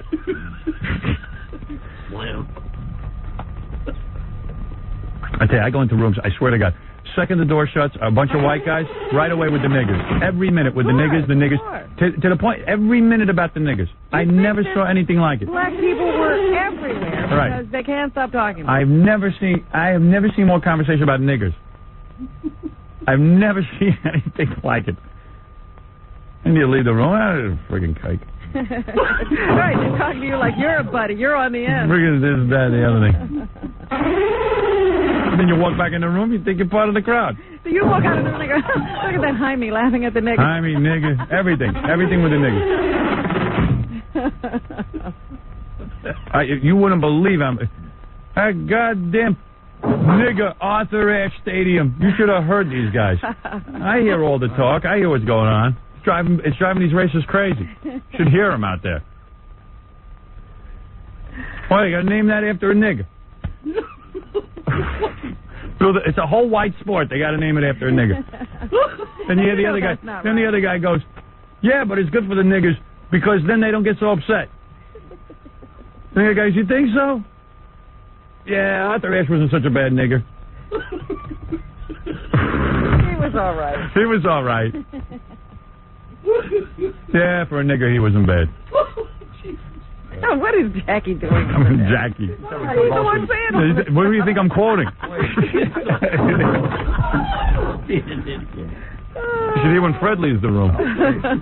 We don't even know what he is. No, what? You're right. There you go. But for the Jews to kid themselves and think that they're white, it ain't white. You are not accepted like a white man. So don't kid yourself. You know, you are not a white man. We go, yeah, well, we're lucky. We're white. No, you're not. Did that surprise you? What? When Daniel Carson No. What you did? Well, it surprises you if you're naive and you got your head in the sand. Get your ass kicked 900 times. You start to know you ain't white. You would have thought. Yeah. No, never occurred to me to put that together. But now that you think about it, true. Sig Heil. You know. Listen to you. Well, at least they didn't name Arthur Ashe Stadium after a Jew. I'll never forget when I was in college. A bunch of people were talking one day, and this Jewish girl said, "Oh, it was so difficult for me. You know, she was an Orthodox Jew, and she needed somebody to turn out the lights on Fridays." Right. Now she can be more hated. That's crazy. And, she was trying to keep that up, and she said it was so difficult for me in my dorm because there were no other Jewish people. And then the Jews don't even like her. This other white girl said to her, "You had no other Jews in your dorm? My dorm was infested with them." Wow. We would have sent a few over. I thought I would die. I thought I would faint. I said, now this is ridiculous. But you bring this stuff up and people go, "Oh, there's a horrible radio show bringing this stuff up." Right. They don't want to say, how dare you? We have to watch Rosie O'Donnell. They never talk about that. He hates everyone. Yeah, that's Howard Stern. He's the worst. Yeah, I'm the worst. I walk into a room, I hear about his niggers and Jews. We all hear it. Right. A damn Jew. No champagne, New Year's Eve. A Jew. That's all. All right, come on. If they wanted their lights turned out, they should have hired somebody. It's too damn cheap. A 12-year-old Brooklyn boy testified yesterday that 3 schoolmates terrorized him for 2 months with beatings and racial slurs at a bus stop. Was it a black kid? Yeah, Curtis Robertson told family court judge Barbara Cilantro that he was regularly roughed up after school at IS 278 in Marine Park because he is black. Welcome to the real world, Junior. 3 white youths, Frank Cerullo, Michael Stallone, and Jesse Monty. Jesse Monty? Oh, boy. Are all charged with menacing and harassment in the case. I know what it's like. Listen, I had the opposite thing happen to me. I can relate to this kid. I was a white kid in a black neighborhood. I mean, I had the same. I know exactly what this kid's going through. It's all the same, yeah. The blacks were no better. When they got in power, they would beat everybody's racist. If you're a black kid in a white neighborhood, forget about You're going to get it. You got to live with your own. Do you understand that? Well, I hope that's not the case. I tell that to my kids. Live with your own. Unfortunately, we don't know what we own. Your own arm. I'm moving them to the moon. One time, Jesse Monty, according to Robertson, took his hat and gave it to Frank Cerullo and told him to put it on top of a stop sign. Robertson says, and then Jesse told Monty, "Let's see how high a nigger can jump." Just put his hat up there on the stop sign, and then... Was he able to get his hat? I don't know how. Just curious. They don't tell me the rest of the story. Well, I'd like to know if the athletic event was completed.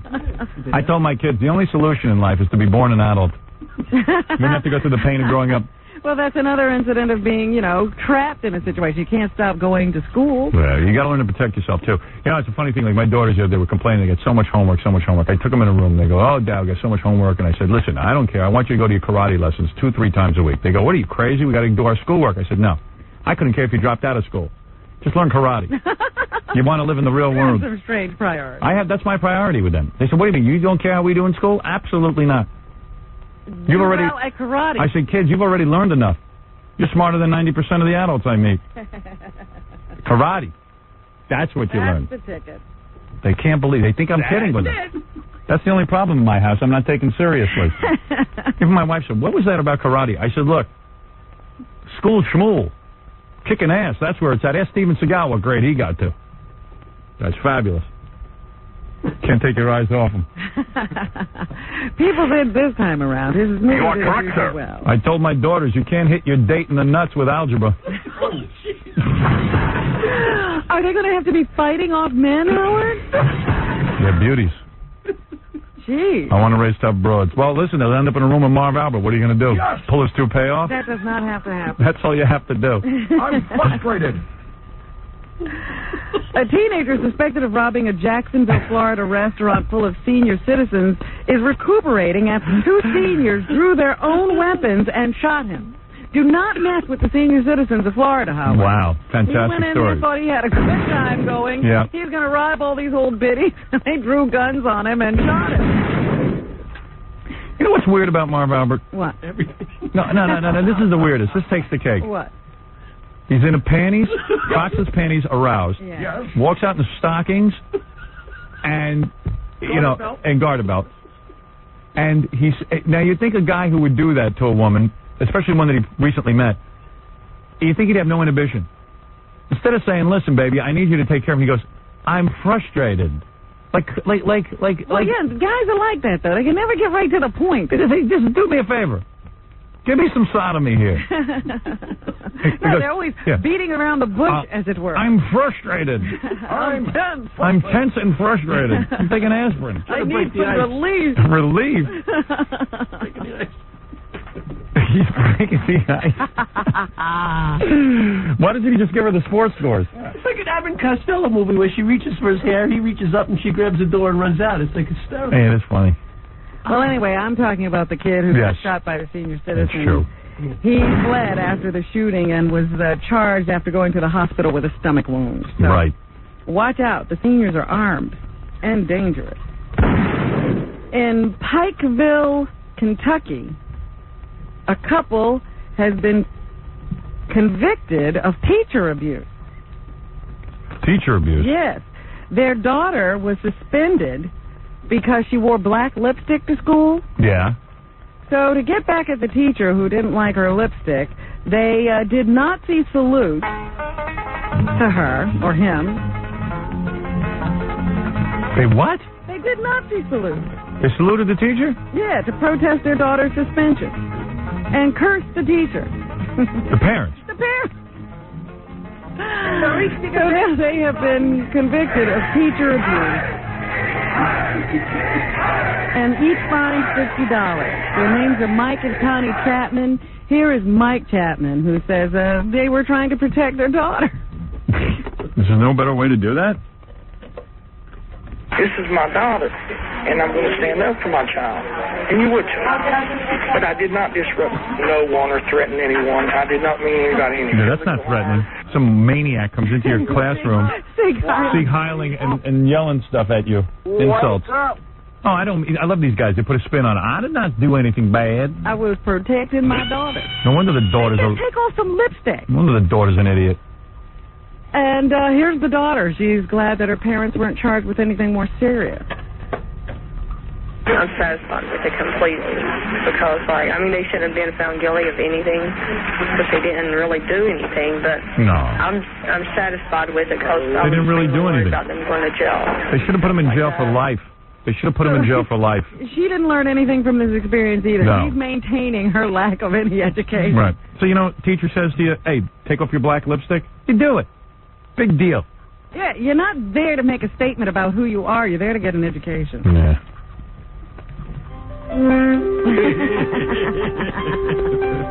All I know is in my house, if I came home and said, hey, I'm wearing black lipstick to school, my mother said, what did the teacher say? She says, you're going to throw me out. She'd say, I'm going to throw you out. Yeah, you wouldn't have to worry about the teacher being bothered. You'd have been harassed at home. That's right. A North Carolina woman is charged with child abuse and kidnapping after she allegedly bound and gagged a 7-year-old boy and then invited neighbors over to see him. What? The 19-year-old woman had been living with the boy and his father. The father had gone to work, but the woman told investigators the father had given her permission to tie the child down if he gave her any trouble. Yes! A teenage neighbor who called police said the child appeared to be frightened and looked like somebody strapped into an electric chair. Wow. Cool. Authorities say the boy was gagged with a towel and bound to the chair with duct tape. Wow. Think that kid will be scarred for life? Police have not filed charges against the child's father. You know, it just reminds me of what you say about a kid without a mother. Right. Might as well not be in the world. A former Southington, this is in the Hartford, Connecticut area, Southington police officer has been given a suspended sentence for burglarizing a comic book store. This guy was on duty at the time of the 1995 break-in. Duty. He's on duty. Officials say he broke into Kevin's Comics while on duty, but was stopped by the store's owner, who pepper sprayed the officer. Can you imagine a police officer's in your store robbing it? Yeah. And you have to pepper spray him. Wow. But it does work. Then he reported him, and he was arrested and was fired from the police force. He has been allowed to resign now as a part of an agreement. He pleaded guilty to third-degree burglary in court yesterday. A state lawmaker from western New York is expected to be arraigned on drunken driving charges this morning. According to police, say they arrested Senator John Cull Jr. early yesterday morning after he was found sleeping behind the wheel of his car with the engine running. The 54-year-old Republican is charged with driving while intoxicated. Cull's blood alcohol content was 0.19%, nearly twice the legal limit. He was almost in good enough shape to drive Princess Di.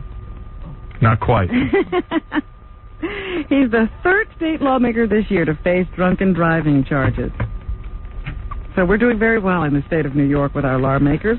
That's just my character. In my personal life, I'm normal. And let's see. Oh, dear. Police have charged a Wethersfield man, this is in New Britain, Connecticut, with raping a 6-year-old girl over a 3-year period. Yeah. Both he and his wife, Michael Brawley, and his wife have been charged in a case in which the abuse allegedly began when the child was 3. Wow. That's sicker than Marv. Ooh. The child has been abused by both Brawley and his wife, Lorraine. The judge has set bond for Michael Brawley at $2 million and $100,000 for his wife. And finally this morning in Colombo, Sri Lanka, a man who swallowed 150 condoms stuffed with heroin tried to sneak past customs at the Colombo airport. Tell me he died. He died when one of the condoms burst in his stomach. Nobody learned. Yeah.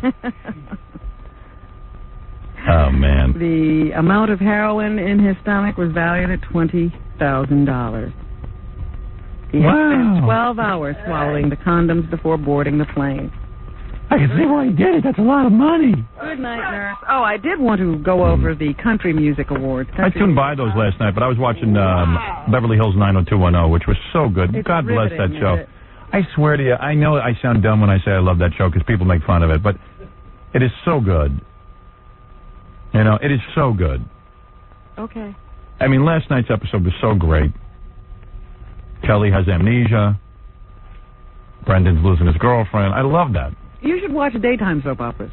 The only thing disturbing this year is one of the guys got hair plugs over the summer. Oh, yeah? Ian Ziering. And it's a really bad job. But he had to get them because he plays a teenager. And he's lost his hair. He's 40. Yes. I can relate. And I'll tell you one thing, man. You can make fun of Tori Spelling, but trust me, Dice, you should go to her for acting lessons. I'm an actor. While you were watching 90210. Oh, it's so good. The Country Music Awards were going on, and here is Country Music Hall of Fame's Vocal Group of the Year. Who's that? I think they're called Diamond Rio? Diamond Rio. That's exactly it. You I'm know a big this fan. stuff. Oh, yeah. No, I'm reading the cards. God bless y'all. My goodness. T-Dog is. To be quiet. By the way, to be a country star, remember there's like 3 rules. 1, always wear your hat. 2, always be humble. And, like, you know, you got to be like a regular guy. You can't try to act like a star. That's right. And number 3,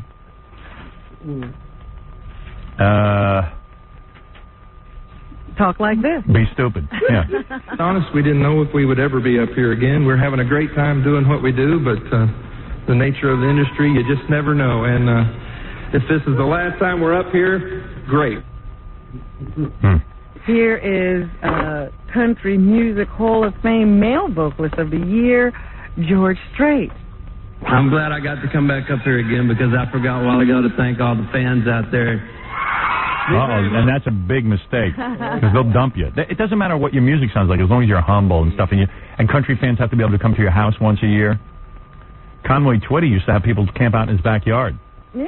And Dolly Parton opened up her house to her fans. Well, you have an amusement park nearby. Yeah, as long as you're willing to share your life with your fans, they'll embrace you forever. Yeah, put rides on your front lawn. But as soon as you act like a star or you dress up or something, forget it. They'll dump you. Important, stupid.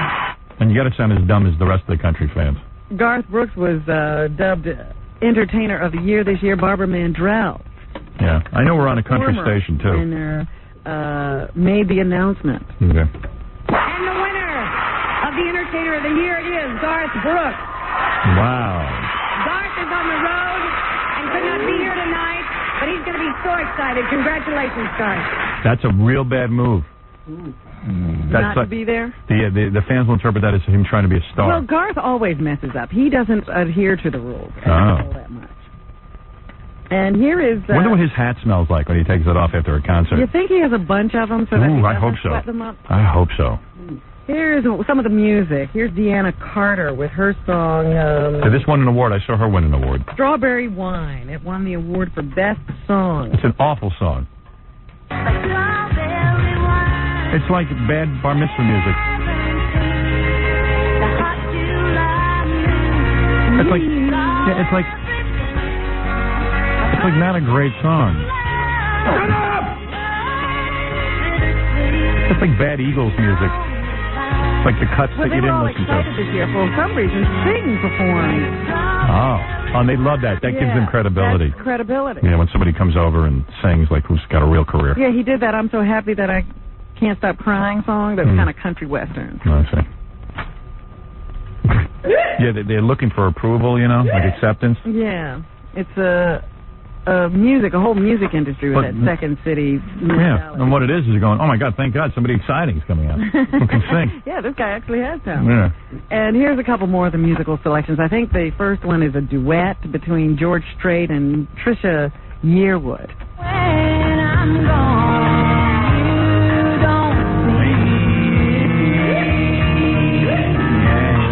Same song. Wow. I'm listening to the idiots cheering. Who else you got there? What's this other one? I don't know who that is. Let's guess.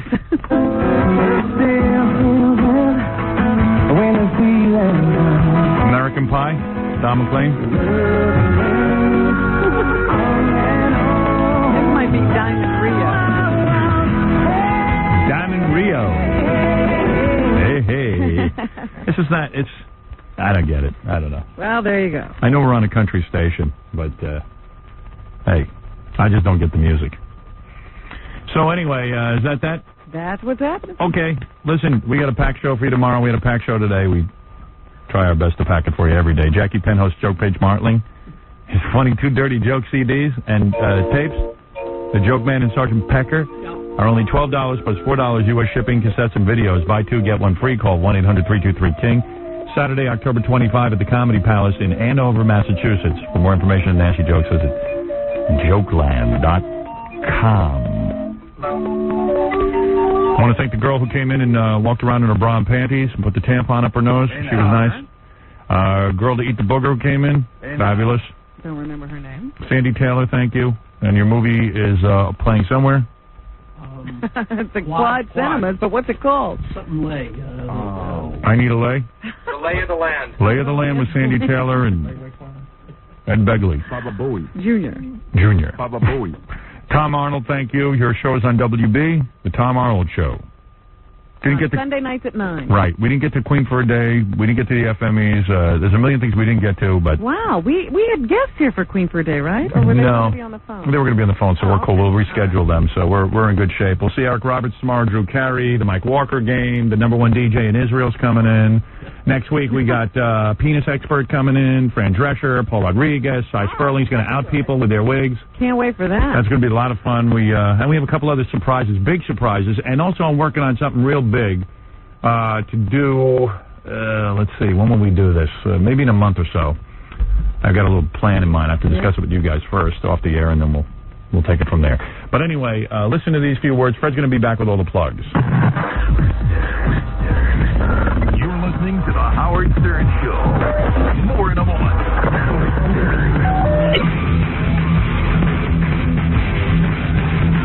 Yeah. Freddie, read these plugs. Are you kidding? I'd love to. Tonight, it is King Norris Unplugged, as we normally do on a Thursday night.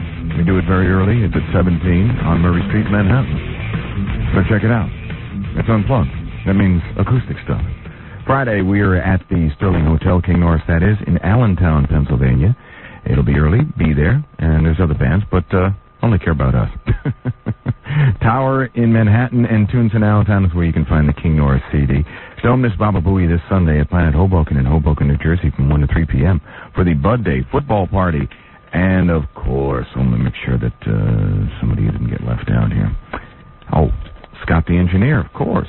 You can never leave him out of anything, especially your Christmas parties. Please, give him a call for the holiday season. It's Scott the Engineer, Rocket Entertainment, 718... Bag 5040. All right, everybody.